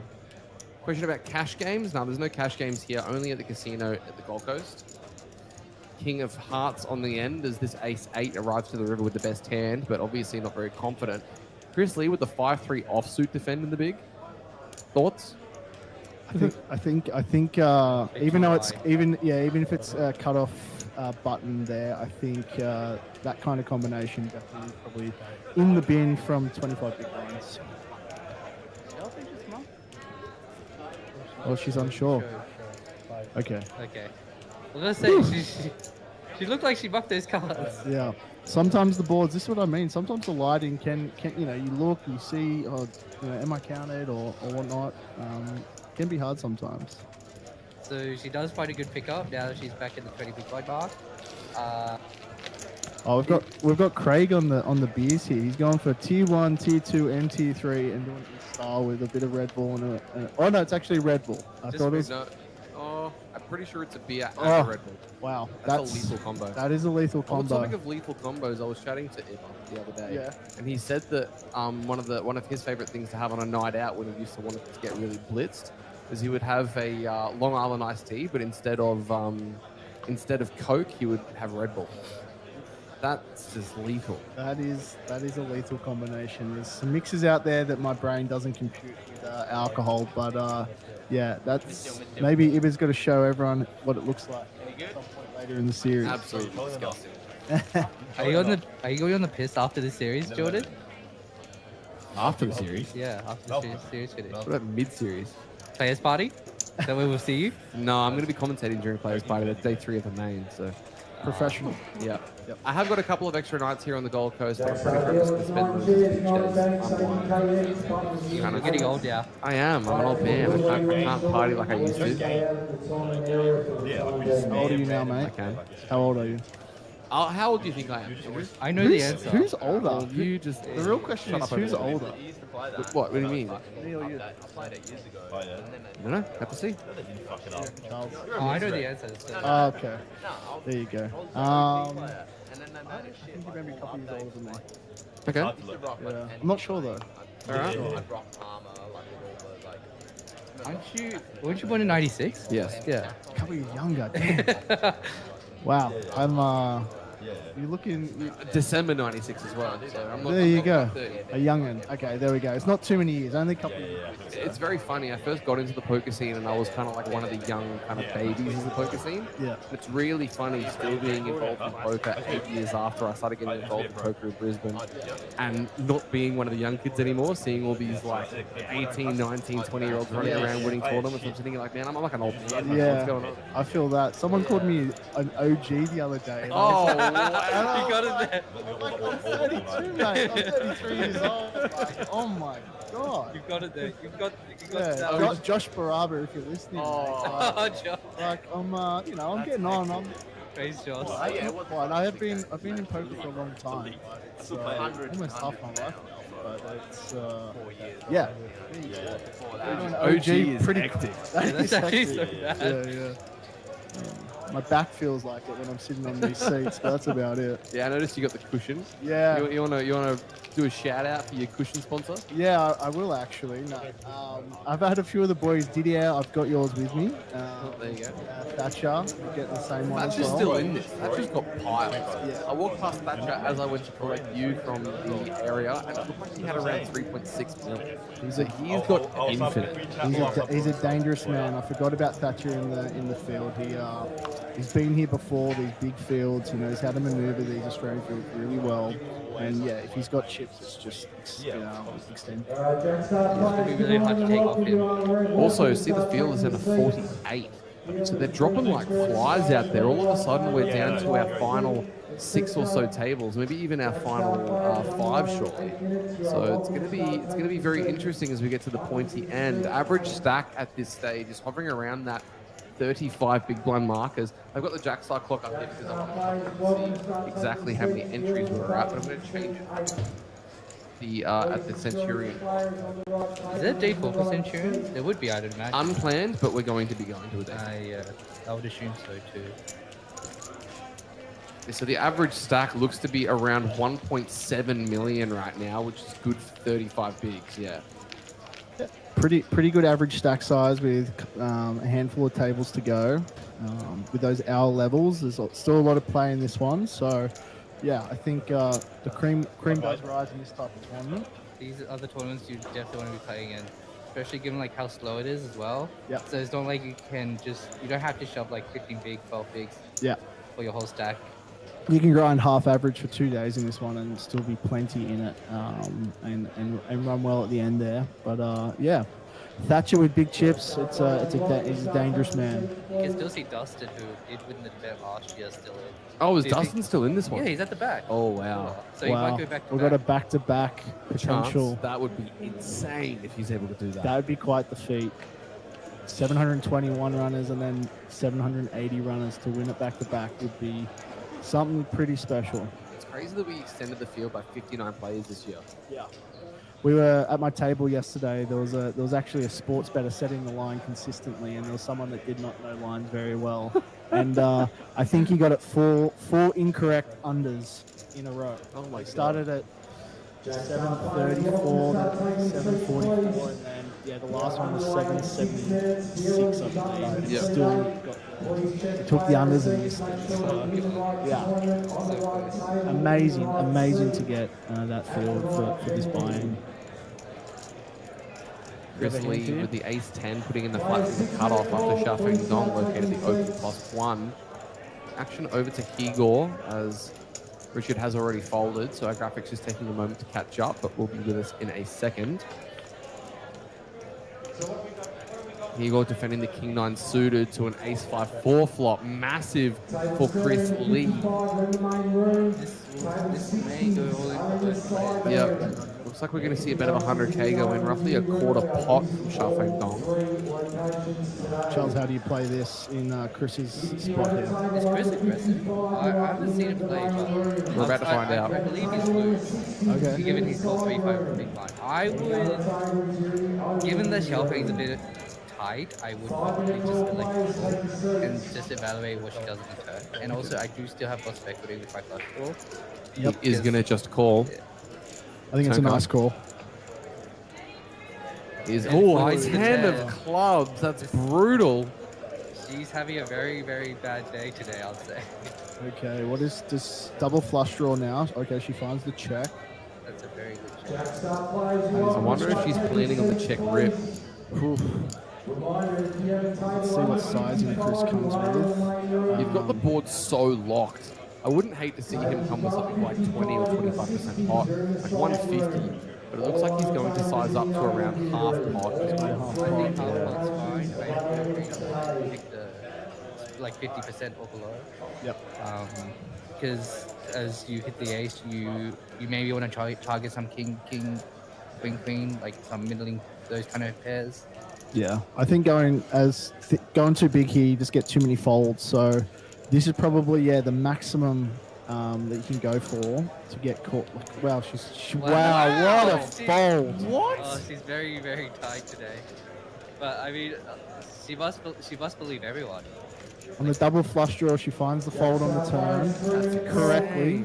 Believes everyone, apparently. Okay. I mean, it's a good time to believe everybody because everybody's had it against her so far. She can give herself a pat on the back later. Yeah, that's insane. That's actually a very good fold. So guys, in the back of screen, you guys are going to see the Jack Star start to fill the room. On stream, we're just a couple of minutes away from seeing that one kick off. Would you call one street on the turn with ace jack off there? I think you kind of have to. Yeah, I think you have would to. think so. Yeah, I kind of like, depending on what rivers as well, you can kind of go for block sizing, depending on cards and the river. But I think you have to call that after checking. So Chris did end up missing Q value, but Yeah, but like, is Chris going to be betting a hand like ace-8 of spades on the turn, or is he going to check? That's what I was thinking as you were talking about the sizings. It's what types of hands are easy betting there. Oh, we're going to have an all-in call here. Paris is loving the sweat with The the ace jack baccarat, off. this professional baccarat player, and he calls. Yep, asking if it is in fact 500k. It is. 10-9 of hearts up against the ace-jack offsuit. It's basically a flip. Yep. 55-64, 55-45 or so. Yep. So natural 9 wins this. After the baccarat squeeze, I feel like it's Well, natural 9 against blackjack. We're going to find out.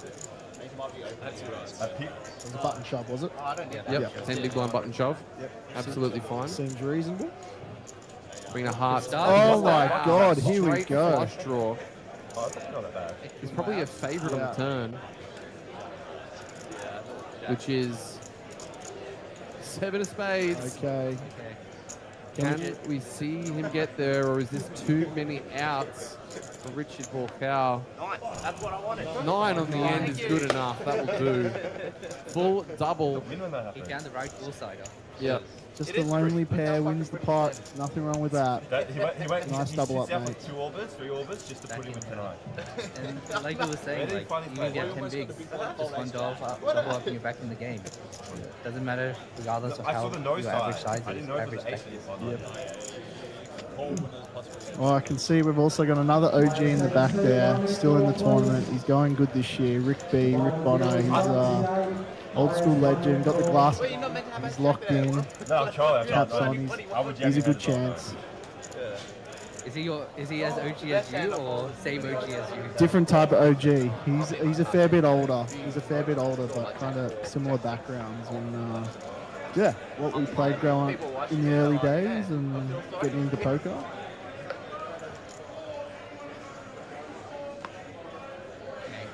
Greg's not even on the table when he's killing it. Must have gone getting the beer. Yeah. Maybe he's sitting with Jack Star. If you're Troy, do you start opening wider? Given like the second biggest stack is almost double yours. I think. Given that Greg's off the table.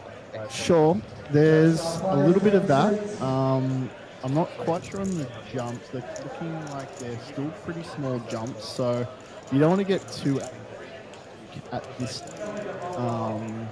There's a little bit of that pressure, and maybe the table is been a little bit quiet overall, but no, I think you kind of walk straight up and down here and find your spots with certain players as it comes natural.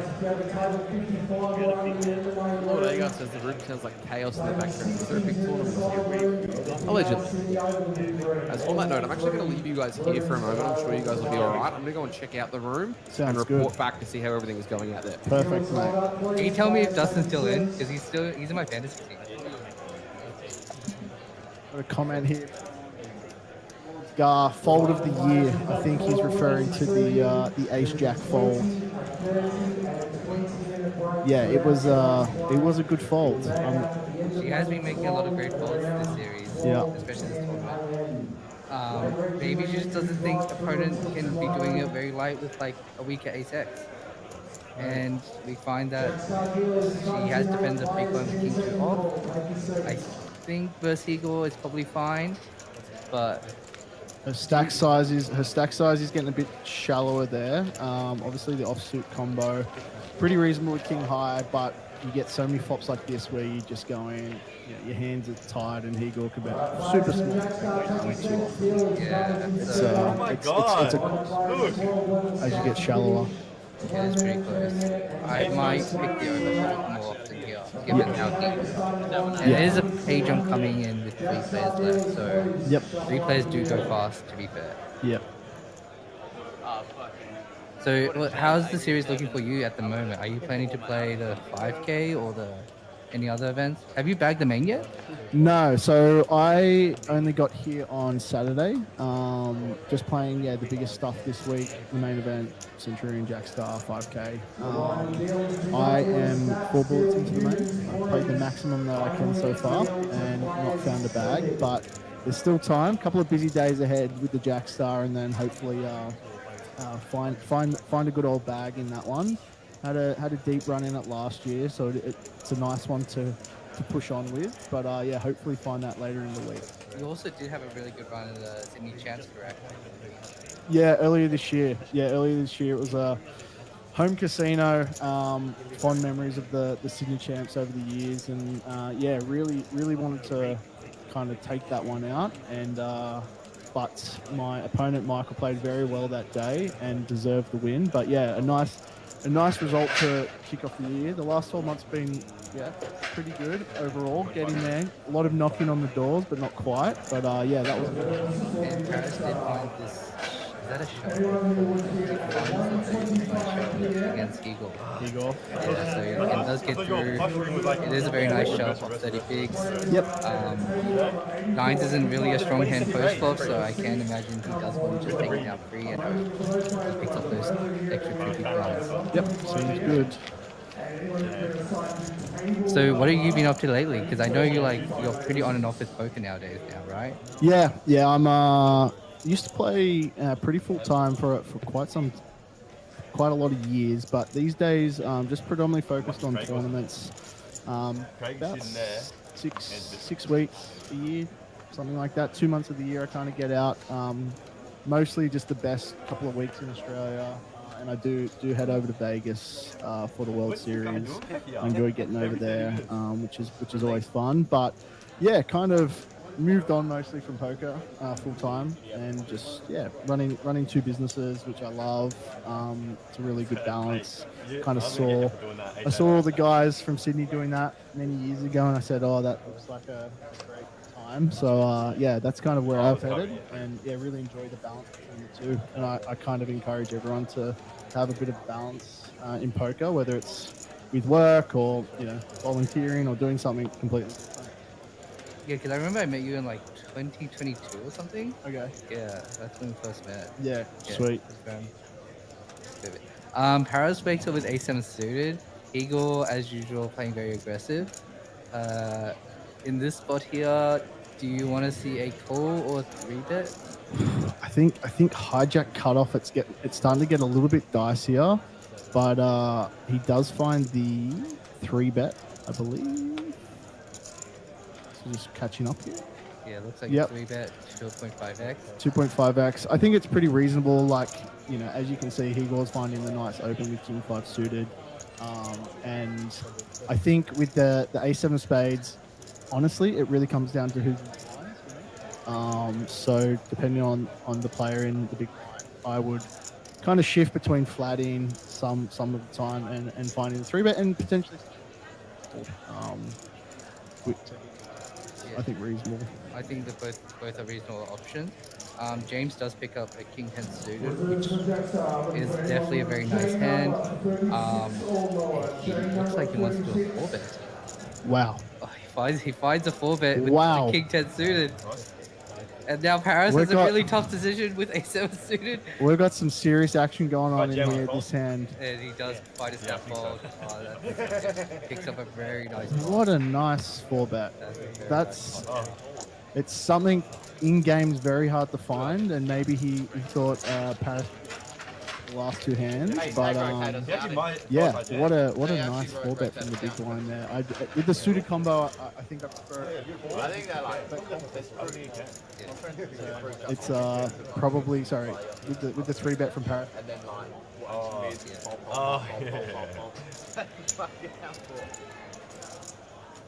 How's it looking out there? Can't make it. How long's the line? So it looks like there's alternates to calling 50 and below, but What's the clock? Check the Shit. clock. no swearing. Sorry, did you hear that? Yes, very much so. But there's 80 tables with 80 dealers and enough to be able to rotate them with enough floor staff. So there's enough out there right now for them to be able to do what they possibly can. Also have reports on the field. Your boy's still in. As of right now, he's got around 2 million, good for 40 bigs. Chip leader at this point, potentially. I'm not entirely sure if it's accurate, but it'll be very close between Jared Thatcher and Melissa Gillett. Both of them have around 5 mil. So that's some big chips. That's it's creeping up to 10% of the chips in play there. Not quite, but getting there. Yeah, average stack on FT is going to be around that 9 mil mark. Okay. Or 8.5 mil. 8.5 mil. Okay. Oh, no, 9 mil. Okay. I think this. It was 78 mil. 78 mil in play. Yeah. Yeah, 8.8. There you go. Yeah. Plenty of time until we get to that point, though. We're probably only got another 5 or 10 minutes here, mate, before we jump in, I reckon. I think. What does your clock say for Jackstar? For Centurion?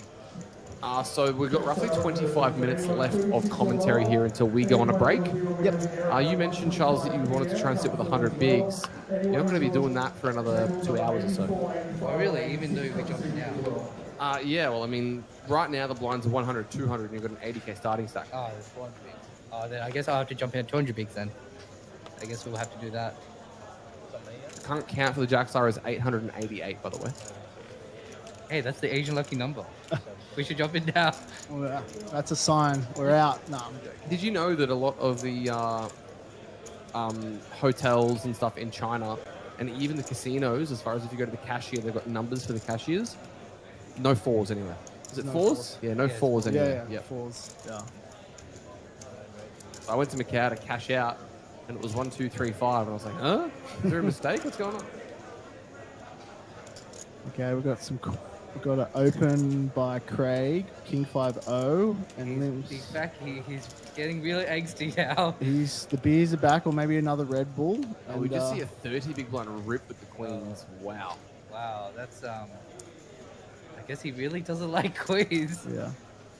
But I mean, if Craig is overcalling 3-bet light and he's winning, I guess you do have that inner fear to just shove. But I would opt to just do a 3-bet, not all in, because I do want value with my queens. Yeah. And, In position, especially cut off first button. Yeah, I think 3-bet and play from there would make the most sense, but takes it down and we move on to the next hand.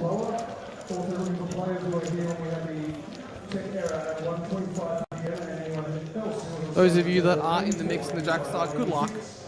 It's going to be a long and winding road, but hopefully you have a good result. We've got a comment here that Craig will be having a ciggy. That's fair enough. That makes sense. A little bit of a calm the nerves, calm the and get back straight to it. Yep. As Charles is just going to duck out for a moment, but he'll be back in a couple of minutes, I believe. Yeah, Noel, I believe that's correct. Thatcher is on 5 mil. Oh, he's quiet in the group chat. Maybe that's a sign. Yeah, he's got 2 full stacks of greens, a stack and a half of red, so he'd be like 4.5 to 5 mil, yeah. Hovering around that mark. 9s for Paris, raising to 100k as he slides down below 30 now. Got a question from Tyler. I don't know if we covered this one about how does it feel coming to the fishy fields up here after playing in the ultra high stakes intense fields in Newcastle. That's a good question, Tyler. I think I got good practice playing in the King's Room down in Newcastle there. They run a great job, and it's very close to home, which is nice. But yeah, the bigger fields up here, mate, it does make it harder. But yes, the new fields are definitely a one-of-a-kind experience. If anyone wants to get up there for some tournaments, highly recommend it. You won't regret your experience, that's for sure.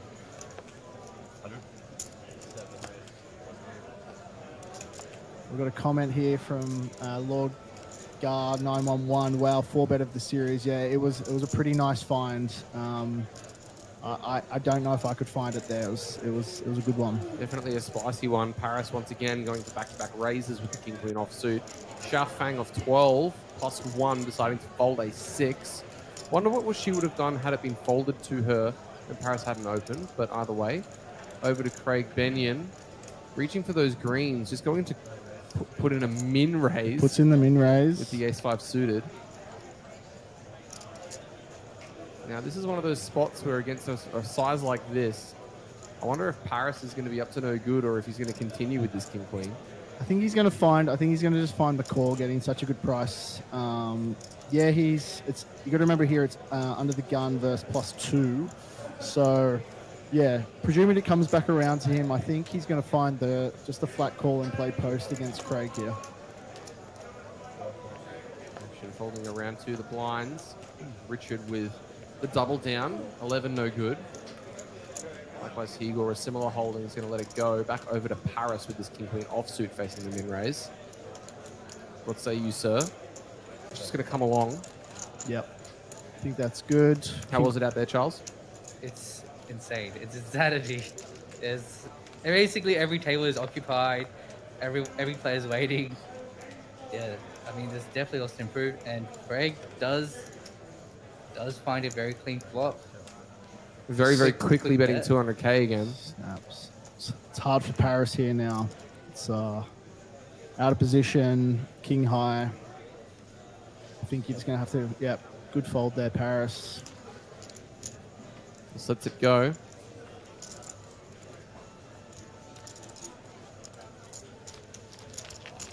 As you might just be able to see Dustin in the top right of screen there. He's still hanging on, so that's good for my fantasy. And I think he's sitting next to Michael. Yes, he is. Yep. We just saw VPIP there. I was about to say just before, Paris has been very active, 42% VPIP. He's in a lot of hands here, getting plenty of cards. So it'll be interesting to see if that continues for him.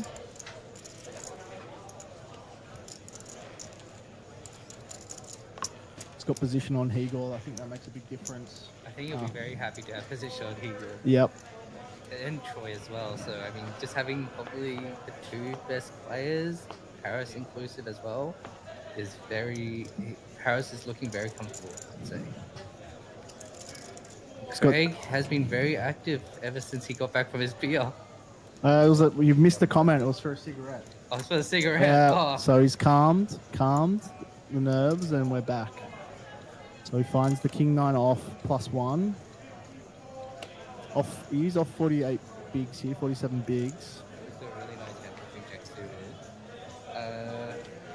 I would hope Chris is tanking a little bit. I would expect him to put that in the muck. Ace 4 off, it's not really a strong hand to play post. And there's definitely a lot of middle cards that you just don't want to see with 4 kick-up. Troy has a decision to make. He can 3-bet in position or opt to call. I think here with Hegor and Paris in the blinds, I think I prefer a 3-bet, even though in general this type of combo would play as a call. I think allowing them to come in potentially or find raises as well can be problematic. It's either way is fine, but yeah, I think with Craig's activity the last little bit, it could be a nice little. Yeah, I do like that idea as well. I wouldn't hate it as well, given that you do have a nice hand playing post flop. And like you say, like you can see Hegel with the ace 3 off. He probably could potentially find a squeeze spot if he does think Craig's very light often. So we now see post flop Troy taking the queen jack suited in position against Craig's king 9 off. Are you guys sure you want to go and play the Jackstar? You guys have been making great as a commentary duo. No, I'm sitting here. This is the least commentary I've done all series. This is great. No, we'll get in the mix, mate. We'll let you get back to your job shortly. Devastating. Interesting flop though. This is an interesting flop too, because Craig has been very active betting often too. Given like earlier he did donk bet with a gut shot. Now he's probably going to be doing a check calling strategy with this, given that he is out of position. And Troy's got a really tough decision. He can opt to bet or he can opt to check. Yeah. I think he's got slight range advantage, backdoor flush draw up and down, obviously. I think going for a bet, just starting to find Craig's range a little bit is nice. I don't know what sizing he's going for here. Is that like 40%? Heads right in the middle of the way. Yeah, 160, good for around half pot. Snap raise to 320k. The snap click comes out. Here we go, boys. We've got some action here. I think the king on the turn would be absolutely insane. I think here with the min, you're just gonna have to flat here and see some turns. You're playing very deep as well, given the structure. Yeah. So maybe that's something Craig is uncomfortable with, because he is playing mostly pub tournaments, and a lot of those structures is around the 20 big line mark. Yep. Yeah, so maybe he's not used to playing 40, 50 big deep. Turn card is a jack. So Troy does improve to the best hand. Craig picks up a gut shot of his own. Please tell me we're going for the triple check raise. We're going check raise potentially here. I don't know if you'll find it, Craig, but it'll be interesting to see what Troy does now after getting min clicked on the flop. What do you think Troy's thinking, that after getting check raise, then check turn? I wonder if he's just going to come with check back. I would take the check back route as a safe route and see what Craig does. He does just check it back. Yeah. But if Craig, like if we get like a deuce or 3. Ooh, that's a very interesting safe one. card for him now. I think we're gonna win this one. If you're Troy, what's your sizing on the river now? He got followed out. Oh, looks like Oh my. Craig is going to That's why I thought it fund was a good reach flop, for I didn't know chips. you had flush draw. Looks like 350 is in his hand.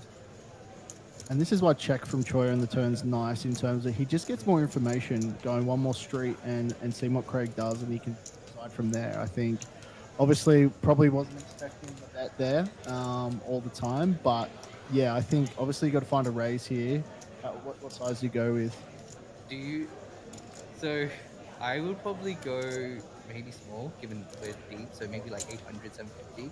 I He think just call is calls. fine as well. He just calls. I do think call is fine, just in case that he is Gets- trapping with king queen. But gets if I out had of king line. queen here, I would go bigger on the river. Though. I had King Queen. I would like pot the river. Yeah. Yeah. Yeah, I think something. If you're going to raise that river, something small makes sense. Something like 2.5, 2.25. Yeah, take it like 900k or something. Yep. Well, Troy takes that one down. Bit of pot Exactly, control on the big turn, and Oh. gets a bet on the river. Johan is upstanding. Oh, the young prince. No, he's got chips in front of him still. It's all right. I think they better go on break. Nothing changes. Nothing changes. Looks like we have a bit of a busted card here, so we're going to have to wait to change that one over. Just give us a sec, guys. Do you plan to play more events, Jordan? This series? Yeah. No, I can't. I'm commentating every day until the end. Why? Did you want to buy action? Oh yeah, how much you sell like 100. 100? Oh no. 100 at 1.8. 1.8. Hey, at least it's not 2.6. Come on. 2.6. Wait, who sold 2.6? No comment. Okay. I can't get into the makeup. I can't get into the markup. It kills me sometimes. We had a long discussion about it over the last couple of days about Yeah. selling at markup and who should and who shouldn't, and people probably not realizing what's going on and stuff like that. Travis O'Grady in Facebook asking who is commentating. We're here with Charles Sy and Andrew White, giving us a little bit of commentary before they eventually duck into the abyss that is the Jackstar. With over 900 entries in that now. Look at the RFID, like the. How do you want to go over under on the Jackstar? I took I set the line at 1750, I think. What's the number last year? 1580. So I would just go the Or same. Or 1550. Yeah, I would just go like a similar percentage increase to like Centurion plus a bit more. So like, how much did you say? 1750. So 1750, I think, is a good line. Yeah.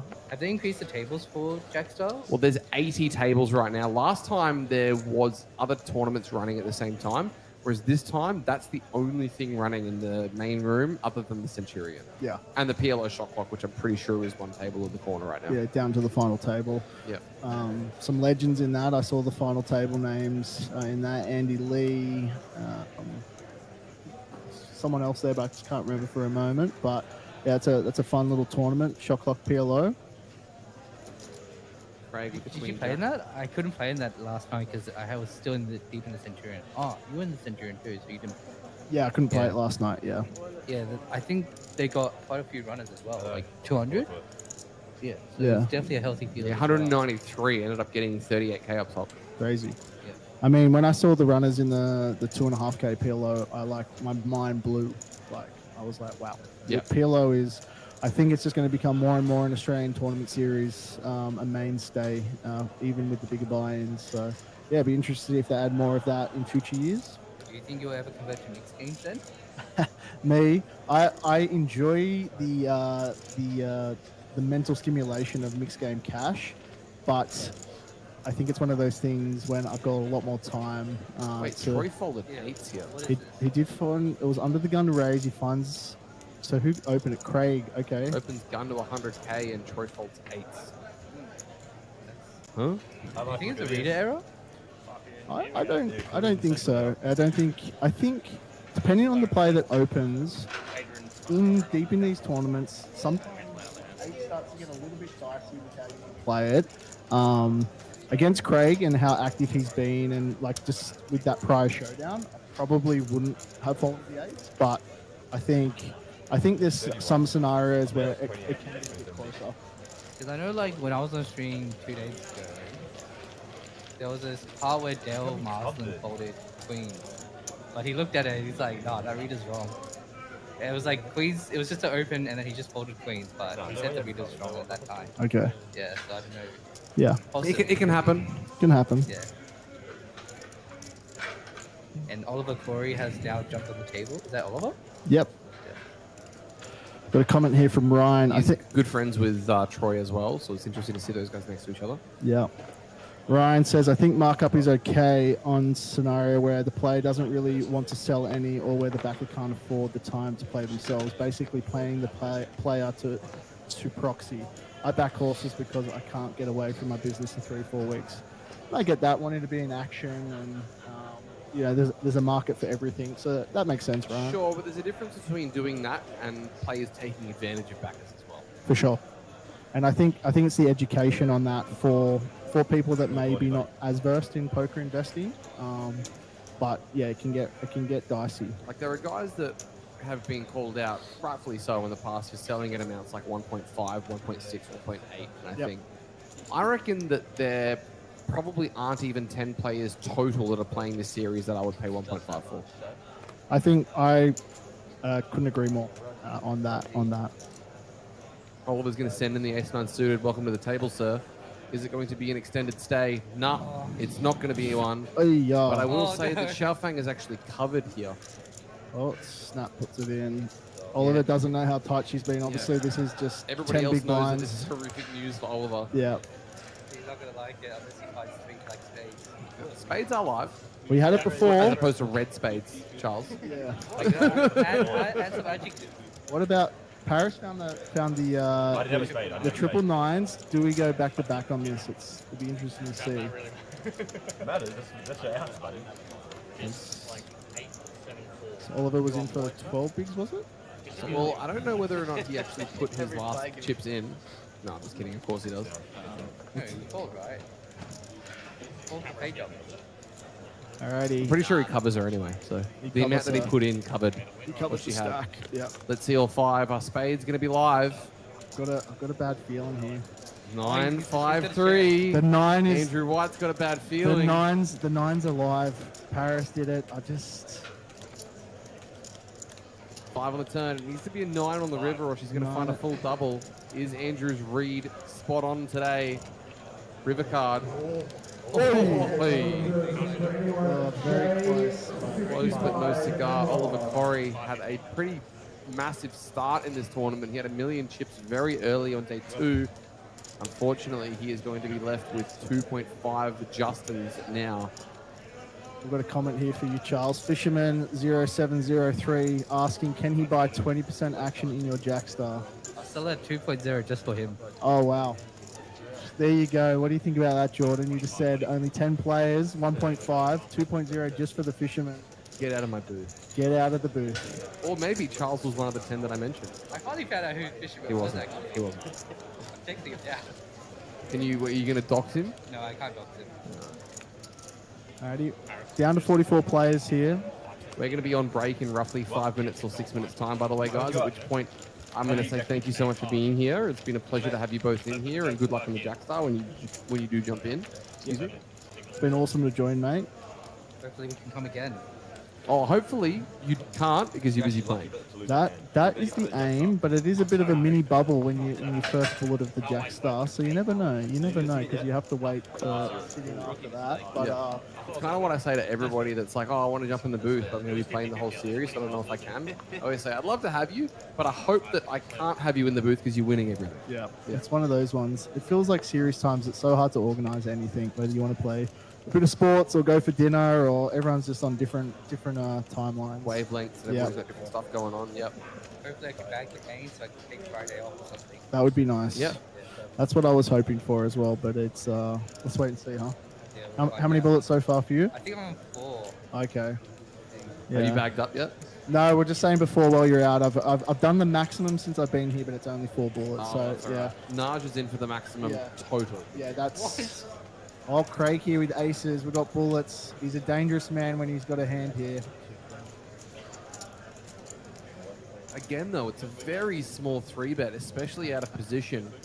Xiaofang, it wouldn't shock me if she decides to peel in position here. Yeah. She's been pretty snug, though. So maybe she is just going to fold, but I think folding Queen Jack suited to 1.2 big blinds more, or sorry, 2 big blinds more is a crime. Yeah, she's getting a huge price here in position with a hand that can outflop all these random hands, or also the good ones as well. So Yep, she's going to find the call. Count chips. Yes. Can she outflop aces after doubling up with aces? On a good sweat. 9-10. Yeah. 9-7, couple of diamonds. I'm really curious how this one plays out no matter the board. Looks like a couple of spades. Well, give me a hell Craig been playing. Oh, Wow. that is about as spicy as it gets for the Queen Jack of Spades. He's been playing pretty like big. Like I wouldn't surprise me if Craig was 270. 300. Oh, he Chooses a checks. He loves the check. Sneaky little check. Last time he found check min raise. Do you think we're going to see the check min raise once again? No, Xiaofeng's been Check, a bit check. stuck, so I'll Check, let it check. go. 4 of hearts on the turns of brick. So Xiaofeng's probably going to deploy a check call strategy. She's got a little red chip in her orange stack, so I'm not sure if she knows. He goes. He He just goes straight jams. in. Oh, wow. Now, How given many? the spot, I would probably just fold. Yeah. Fold Yeah. here. Like, we do have to ask, what is Craig just jamming with? That's considered, I guess, bluffs. Bluffs. It's Yeah. always funny when you see guys take this turn jam line. It's almost as if they feel like they missed out on value on the flop. So they're trying to make up for lost time by jamming the turn. Yeah. I think definitely you've got some better hands here from Dong to call off. Even though it feels bad after flopping a pair and a flush draw, you've got the newfound chips. Move on to the next one. Find a better spot there. It feels so bad. It does feel bad. Such a nice flop. Tricky turn. I just wish you want to call. See one more turn. One more card. And with Craig kind of raising, check raising hands before and stuff Does like just that. let it go, yeah, yeah. nice fold. I do like her check back on the flop just to pop control a little bit. But with the 4x jam on the turn or the 3x jam on the turn, not much. Yeah, what size would you have picked with Craig then if you choose the delay either? Like big on the turn? Given how Yeah. many draws out So there? it was king queen king 3. Yeah, Probably like 60% and then jam river.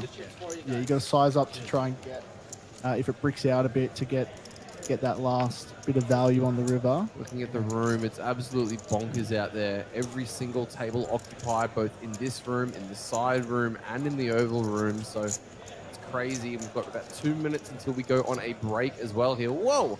Moving quickly back Wow. around. Yeah, we can still see a few locals. Didier's still in. Jared's still in. Dustin's still in. We can see Ricardo, Michael. Didier still in? Yeah, isn't that Didier? No, Didier's not in. He's not in the Centurion. Yeah, no.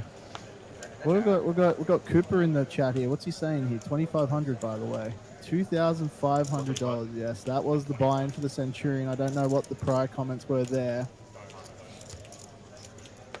Oh, we've got another big hand for Paris here. Oh, poor Oliver just keeps running into it.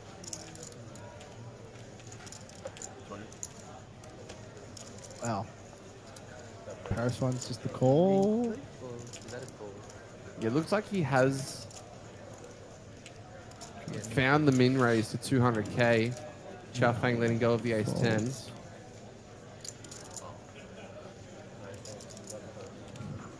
Let's see if someone finds queens or jacks.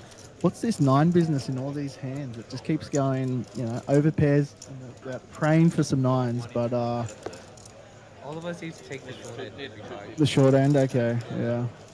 Chris is thinking with the queen 3 off here. Maybe he's just Maybe it doesn't great. Just makes me think. makes sense. I've actually just been updated. Apparently Xiaofeng's Australian name is Princess. Everybody calls her Princess. Okay, So there you go. we'll update that. And Oliver is going to need some 9s. Natural 9 though, to be fair. So good in some games, not so much in this one, as I think this might be the last hand we will see prior to going to the break, guys. So kings all in, king 9 of hearts at risk. Last time we saw this holding, we saw a bust out, but not from the hand you would expect. And it's going to be tough on that board. A couple of backdoors, but that's about all you've got with the king 9 of hearts. And the 3 of diamonds is going to seal it on the turn. GG's to Oliver Corey. Well played. Well played. GG. It's a deep run. Can't complain, but obviously you've done deeper. And with that, people are on their feet, and we are going to be going to a break. Gentlemen, thank you so much for being here. We've had Charles Sy and Andrew White with us in the booth. Good luck in the Jackstar, and hopefully we don't see you back here later. That's the aim. Thanks, mate. Good to be on. We'll find out. Yeah, good Thank luck, you. Charles. Thanks for having me. We'll see you guys back here in roughly 14 minutes' time. I'm not saying that.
17 diamond. You could make this leap for your chips out of the box, and then you then to read the cards. Welcome back, guys. Continuing the action here of day number 3 of the Centurion. Just had a quick look around the floor. Nobody has an overwhelming chip lead at this stage, but there are about 4 or 5 players all hovering around that 5.5 to 6 million mark. If I had to pick anybody, it would be Kai Shanasa currently in the lead with probably the closest stack to 6 million of the bunch. That being said, Jared Thatcher well up there, Melissa Gillett well up there, Chen Hao way up there. This table is probably the shortest of all of the ones that we've seen so far. Or that I saw out there momentarily, forgive me.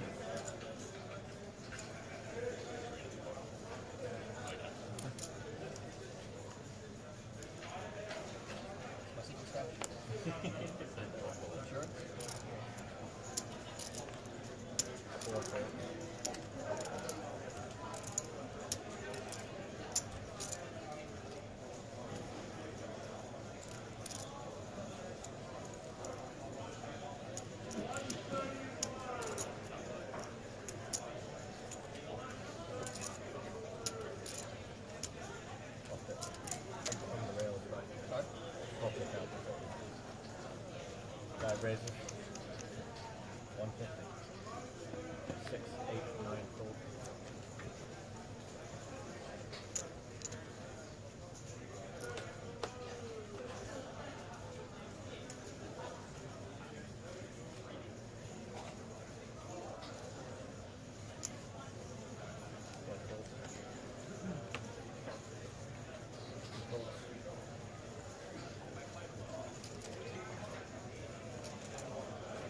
Stephen Smith. No, not that one.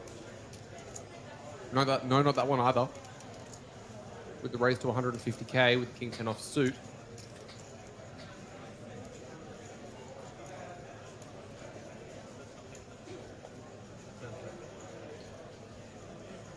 John Stark with the 9s in the big blind. Definitely should just flat this hand, but he's going to find a min 3-bet. No, sorry, not a min 3-bet. Takes it to 400 and Stephen wastes no time. What's going on?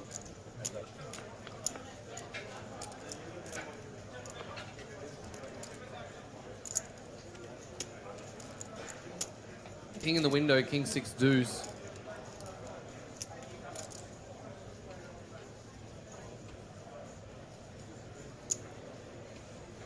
See bet of 300k.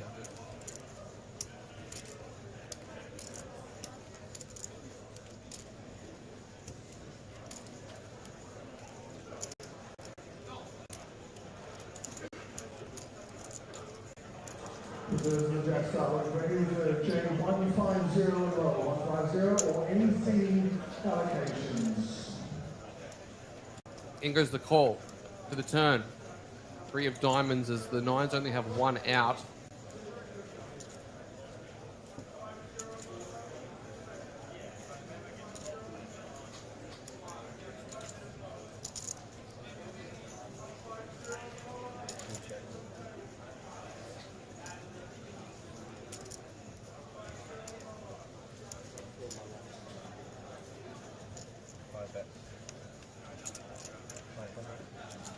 Stack of reds flung forward.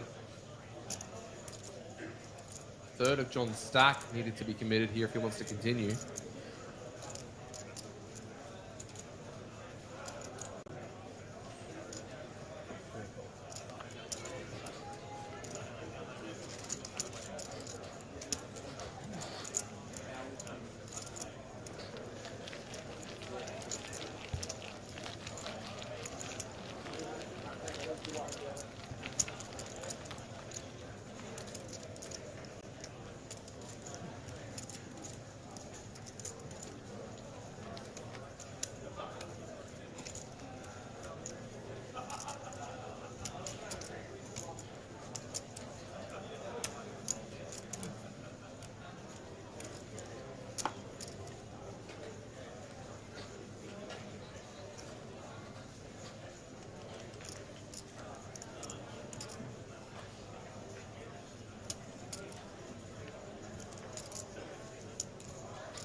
It's even going to continue. This time he's reaching for a raise.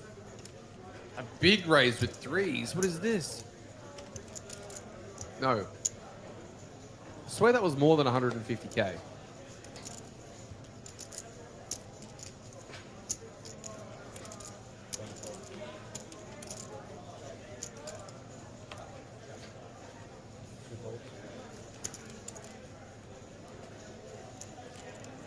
Nope, looks like it is 150.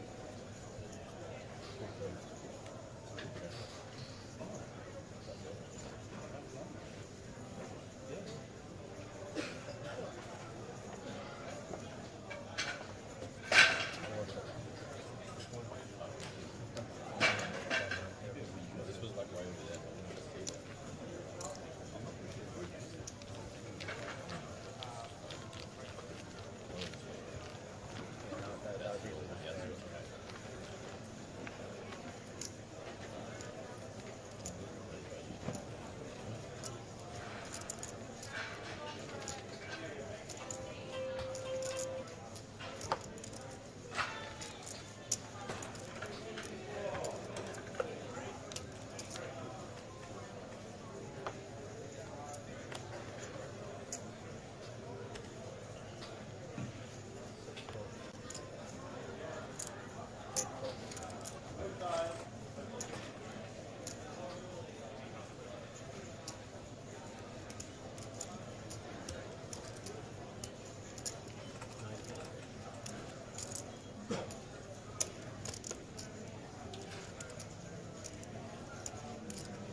Daniel with the Queen Eight of Clubs, rocking the Aussie Millions hat. He's going to reach for a raise of 120k and puts it in.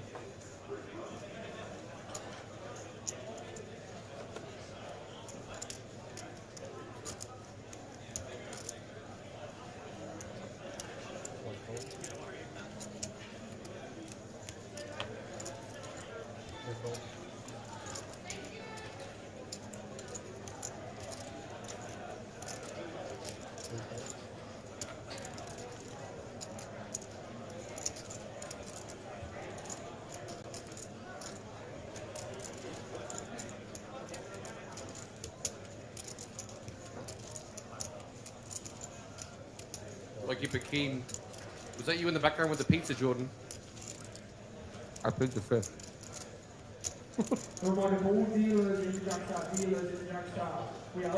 James with the jam with the sixes. Sorry, the King Queen. It's even in the tank with the sixes. We are only accepting players to the table with a seat card for your table. Oh, wow. Reaching for a call.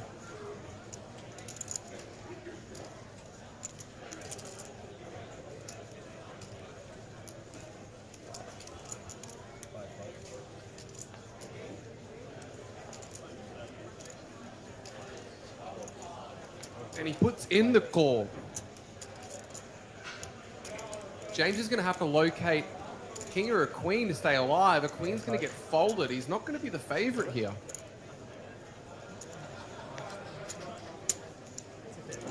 Let's see all 5.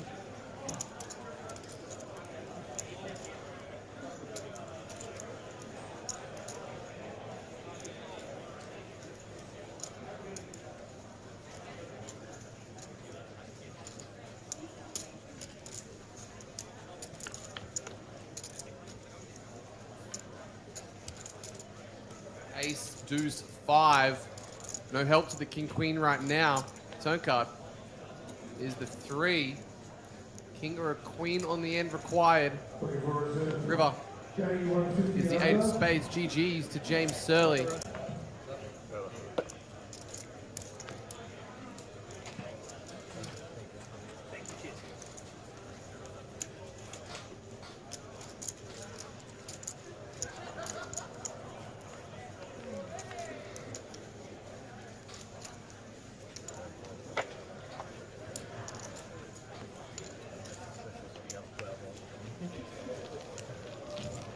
But there are right here, the 6 cards to the table, the new players turning up to the table with a printed receipt, send them to me at the office.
See with the raise with queens. It's really going pretty well for him at the moment. Takes himself to 4.825 million.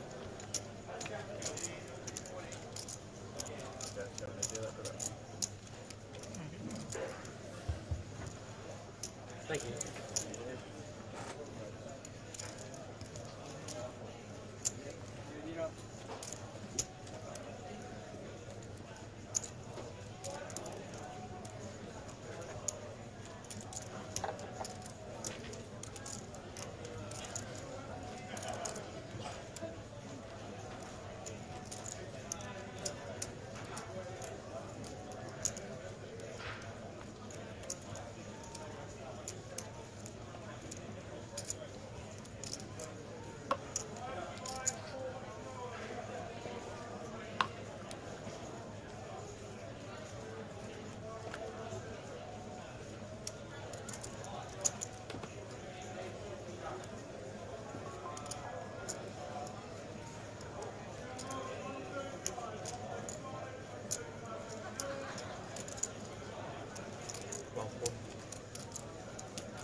$36 players remaining in this one. I'm going to be with you guys all the way until the end of play today and also for tomorrow if required.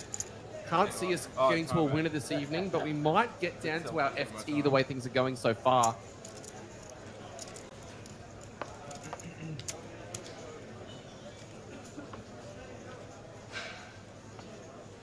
Final 4 tables.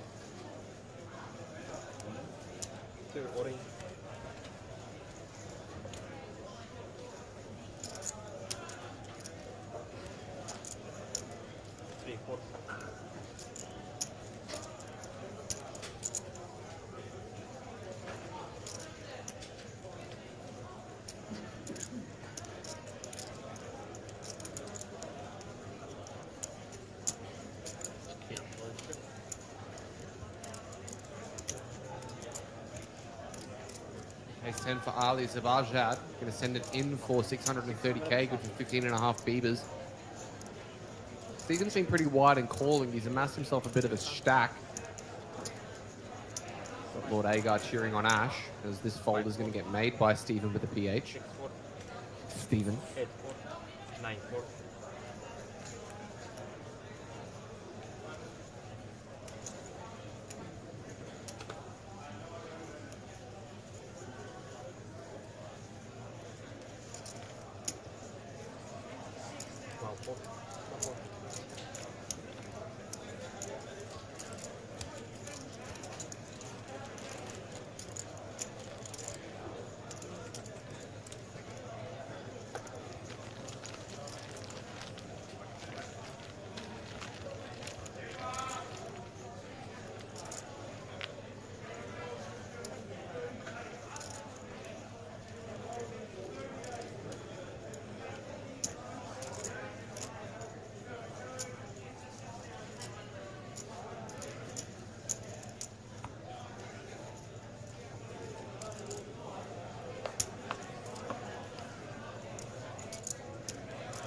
Sean with the ace queen off suit, taking it north to 150k.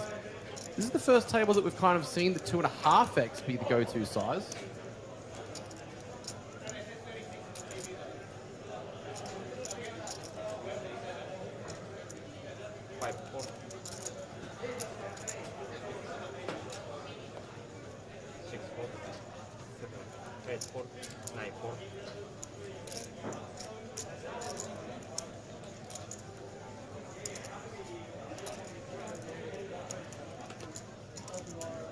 Over to Ash and the small queen 5 suited.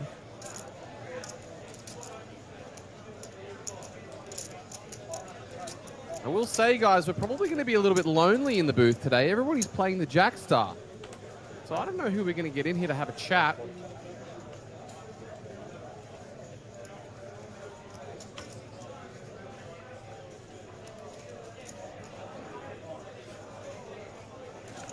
See how we go. Oh, he's going to try to defend with the 9-6 offsuit. Do not try this at home, especially not against the 2.5x. See if it works out for him. It's a bold strategy, Cotton. See if it works out. Oof. Locates himself middle pair and a gut shot.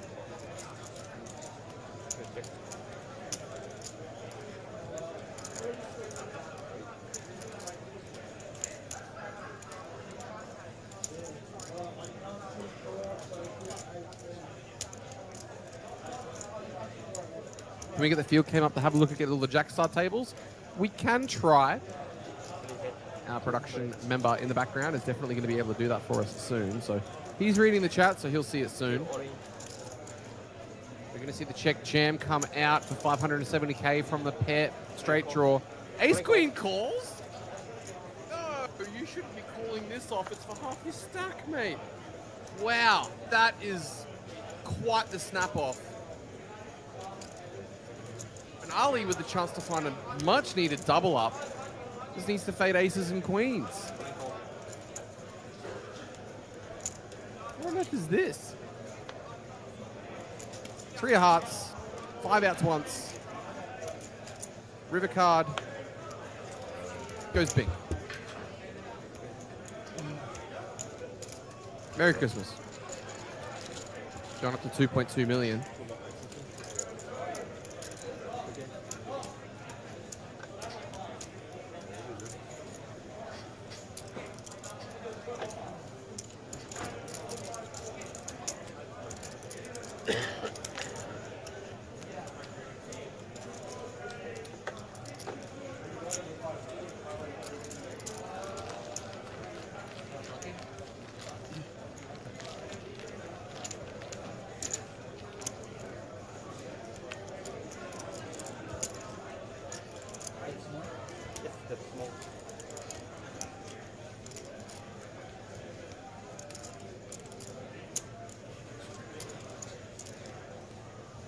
Who's chip leader? Asked Greg. I had a bit of a look around the field.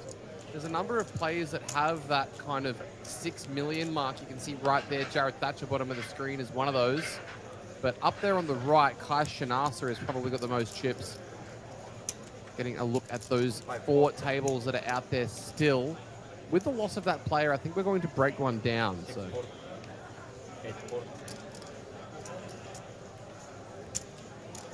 Get the king. 125. Get the king. See what I had. 140.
Does the guy in seat 1 play in the highways? He looks familiar, but not quite sure. It's a great question.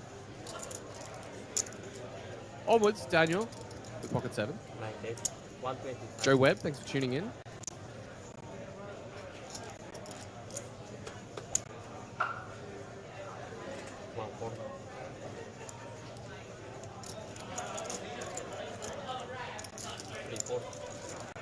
Looks like a payout slip might be getting handed to Paris Tsukas in the background. GG's, sir.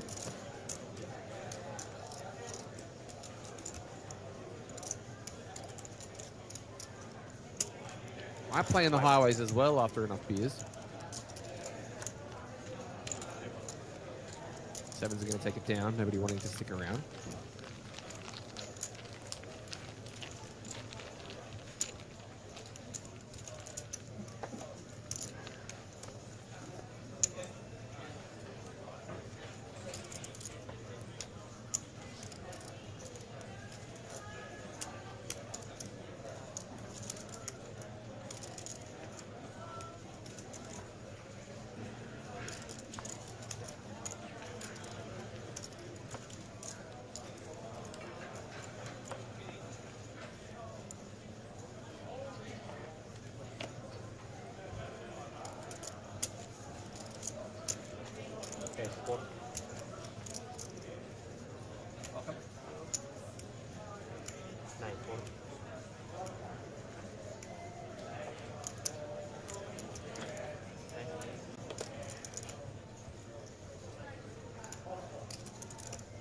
Barry cheering on Daniel.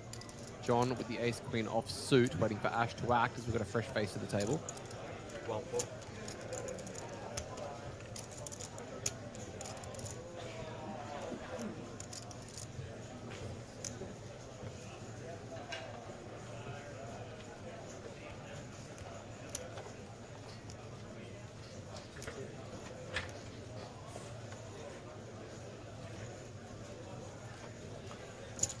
3 days. 1 to 3.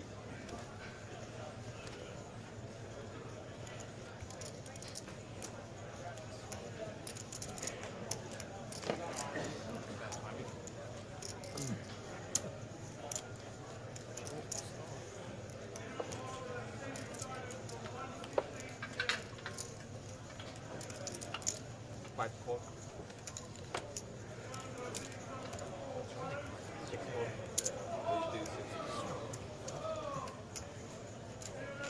Heads up.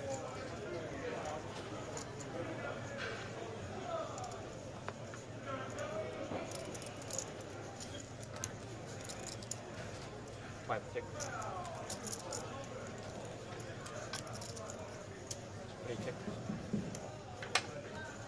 So a reminder to all players in the room, while they're out, cards being on the table and cover line in front of you, you are not permitted to use any verbal voices. When you have 2 cards in front of you on the right hand, 3 of hearts on the turn as Stevens Kings after trapping pre. I look away for a moment and all of a sudden this is going on. Apologies, guys. So many things happening here. I'm trying to keep on top of everything. John with the ace queen.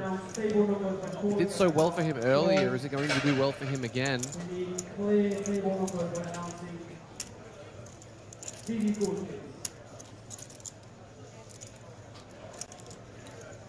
Looks like we're going to see him reach for chips.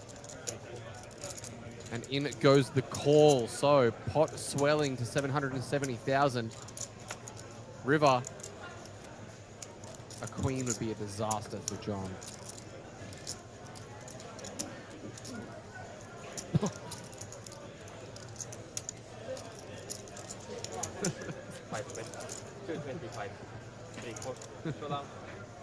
Bet call.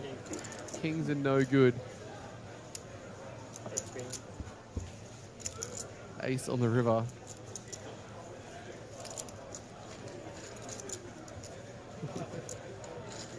It's almost as though it was always coming. Takes himself to 2.7 million.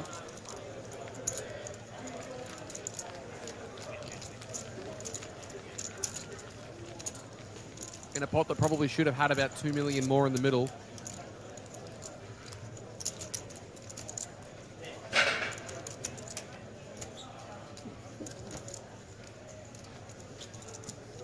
This box is Oh, sorry.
Leslie, no stranger to the stream table. He's always done very well whenever he's played on stream.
9-4.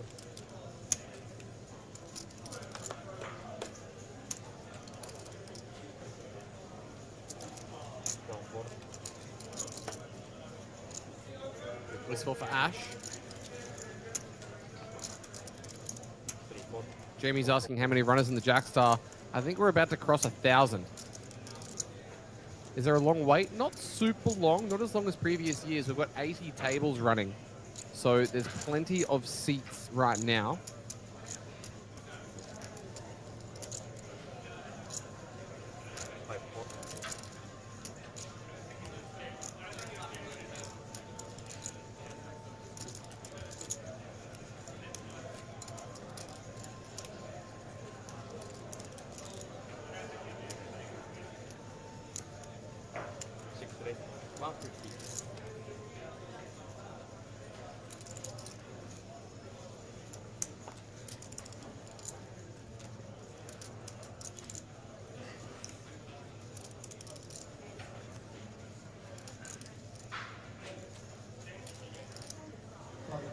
Dealers in the Jackstar, you have a new gun level full line, 300 big line, 600, 300, 600, 600.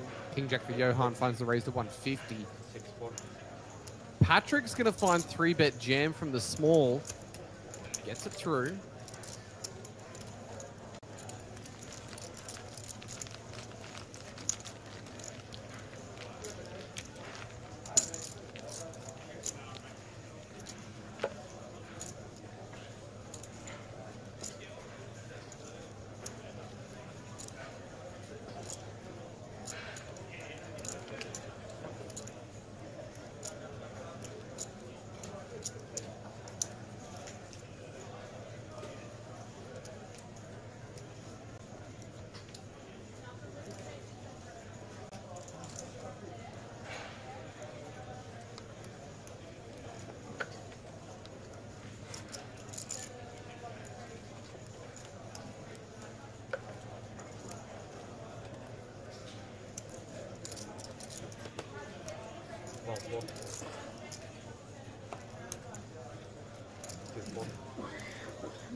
And 6 for Stephen.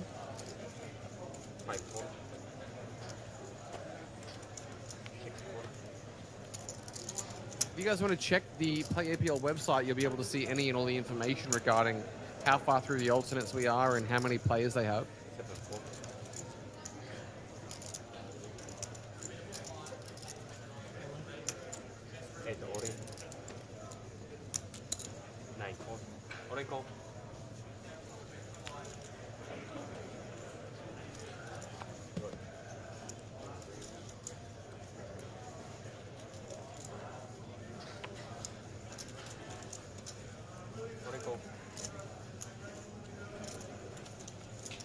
King Deuce gets it in against the Queen 3 off suit. King Window is nice for it, but a 3 as well. Needs to fade Queens and Trays. 8 of Hearts is no help to the Queen 3. River card is a Deuce, so King Deuce rivering 2 pair.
Will we be seeing more of Xiaofang Dong? Not entirely sure. Have to wait and see.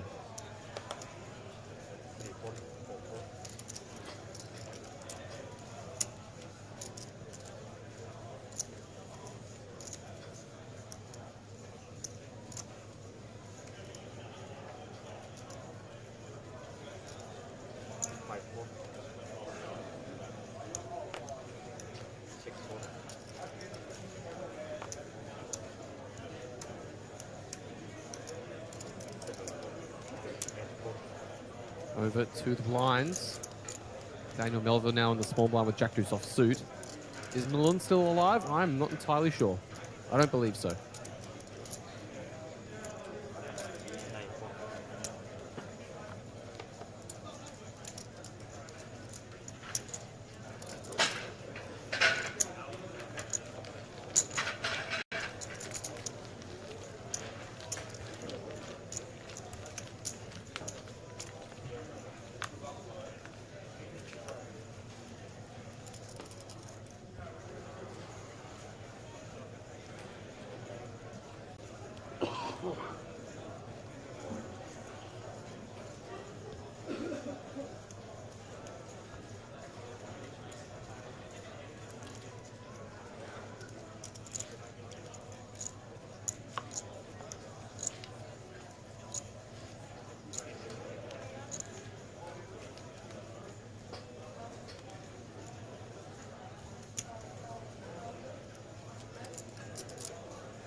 Eight five for Stephen.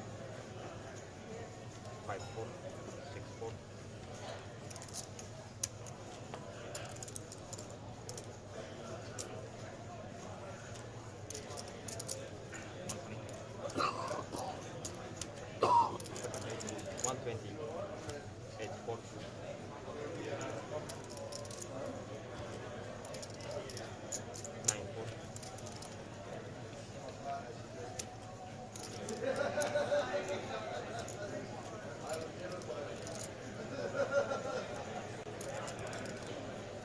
Aces for Patrick finds the raise to 120k. Ash with the Queen 10 offsuit in the small. Queen Young with the King 7 is going to find the defender, I would think. Also question, how much luck do you think these guys play in the high field events? Many good players, but still need to run good, don't you? Yeah, I mean, luck's always going to be a factor, but you'll find that there are going to be a lot of very good players still in the field. Like a lot of regs are still in the field, so. But I'll be honest, this table, not so much. A6-4. The only regs that I kind of recognize here are Johan Lees, maybe Patrick So. I'm not sure how often he plays. Ash Ovens plays a lot, but I don't know if he's a reg per se. Maybe he is. I don't know. These guys are relatively new names to me. It's very cool to see.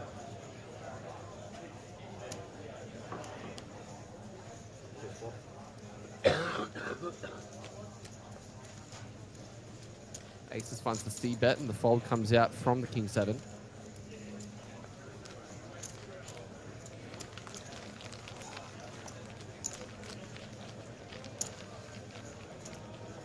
Jack Star is almost at 992 entries, or sorry, it is at 992 entries, almost at 1,000.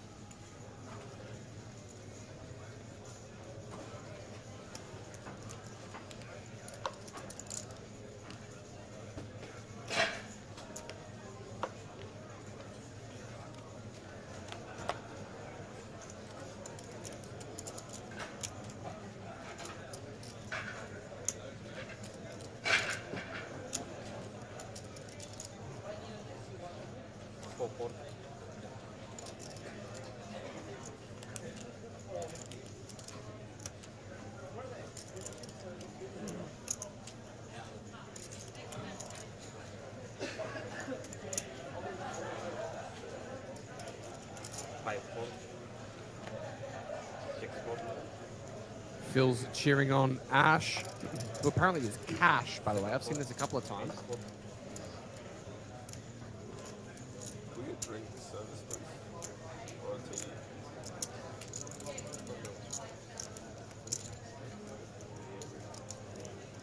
130.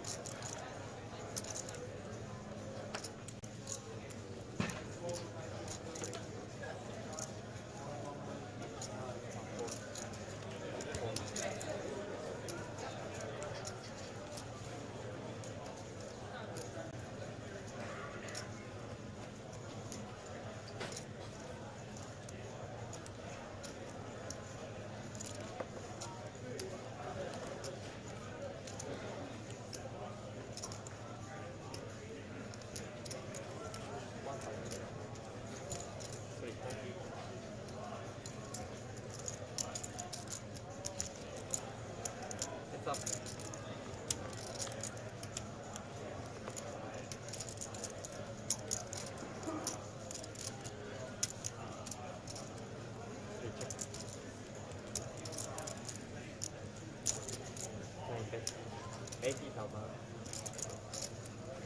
Ace 9 for John.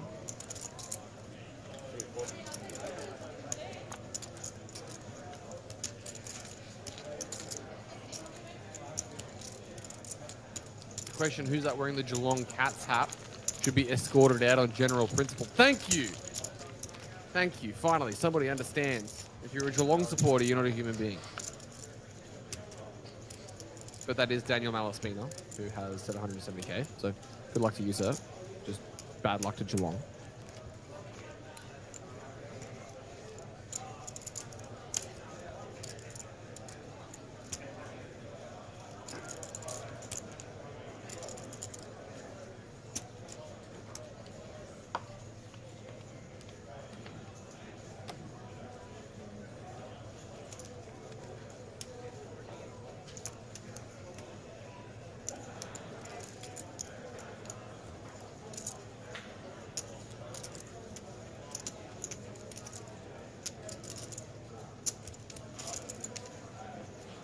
Five raise. 175. 6-4. 7-4. 8-4.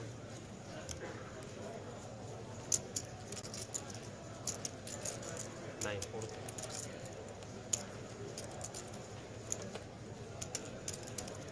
1-4.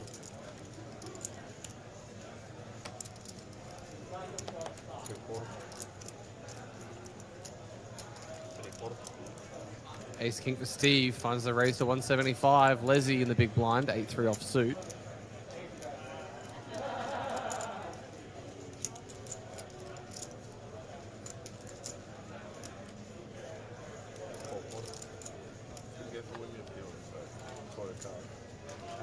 When you're doing your cards, they put one. Although I'm not going to need for the chip case. I don't know if the names on it.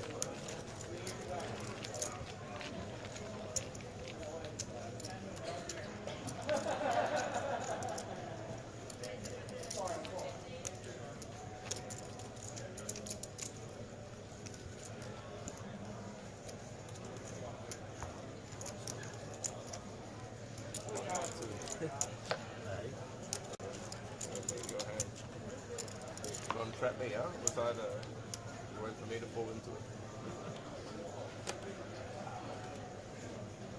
6-4. 7-4. Jack 9 for Daniel. Not going to take it. I think the other Daniel, though, is going to be taking the Queen Jack suited. Every other time I re-raise 130. Yeah. Where you say you lost a little one? Yeah. 1-4.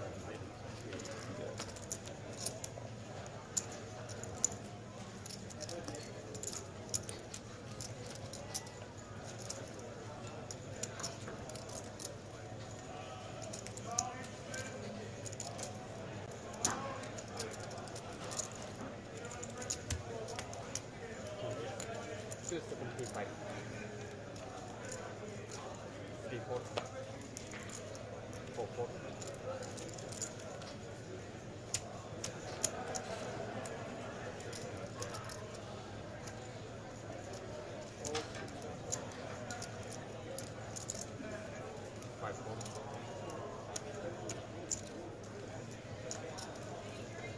Used to be dealt out for the hat. Who's my team then? I'm a Hawthorn supporter. Hu Yang finds the aces in the 3-bet to 275. Daniel, are we going to see a peel? 9 check. He has, and we actually see a check over to the aces on the flop. Oh, an open ender for the Queen Jack. Ace or a 9 turn could become costly for Hu Yang. Go home, Sammy. As those greens really need to be at the front of the stack, Daniel. There's a bit of an Alec Torelli moment going on right here. I'm not a fan of it. Turn card is the 5 of diamonds. It's a brick. 9 check.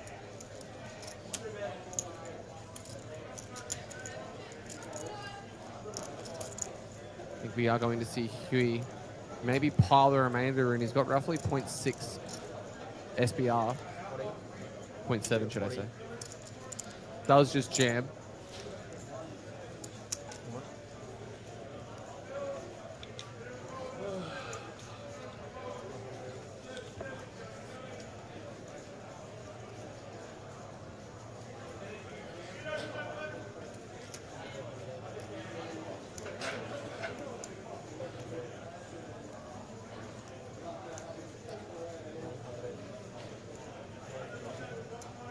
$965. 965, and this Queen Jack can't be sticking around. Even if you have all 4 live outs, you just are not getting the price. So all 8 live outs, I mean. Oh. 9 4. He's going to let it go. Is Hegel still in? Yes, he is. What are the chip denominations? Orange chips are 5,000, reds 25,000, and the greens have the most power. They're worth 100,000 each. And we're definitely going to be seeing more colors joining the table as well as we move up towards the final. With 78 million in play, I'm sure we're going to see those grape chips coming in soon.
Ace 10 suited for Ash Ovens, request the triangle.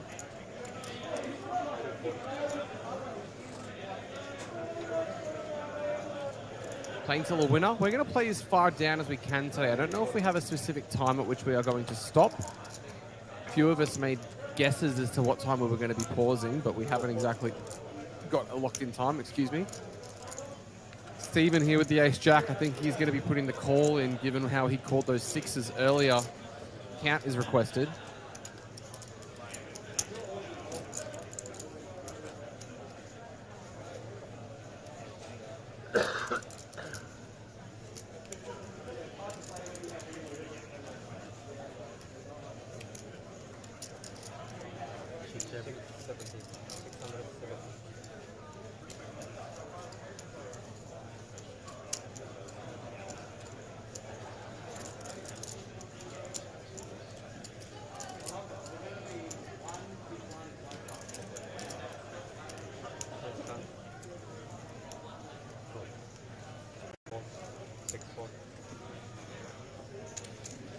What I call? Does put in the call. Ace Jack and Ace 10.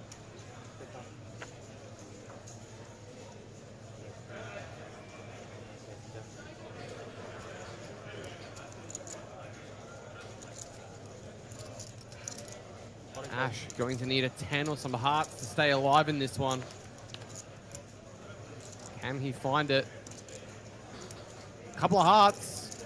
Live on the flop. Will the turn bring yet another? It will not. Now the Jack is live for him as well. River. The 7 of hearts remain in your seat, sir.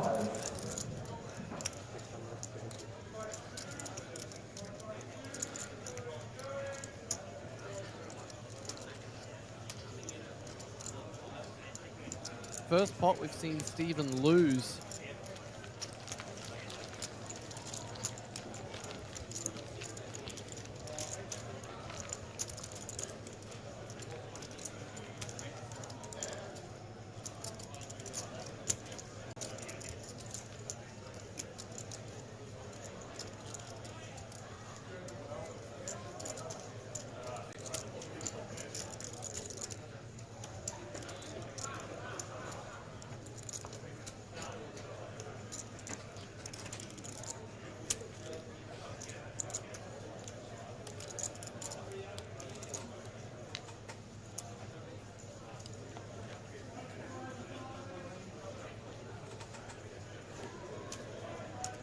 Jacks are up to 997 players. Yeah, it's absolutely ridiculous. I asked for drink service a while ago. I'm just waiting. Sorry. 8-4. 9-4.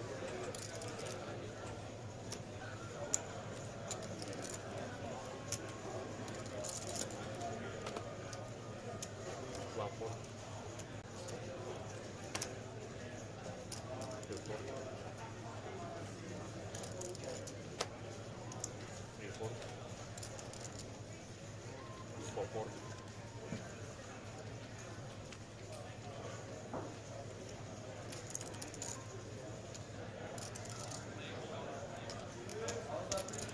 5-4. 1.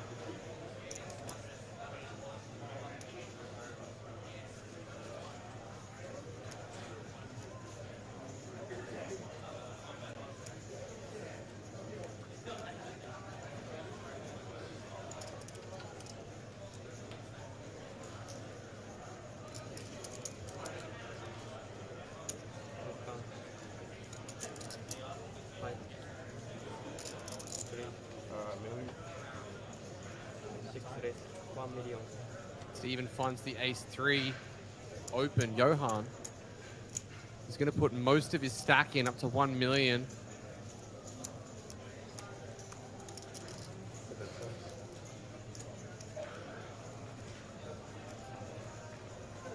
Back over to Steven, who's going to fold.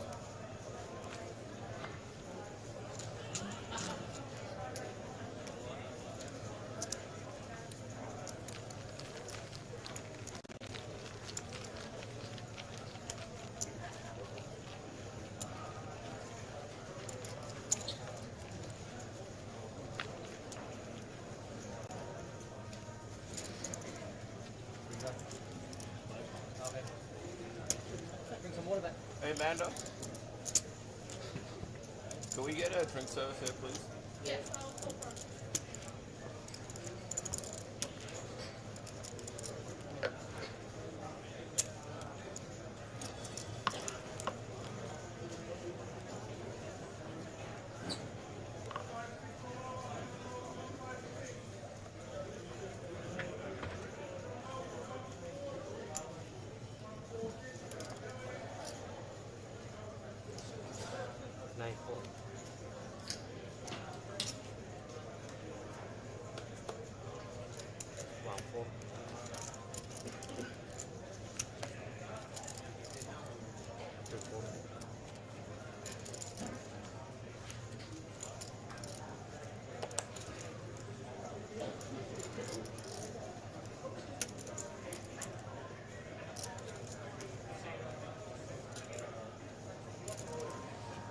Boys are asking if Igor and Malcolm signed Johan on as a lead coach. I don't think so. I think there's just a few guys that are rocking the deep blue merch.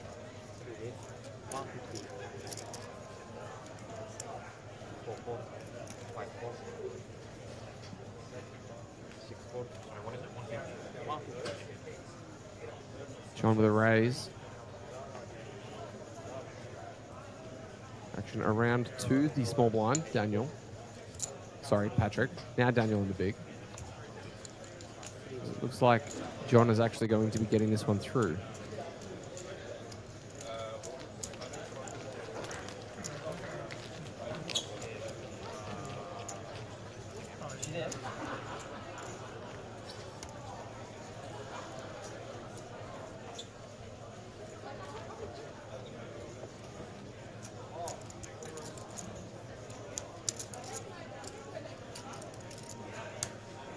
As the Jack Star has officially eclipsed 1,000 entries.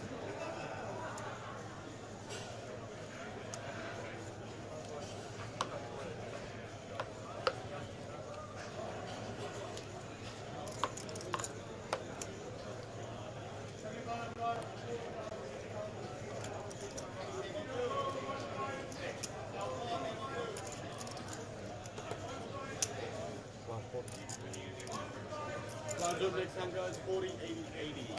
40, 80, 80.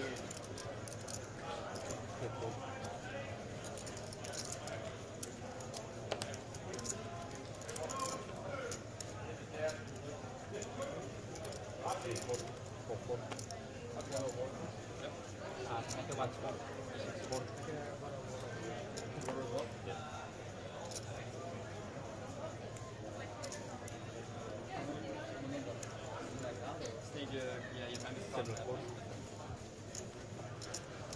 need an average member card, or just put on him.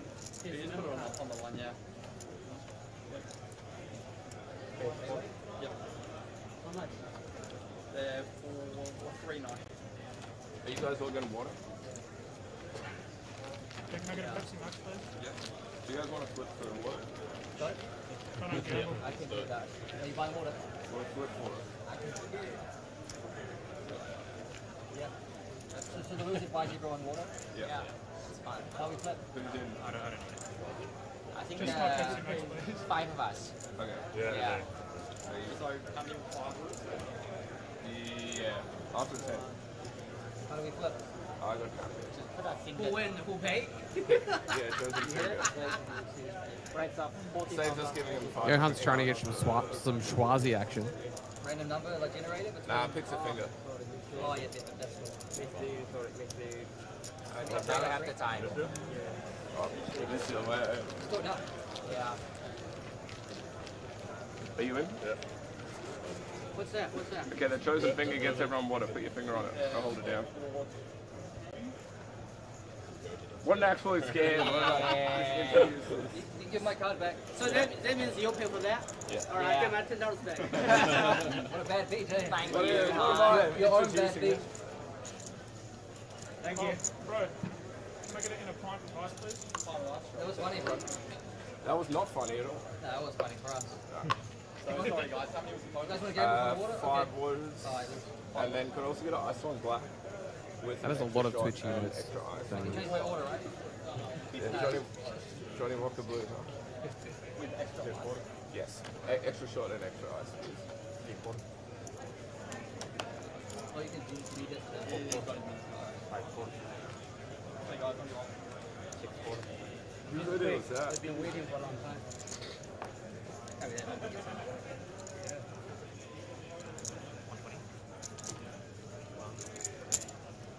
Rank up 160. Oh, sorry. 160. Lines up to 40-80 now. So things are getting pretty shallow across the board. I know that there are a lot of short stacks that are going to be feeling the pressure now.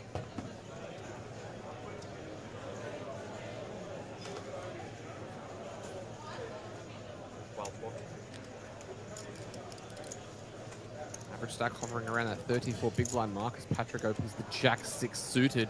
Daniel jams in Jacks and he's going to get it through.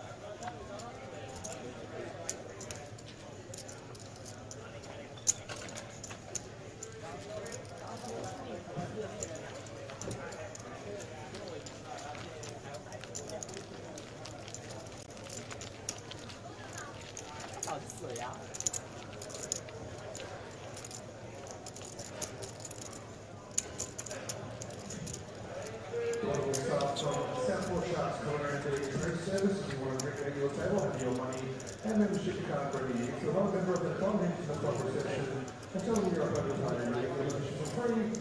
Enjoy the food delivery benefits and other discounts associated with membership here at Southport Sharks behind the APL League of 2026.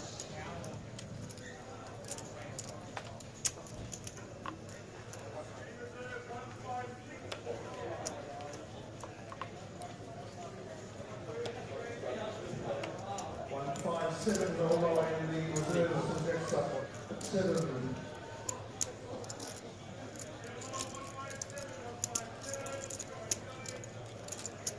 Five four, 6 4.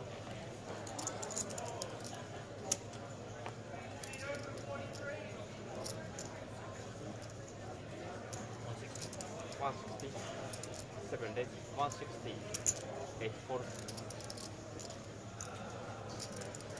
9 4.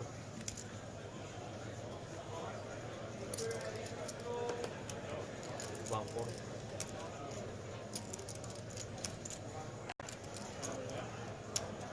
160 from the A7. Nobody interested.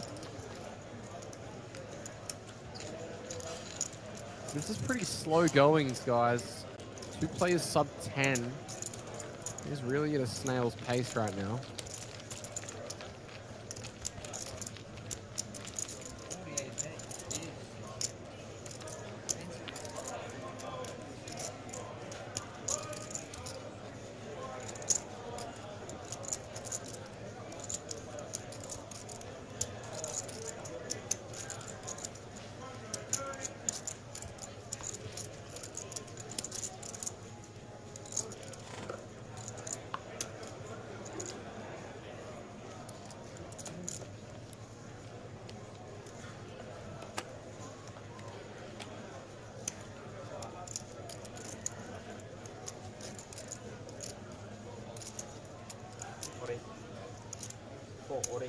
All in announced from Leslie with the 6-5 offsuit. Stephen with Jack 10 next to act.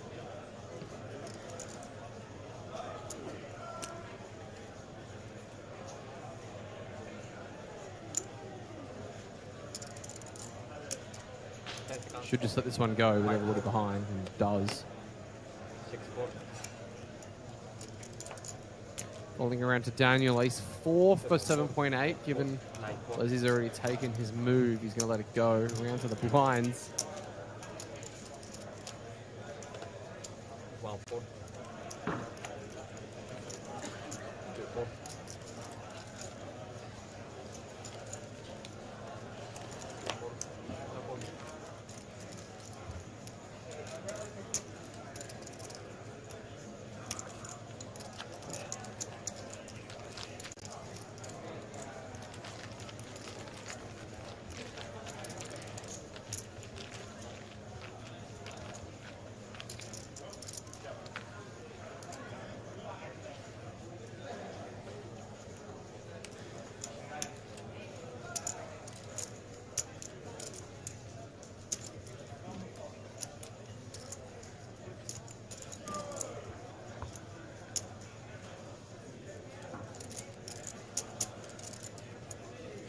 Not as bad as the PLO the other day. That was pretty bad. Can't lie to you there. That one was pretty slow. 35 remaining. It is with gather on the flop. Open ender. Oh yeah, open ender. 6 4. Back up flush. 6 4.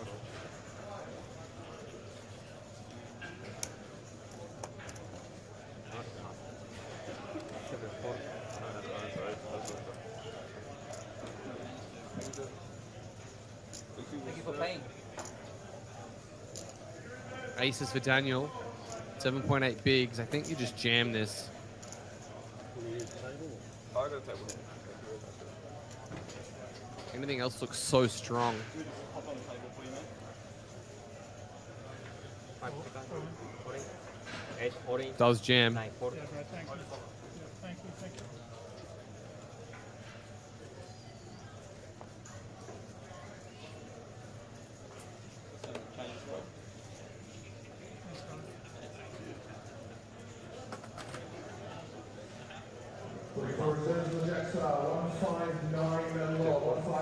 Ash lets it go. Round to the blinds. King deuce and 10-8. He's not going to get any action.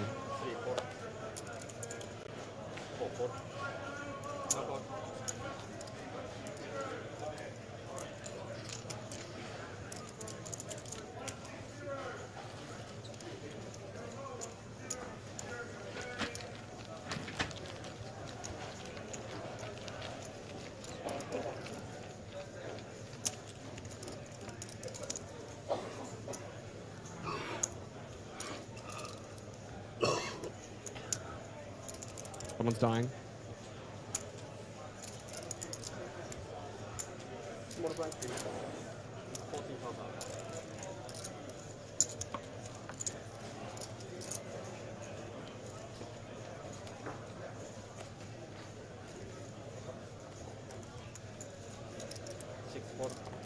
Let us know if you guys have any questions in the chat. Keep me occupied. It's absolute chaos everywhere but in here.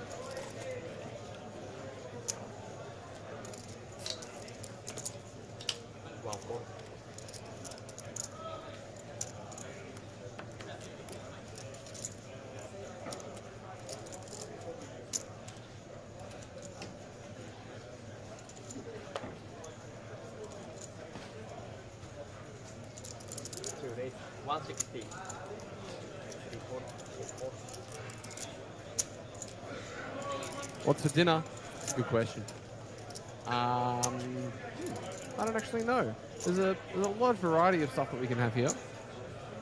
Could have some pizza, could have some chicken, might have a palmy. I don't really get a long break though, so I'm not really sure. Favorite hand, 5-3 suited. Left hand, good one.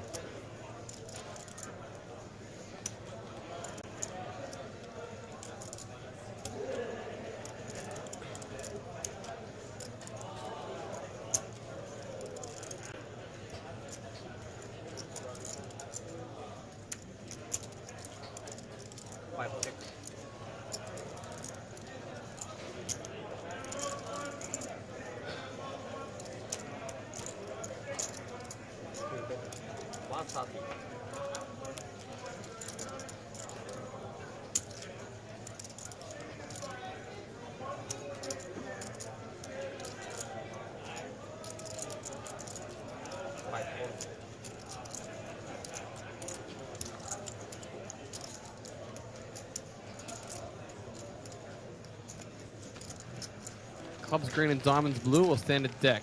If I'm playing online, I need the 4-color deck. If you don't use 4-color deck playing online, you're a serial killer. In person, I am fine with the red and black. 4-color deck, live. I feel like there's too much issues with the height at which dealers pitch cards for you to be able to see colors as they go past. Especially if you're pretty astute and you're paying a lot of attention. So I'm going to lean just a regular black and red. Is min clicking off 7, should people do it with hands other than aces, queens? Yes, but you're also too shallow for it as well. Like you can have min clicks off of like 10 to 12, but 7 bigs is just way too short.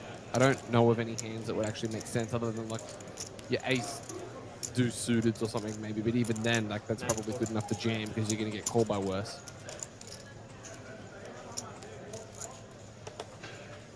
A reminder, I try my best to do comms, guys, but no promises I'm going to say things that are correct. So you might be in here and you'll hear me say something and you'll just think, oh my God, that is so incorrect. But, yep, I'm not the best at this game. I chat about it more than I play it these days, so I apologize if that is the case for anybody. 10-8 suited for Steven. Leslie's going to put in the ace-6.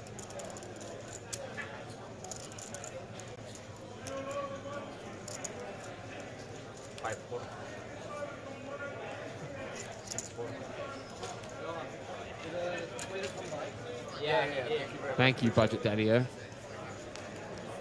Queen Bees uses a colored deck, I don't mind it. Fair enough.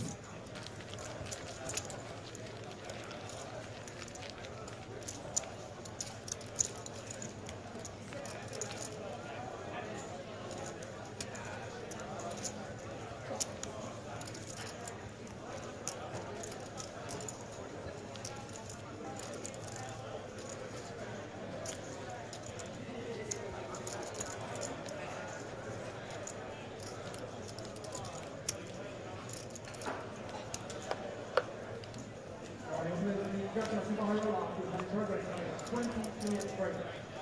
Players will just have a 20-minute break. Those are the 3 tables that are left. You can see the little bollard cordoning things off there. 9-4. Chip leader at this table? No. Not even close. There are multiple 6 million stacks at the outer table. In fact, this table as a collective is probably the shortest of the bunch.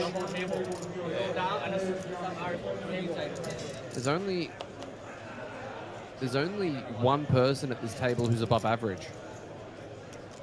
That is Stephen Smith.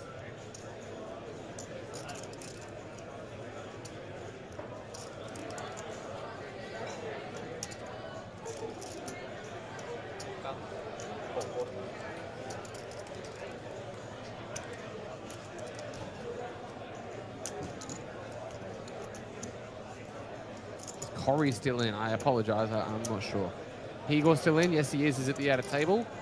Johan waking up with ace king off suit. 5-4. Stephen passes on the queen deuce of diamonds button open. You're going to see Johan try and set the trap here.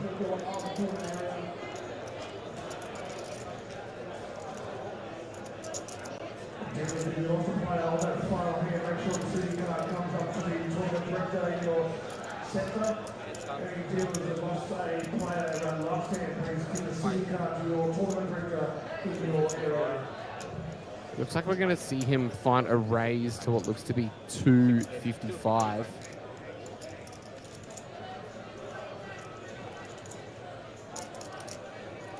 Patrick obviously unable to continue. Just going to fold.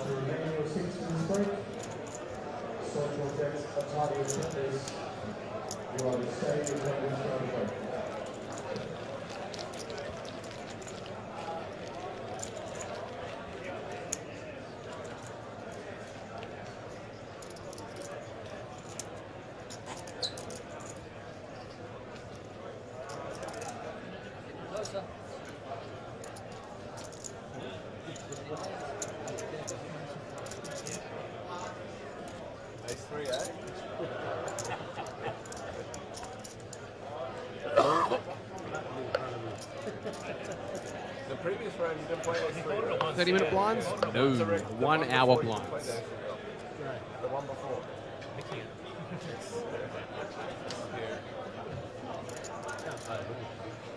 Wow, you're ahead of the curve. 9-4. I'll find out. I'll double check. Okay? Wow, 4.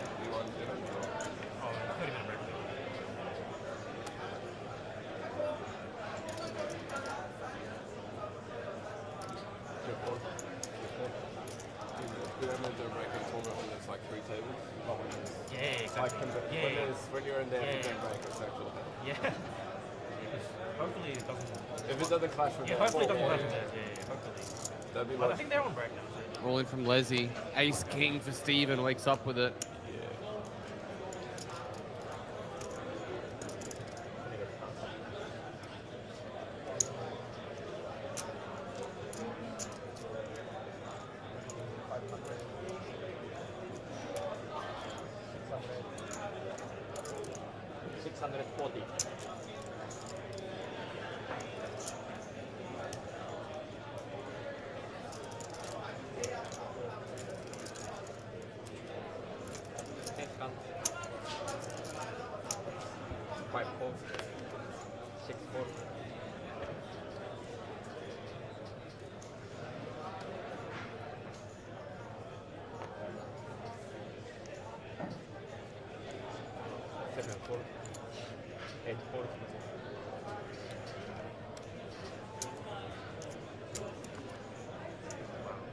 Ace, king, and queens, cards on their backs.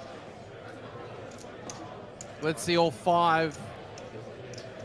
Question if we're playing down to an FT today. Not entirely sure. I need to go and check with my production crew to see exactly what the go will be.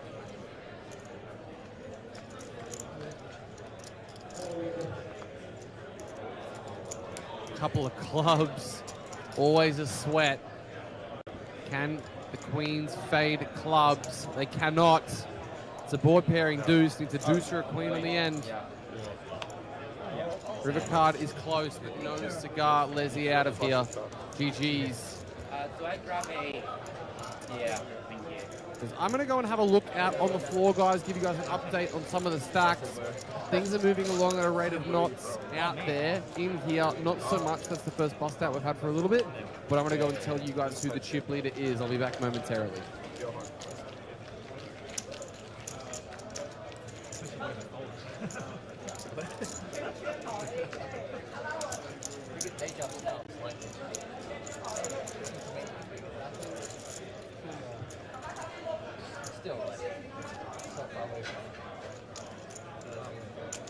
So I tell people from people I like different cities. Yeah. Killing everyone's even. No, you got no idea where anyone's from. Sending everyone home. Not home, probably. Some people are surviving.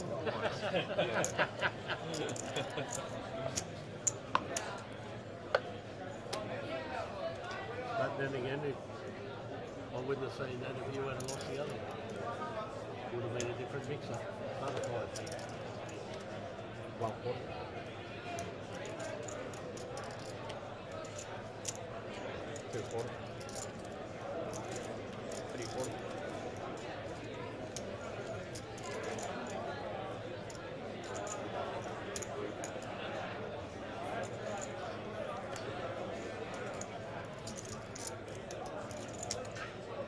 Five raise.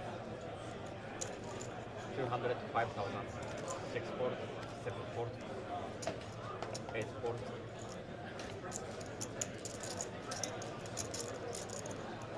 Nine port.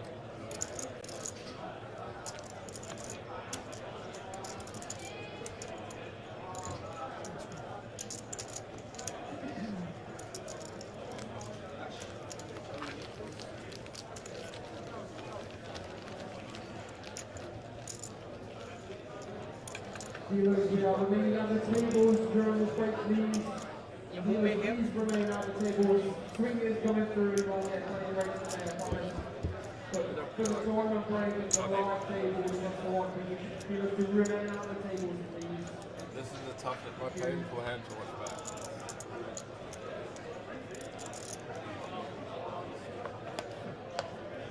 Where did my water go?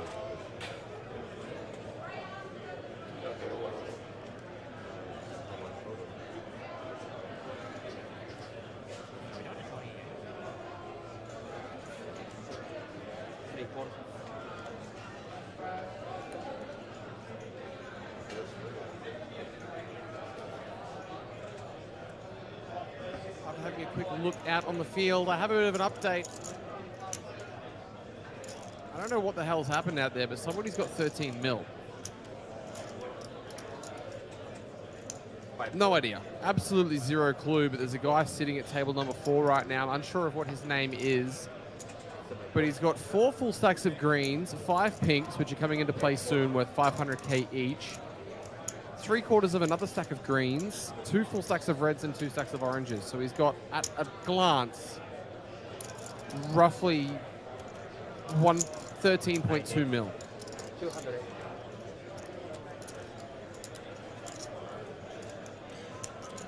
For reference, the average stack is 2.8.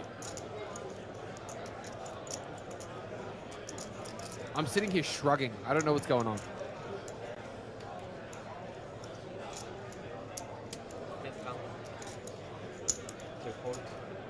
Queen Young going to defend the 10-6 in the big blind.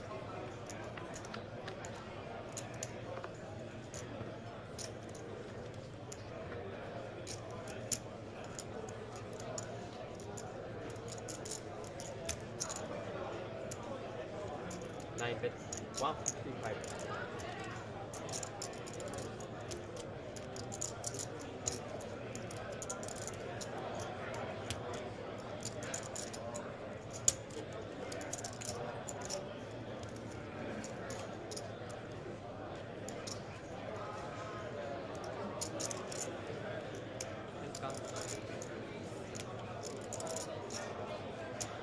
Five. 2 4.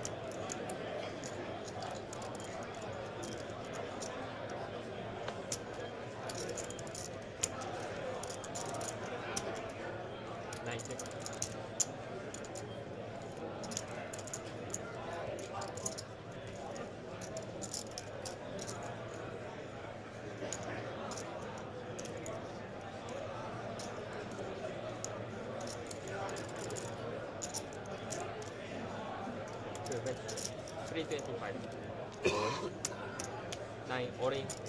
As I've just received word that we might actually have a guest coming in, guys. So what we're going to do is I'm going to go and collect them as we see the 4-3 find the jam on the turn after Hui Yang gets checked to a 22 big blind check jam from bottom pair open-ender. What on earth is this?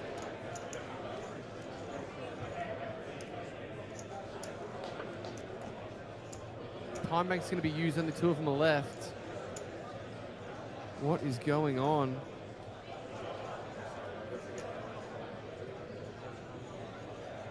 How's he going to say my left ear? Huh?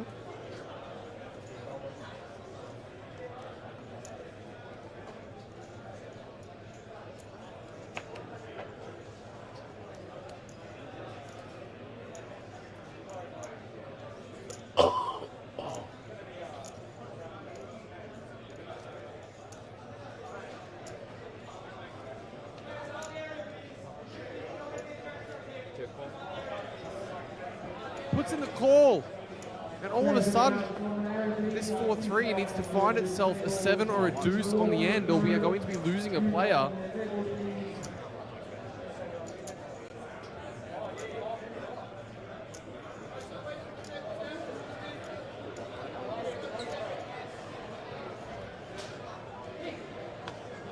River card is an 8, and we will say GG's to Daniel Melville. With that, we're going to lose one more, and I think that's going to get us down to our final 3 tables. Yeah, power.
Just take the seats for me, please.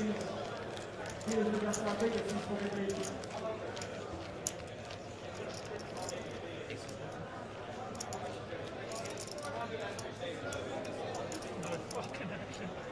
That was the first time I've had him this whole tournament. I was like, let's fucking go.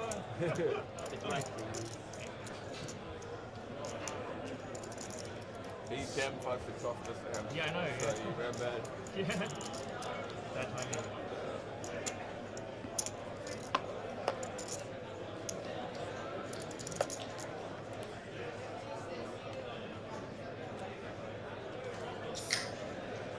The wonderful sound of Coke cans opening. That's all right, go for it. As we are down to 30 players, and I've managed to sneak out and find a very special guest. Mr. Josh Norvok, welcome to the booth for the first time ever. Thank you. Appreciate First it. time for everything. Now, you won a trophy yesterday and then Very made a lucky. day 2 in another PLO event and almost came close to winning another trophy. Very lucky. Pretty Yeah. fun couple of days for you. Yeah. Before that, it was pretty shocking series. I was basically max fired everything. And I was down to infinite now for the first week or so. So nice to turn around, thankfully. It's all right. I mean, every time anybody comes in here and tells me that they're getting brutalized, I just tell them about Naj, who said that he's played every flight of the main and he's in for the max so far. So he's just getting absolutely decimated. Looks like we've got Daniel firing in the ace-8-0. John's rewoken up with ace-king suited. Did you get the chance to play this event? I didn't know. I missed it by like 5 minutes. Oh, still. I know. I mean, but it looked like a really good tournament, so it kind of sucks. Could be a good thing. Didn't maybe save $2.5 grand. Probably did. Don't play this, and then you get to come fourth in the shot clock. So, True. Which seemed like a crazy event. We'll get onto it in a sec. Ace-8 and ace-king. So let's see if we can find the double up for the ace-8 here. John Stark's been running pretty good in C3, so definitely going to be difficult for him to lose this one. Couple of diamonds, so backdoor diamonds for that ace. See whether or not that changes on the turn and gives it more outs. Yeah, open ender. Is that too many outs though? It's a pretty good card. 10 on the end, so the ace-8 natural gets it done. Now your alternate, what, 200 for the jackstar? Yeah, 200 away. It's alternate. It's pretty ridiculous considering they've got 80 tables running with dealers. I think I'm not sure if I'm any chance tonight, to be honest. We'll see. Maybe 10 o'clock. Yeah, I mean, do you know what time they're playing until today? I think 12, 12:30, something like that. Yeah, because I wasn't sure what time they were going to be playing this until, because obviously this wasn't scheduled for a day 4. But I can't imagine we're going to be playing at the FT. So we came back with 100, obviously, on the stone bubble today. Managed to get into the bubble the first kind of 4 hands or so. And then it's just been, it's actually been going somewhat quickly. Like, the fact that we're at 27 after starting with 100, or 26 in real time after starting with 100 is pretty cool. Yeah, as I mentioned, there's a guy out there, guys. I got clarification on the stack. He's got 13.6 million. So average stack at the FT is 8.8. So he's kind of killing it right now. How's the rest of the series been for you, and what have you been up to? Like, you've been playing poker on the Gold Coast and all around Australia for what, the better part of what, 6 years, 5 years now? Yeah. Maybe even a little bit longer? So yeah, obviously I played since I was like 18. Yeah, played for like 5-6 years straight, and a lot of ups and a lot of downs, and then kind of just, just got sick of the game, to be honest, and then I kind of just stopped playing for like 6 months, and kind of fell into like golf caddying, which is like super random, but always played golf when I was younger. Because you were, is it fair to say you were playing like an amateur level before you started playing poker? Yeah, I played like some amateur events, nothing crazy. I never turned pro, but like I wanted to become like golf coach. And then obviously when I started playing poker, I didn't play golf for like 4 or 5 years. Yeah. And then just randomly through a friend, he had a mutual friend who started playing golf professionally in Europe and asked me to come over and work for him. Oh, wow. So it gave me an opportunity to travel and stop playing poker for a bit, so I was pretty stoked. And then fast forward 2 years later, worked like most of the PGA Tour this year, so it's been awesome. Really? Yeah. It's been sick. I had no idea. Like, I haven't been up to what you've been doing. I've obviously seen you kind of around the place. I think you were in Vegas, is that right? Yeah, you were in Vegas playing, but apart from that, man, I haven't seen any of the updates. But it's really sick to hear. It's kind of cool how life kind of loops you back into 100%. the stuff that you're passionate about, And it's weird because, golf tournaments and poker tournaments are so similar. It's crazy. Yeah. But it just takes all the pressure off me, I guess. So. Yeah. You ever read the Mental Game of Poker by Jared Tendler? No. So he was the first kind of mental game coach, but he actually started off as a golf mental game coach before getting into poker. So he was doing it for guys that were kind of trying to get into the PGA and make the cut and all that kind of stuff. And then he actually moved into the opposite direction. So somebody's saying the mic's off. Seems to be working for me. Not sure what's going on.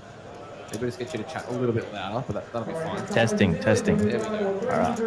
Yeah, funny enough, actually, Jamie Glazier, Jackie's husband, Okay, yeah. is a golf mental game coach. Actually, yeah, I remember having the conversation with her about it. Yeah. And he's doing really, really well. He's got a business and works with some of the best players in the world. So yeah, it's pretty fun. It's pretty cool. You get to overlap with him at all? Or I chat to him every now and then, but I don't know him too well, obviously. But yeah, it's nice to see Jackie whenever I come and play. Somebody's saying that mine is off. I'm pretty sure mine is working. Definitely see mine working fine. Anyway, there's a lot of guys that have started playing poker here at the series. I was chatting with Sean Ragazzini. He says that he's playing a lot. Chatting with Attila, Martin Ward, a couple of those other guys. You get the chance to play with them at all? Have you kind of organised the golf day? I spoke to Attila the other day, and he said we'll have to have a game one day, and so did Martin Ward, so that'll be pretty fun if we can tee something up. Yeah, I think, I mean, golf's like, once you start playing, it's so easy to get addicted. Yeah. Like, even if you're, like, terrible, like, it's easy to get addicted. Have you had the opportunity to play any courses in Asia? Because I know that you might have gone over and played some poker in Asia, but I'm not sure if you've kind of done that. A little bit. Nothing like flash, I don't think, in Asia. Played a couple of nice courses in the US. I got to play St. Andrews in 2024. Really? That was probably the Wow. highlight. Yeah, Yeah. that was pretty sick. The reason I ask is I do a lot of work in Jeju at Shinwa World, and I remember I was there last November, and they had a series there at the same time that the World Amateur Championship was on. So when I was there were guys walking around with flags and kind of all kind of stuff. It went for about a week, so it was pretty interesting. I see so many tournaments at that Jeju place now. I've got to check it out. Yeah, it's pretty insane. It does look pretty cool, but it's like a little island, yeah. Yeah, so it's an island about like 2.5 hours off the coast of Shanghai. Like you can fly, it's like right in the middle between China, Korea, and Japan. Like you can fly from Jeju to Fukuoka in Japan in 45 minutes. Wow. It's like right in the middle of everything.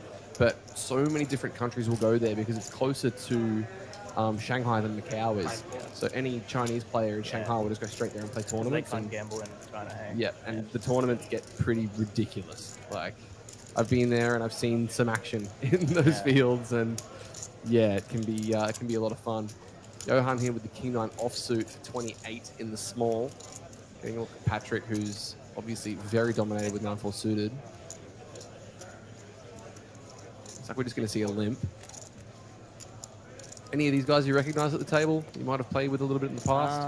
Not really. Obviously, I've seen this Johan guy around a lot. Don't know him personally at all, but I seems like he's quite a good player. I respect him.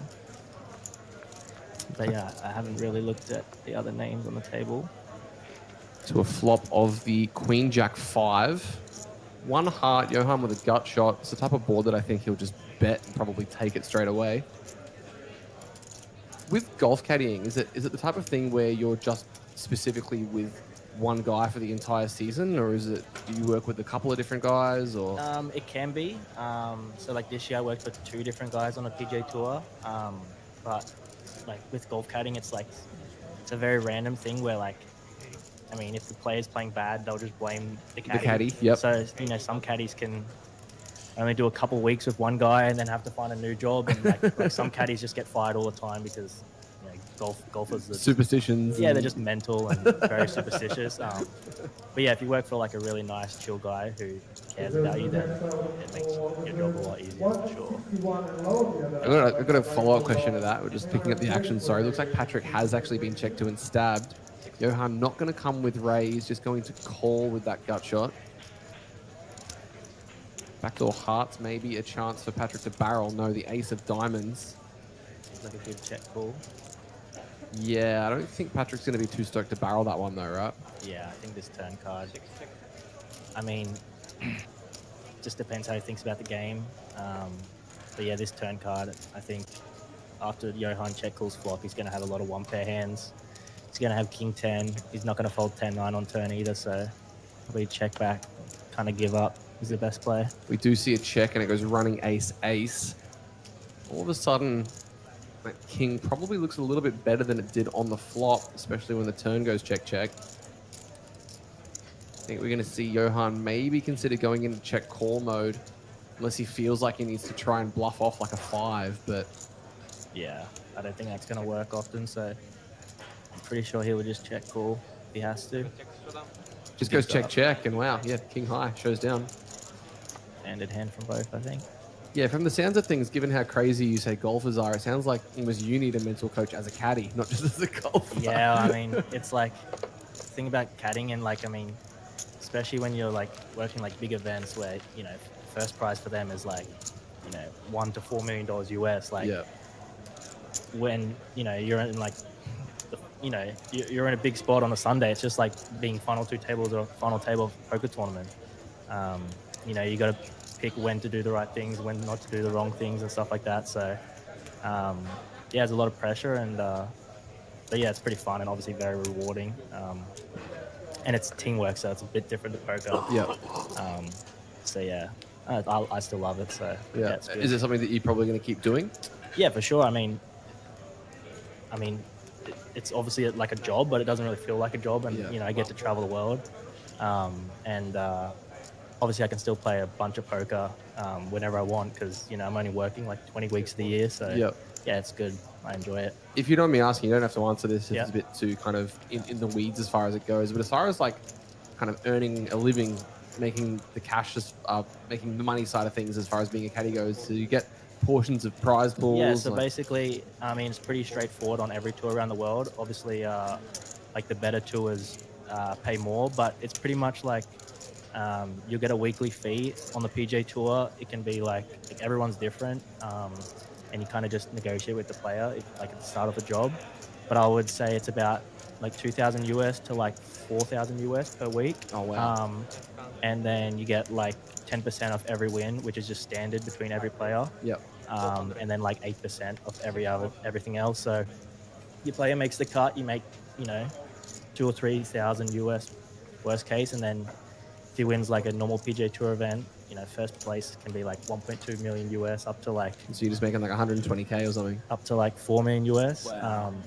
Yeah, it's crazy. I had a friend who that's crazy. Yeah, literally never worked on a PGA Tour before, and he was like friends with you know, he's like top 30 player in the world, Ryan Gerard, and Ryan Gerard sacked his caddy, hired my friend JP, and second event they lost the playoff in Memorial this year, and like my buddy made like 180K US, and like, you know, 20x his net worth. Like, it's crazy, but it's so sick. But yeah, but it's like, it's kind of the thing where it's just like networking, and once you get there, then, you know, if you do a good enough job, everyone kind of knows you and stuff. So, yeah. But yeah, obviously, if you work for the best player in the world, you're just gonna make so much you just money. make a killing. Like I can imagine what was the name of the Australian caddy that caddied for Tiger during the early 2000s? Steve Williamson. Yeah, he would have just made an absolute killing. Yeah, he was probably making a couple million a year. Like, yeah, that's insane. Even he was probably making money from Nike as well. Yeah, yep. Yeah, crazy money. Obviously, traveling the world 20 weeks a year, you're on planes all over the place. What's it like being back on the Gold Coast? This is home, right? Yeah, it's home. It's always nice to come home. I feel like when I travel so much, but when I come home, I get a little bored. Yeah. So it's nice that there's a series on right now. But yeah, always, I mean, traveling is actually pretty brutal, like a lot of time. Yeah. And living out of a suitcase. Yeah, that's what I've been doing for the last 2 months. I mean, you know for sure it's like enjoyable at start, but when you're like away for so long, it becomes pretty brutal. Yeah. But yeah, it's nice to come home, have an actual routine, and just relax, do nothing for a while. Yeah. As I'm being corrected, Steve Williams is actually from New Zealand, not Australia. That is correct. That is correct. But we'll steal him. Yeah. Do you get the itch to play yourself when you're over there? A little bit. Like most of like the caddies, they'll like take their clubs with them each week. So like some days after like, you know, Monday, Tuesday, Wednesday when we practice, we'll go out and play 9 holes or something. Yep. But most of the time, I guess like everyone's pretty tired anyway. Yeah. Everyone just wants to relax or go out and get dinner. Looks like we're going to see a limp from the 9-4 and a check. Savage Combat's asking who's the guest. We've got Josh Norvok in here, who was a mainstay on the Gold Coast and Australian poker circuit for about 5 or 6 years and disappeared for a little bit. I had no idea where he was off to, but we're learning that he's been caddying all over the world. Do you have a favourite course that you've been to outside of St Andrews, of course? Honestly, I think 3 years ago they had the Australian Open at in Sydney. They played it at the Lakes and at the Australian Golf Club. Yeah. And when I went there on Monday morning, the condition of the Australian Golf Club was unbelievable. Yeah. Like even like all the other players and caddies, they said like this is literally like Augusta. They Wow. couldn't believe it. It Okay. looked like no one had played there in 6 months. And like to say that about a course in Australia is pretty amazing, honestly. Yeah. Because like I'm not sure how often kind of tournaments come down to Australia. Obviously, Brisbane has one every couple of years, maybe. Or So they have the two big ones in Australia every year: the Australian PGA and the Australian Open. Yep. They just moved the Australian PGA from Brisbane to Sydney, but which is kind of brutal. Yeah. But then they play the Australian Open in Melbourne every year now, I think. So Yep. And then Liv had an event in Adelaide. Yeah, for a the little Live bit. Adelaide event is pretty insane. Yeah. Yep. But honestly, golf in Australia is huge. I think with the new PGA Tour structure in like 2 years, they're gonna have like 1 or 2 PGA Tour events in Australia, which would be pretty awesome. And I mean, it's good for the economy. It's good for everything in Australia. So. Yep. We've got a couple of in the weeds questions from Michael. What's your handicap? Jeez, right now I don't even have one. I'm not even a member anywhere, but. I remember you told me you were playing off 1 or scratch at one point. I mean, if I played right now, man, I might be like 20, honestly. But yeah, at like your back peak, in what the, was your peak handicap? when I was younger, yeah, low single figures. Yeah. Yeah, right now, honestly, probably like maybe 10, 15. I don't know. And who do you caddy for currently? Is there anyone you want to shout out while you're in the booth? Right now, I'm not caddying for anyone, but this year I caddied for a Japanese kid called Kensei Harada. And then I did a couple weeks with a Korean guy called SY No, who's like a OG on the PGA Tour. He's won before, so. Oh, cool. Yeah, it was a good year. Japanese kid I worked for, he's unreal. Just had a pretty tough year. Yep. But yeah, he's like one of the best players in Japan still, so he's got a bright future. Is that obviously we talk about variance a lot in poker, variance in golf, probably quite a massive thing. 100%. I mean, like.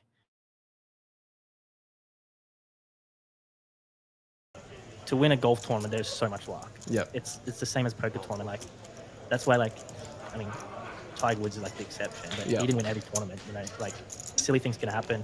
Same as poker, you make one little mistake, it can like compound as well. Yeah, it's really crazy how similar golf tournaments and poker tournaments are. Yeah. Yeah. That's why I really enjoy doing it as well. It's interesting you mentioned Tiger because a lot of people that would kind of be their only exposure to golf. They wouldn't have kind of watched it super closely, but they would have seen that kind of rise through the ranks. Have you got any kind of examples of just how levels above he might have been compared to a lot of the other players on the tour? Like, is there any way that you can kind of quantify that for us? I mean, I heard a stat that he made something like 1,500 3-foot putts without missing or something. Yeah, or maybe, I mean, some of the stats he has is like actually insane. Like, I think he's by far the best sportsman ever. Like, there's no way anyone comes close. I mean, people can say Michael Jordan, but I mean, Jordan, I respect him. Phelps and those guys. Yeah, but like, yeah. For what Tiger Woods and for that era of golf, it's like he was just a freak. You can't explain it. I don't know. He's just, he's different. I also wonder what percentage of the field starts to wear red on Sundays now. Is that like a patented I thing? think they got retired, I think. Once Tiger stopped playing, everyone said, no, we can't do that. Michael Peach says, based here on the Gold Coast, I play off scratch at the moment, down from +2, but a rough few months. That's all right, mate. You'll get it back. Sounds like you're doing just fine. I still remember the first time I ever actually saw you play. I'm not sure if you remember this, but I remember we went to Top Golf once as a collective, and you were just like sitting at the back, not chatting to anybody. I think it was like you, me, Dylan, Zach was there, a few other guys were there, and then you just like sat at the back, like chatting to people, and then all of a sudden you stopped and like took one swing, and everyone was like, dude, what the like? There's levels to this. I'm sitting there like barely able to make contact. I've never played golf. I'm a swimmer. Like I have zero hand-eye coordination. But yeah, it was. And then guys were like, you went up, you put a glove on, and then like swung and just like. I was taking it serious, like, that night. It was very like just smooth straight off the middle, like, and then all of a sudden everyone's like, man, I need a glove. That's why I'm not doing it. I think that's a fit. Ace 3 deuce here, Hui Liang with the Queen 10 suited. It's going to find the defend, but Patrick's Ace Queen is very much in the lead. Check though. Very nice check back here. 5 of hearts on the turn. Apparently, Damien's saying that apparently Tiger played off plus 9.6. Yeah, That's insane. it's about right. I mean, he could go out, play bad, and probably still shoot 5-6 under. Yeah. It's kind of cool. Have you kind of met any of your idols around the tour? Is there Yeah, I anybody, mean, like- are you big on signatures or handshakes? No, or? but I mean, once you're out, like before you get out there, it's like, oh, like it'd be so cool to like, hang out with these guys. Yeah. But like, I was in Dubai this year for the Dubai Desert Classic, and like you walk in the locker and Rory's there, and like, Yeah.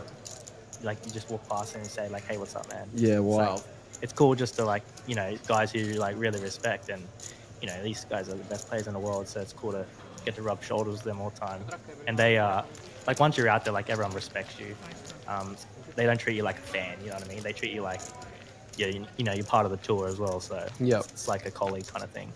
When you're out there on the tour, you mentioned you're going to all the PGAs, you're caddying for them. Are you caddying for them outside of when the tournament's actually being played? Like, say, like for example, there were so many stories of the poker world in like the early 2000s for celebrities who go and play with golfers and they'd be playing for X amount of hole. You got any stories that you could tell us about kind of fun stuff like that, or is it all strictly pretty professional? Nah, nothing like that. But funny story. I was playing a lot of poker in Houston this year and became good friends with a guy, and he said that he plays like a lot of big money games, and he knew I was working in America, and he's like, hey, like next time I go and play, can you come out? And like, I'll give you like a percentage of winnings. He said they were playing like $1,000 a hole and stuff. Jesus. They never got around to it, but keep the contact in the back of your mind. Yeah, I should. So being in the States, you got to play in Vegas this year. What was that experience like? Yeah, I had like 2 weeks free. I didn't even really plan to go. But yeah, I mean, had like 2 weeks free before I was coming home, and I was actually just gonna go to Utah. I really wanted to go to like Zion and stuff. Oh, yep. And I just wanted to hang out and do like nothing for like 2 weeks. Yep. And I was like, oh, that's kind of like boring. I was like, I had a bit of an itch to play a little bit, and like, I mean, I got a UK passport as well, so no tax. Oh, really? Okay. So very, very lucky there, and I had some friends there as well, so I thought, stuff it, I'll just go and hang out. Yep. So yeah, I played the main, and max late reg the main, busted like midway through day 3, I think. Yep. Played good, just no spots. Wasn't my tourney. Yeah. And then had a decent few other cashes, so it was a pretty happy series. Nice. I mean, anytime you make money in Vegas, you're happy. I mean, yeah. Like there's so many entries in every tournament, you have to run so good. Yep. And honestly, I say it more and more now. Like, there's so much luck in tournaments. It's not funny. Like, I don't care who you are. Like, you got to run pretty pure. Yeah. There is so much luck in poker tournaments. It's like crazy. And like, I think when you play cash games for a long time, you really realize like poker tournaments is so much luck, because you're playing a poker tournament, you're gonna be all in like 10 or plus times during the whole day, maybe 20 times, and you play a cash game, you're all in maybe once or twice throughout the whole day if you play 8 hours. So like, there's so much luck. You just have to run so good. So, firstly, a couple of the comments that we're seeing. Michael Peach says, Josh, I'll hit you up and see if I can get you on at the Grand. That sounds awesome, Michael. I There you would go. accept that any day. That's like a very private course. Mentioned that apparently he's got a Cobra Aerojet. I'm not sure what that means. Couple years old driver. Yeah. Only need around 120 miles per hour club head speed. We're getting in the weeds here. We're really getting in the golf I weeds. think he's saying he needs to swing it that fast. And if you manage to swing it that fast, you are an animal, my friend. I am probably about 112 max. At least we got some golf fans in the chat. That's pretty nice. It's funny that you mentioned that you wanted to check out Utah and stuff. When I was 21, I managed to do a bus tour from New York to San Francisco, and I went through Monument Valley. So I started in like Texas and Houston, and straight up I got through Monument Valley. It's like a 9 square mile Indian reservation. Amazing. Absolutely amazing. Grand Canyon as well, obviously, is absolutely insane. Was it you that went to the Grand Canyon with Liam and... No, I never went. And I've been to Vegas like 4 times now. Yep. And I've never been. And, but I've always looked at like Zion National Park. I saw Adam Carmen went there like a year or two ago, and we talked about it, and it looked unreal. And I was trying to get out there with Tia this year. we were in Texas, but Yep. just didn't end up going. So Is she on the road with you? yeah, Awesome. sometimes. Yeah. This year she was out there a little bit, so it was good. Other place to recommend as well is Yosemite. Yeah, that's in Utah. Yeah. No, Cali. True. Yeah, so it's between yeah. Yosemite's between Cali and between San Francisco and Vegas. Right. Okay. And it's I spent 3 days there as part of that tour, Yeah. and it's the most beautiful place I've seen in my life. Yeah, that's awesome. There's hikes that you can do all over the place, and yeah, it's unreal. Steve with the Ace-7 of Hearts. The 80k takes it up to 205. Nobody else really waking up with anything. There's a tournament going on as well. I forgot. Yeah, it's a big one as well. I mean, what's first? 360. Yeah, 360k. Pretty ridiculous. Looks like Quee is going to come along with the 8-6 offsuit on the button. That's gambling. We are playing for 360k. Just reminding everybody this isn't some 120 where we're seeing 860 flats. Over to John now on the small. He's had a pretty tumultuous time here on this feature. 9-7 suited. So we've only got around 4.5 minutes left at this level before we're going to head on a break. Looks like he's going to come along for the 2.5x as well. Peter with the Queen 5. Some spicy decisions being made here. Does let it go. Let's see if these guys can connect.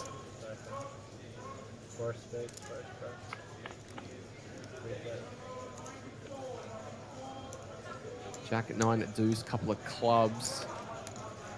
Only a pair of 9s for John. Everybody else kind of in the middle of nowhere. So you mentioned that you somehow won the PLO and then ran deep in the PLO shot clock. Did you play any PLO in Vegas? Or I remember you used to play some PLO cash, I think? I mean, for like the last 2 years or so, while I've been in America, like pretty much every off week I've been hanging out in Texas playing PLO. So Yeah. And how's the PLO in Texas? yeah, it's unreal. Nice. Yeah, I mean, it's the best. Like place. I've heard it's things. the best place in the world. Even like the way the rooms are run and like the players, everything. It's very, very good. Like if you go to like TCH Las Colinas on a Friday, Saturday night, there's like 40, 50 tables running. Like it's pretty insane. There's games from like 1-2 up to 25, 50 every day. Because I remember somebody telling me that they went over to Vegas and to Texas and they were playing, like they were going to play Hold'em and they got there and the 2-3 table was running and the average stack was like 2.5k. Yeah, I mean, what's going on? Like, yeah, like is there lots of PLO there now? Because I thought it was mainly I mean, Hold'em. everywhere in Texas. I played everywhere: Austin, Dallas, Houston. Houston's probably the best, but it's like super ghetto. You have to kind of deal with that. Yeah, yep. When I was in Houston, I saw something like that. I was there for like 2 days, and it was like food truck culture, like party culture. It can be like a bit of fun, but like yeah, once you go there, you kind of go back. Yeah. It looks like we've got an all-in at the outer table with this side camera working. Paris looking around, trying to make sure he's always walking around, isn't he? He doesn't sit still. Hey, he's got to keep moving. I don't know him well, but he seems like a funny guy. So who is kind of your like in crew these days as far as poker goes? Or are you a little bit of a lone wolf? Yeah, I'm pretty lone I remember wolf, you and like, Zach used to kind of be inseparable on the trips around, but where's he these days? What's he up to? No idea. Okay. No comment. All right. I Fair haven't enough. spoke to him. Sorry about that. No, it's not me. I haven't spoke to him in 2 or 3 years. Yeah, fair enough. But yeah, I kind of just do my own thing. I'm pretty happy with like what I'm doing, and yeah, I've got maybe like 1 or 2 poker friends who I really talk to, and then maybe like a couple guys who, you know, when I see them, it's like nice to see them. Yeah. But like, I don't really like have poker friends who I hang out with outside of poker. Yeah, I kind of just do my own thing, and yeah, I'm always traveling and stuff like that, so I don't really get to see many of my friends. Yeah, I got like 1 or 2 close friends who I chat to every couple of days. And then I have like 1 poker coach who I've been getting coaching off like for the last year. So yeah, it's been good. So we got like 1 more minute left before these guys are going to jet off on a break. You've mentioned your favorite course. Last question, you've no doubt put stamps in so many spots in your passports and stuff. You got a favorite city that you visited? I would say favorite country, probably Switzerland. Okay. That was pretty unreal. That was just all around like Zurich, the city. Yep. It's like an awesome city, and then you can drive like an hour and a half and you're in the mountains. Yep. Stuff like that. I went to Bogota, Colombia. That was pretty cool. Yeah, you really do get all over the place. And I didn't realize how worldwide it is. Like obviously it's the PGA Tour. Yeah, but, well, 2 years ago I did like first 3 months on Corn Free Tour, and they had like 4 events in South America. Wow, so we okay. went Colombia, Argentina, Chile. Yep. So that was pretty cool. There's a guy that I was doing commentary with for Poker Dream who's living in Brazil, and he plays off 1 or 2. Yeah. And he's been playing some of the amateur courses around there, and he loves it. Yeah. Apparently playing golf in Brazil is awesome. As action is going to fold around to the cutoff. John with the ace-deuce offsuit. I don't know if we'll see him get into it. We are going to be heading on a 30-minute dinner break at the conclusion of this hand, I believe, guys. So right after this, we're going to be disappearing for half an hour. We're going to be refreshing the stream. These guys are going to get a decent break and get away from the chaos that is this event and the Jackstar in the background. Pork Chops, we had Josh Norbock in the booth with us, chatting about all things golf and poker and life. And he's currently waiting for the Jackstar alternates to kind of dip a little bit lower so we can have a seat and get into the mix in the jungle out there. Jack 9 for Peter, who's going to let it go. Now what's Stephen going to wake up with? Way better than the NBA hot takes. Yeah, we had Jackson Young from Melbourne in here earlier. Not sure if you're an NBA fan, but he was throwing out some unique takes on NBA. Yeah, I'm not a big NBA fan. Just NRL. That's about it. Actually, whilst this hand is playing, you mentioned, we've obviously talked about Tiger. Who's your favourite golfer of all time? Outside of Tiger, I think. Rory McIlroy. McIlroy? Not even close. Yeah, okay. Oh, okay, cool.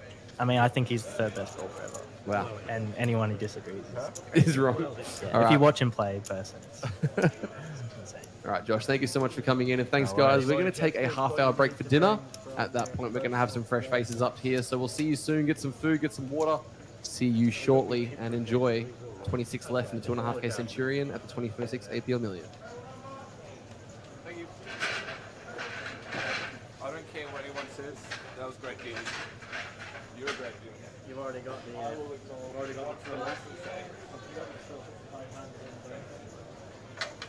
What is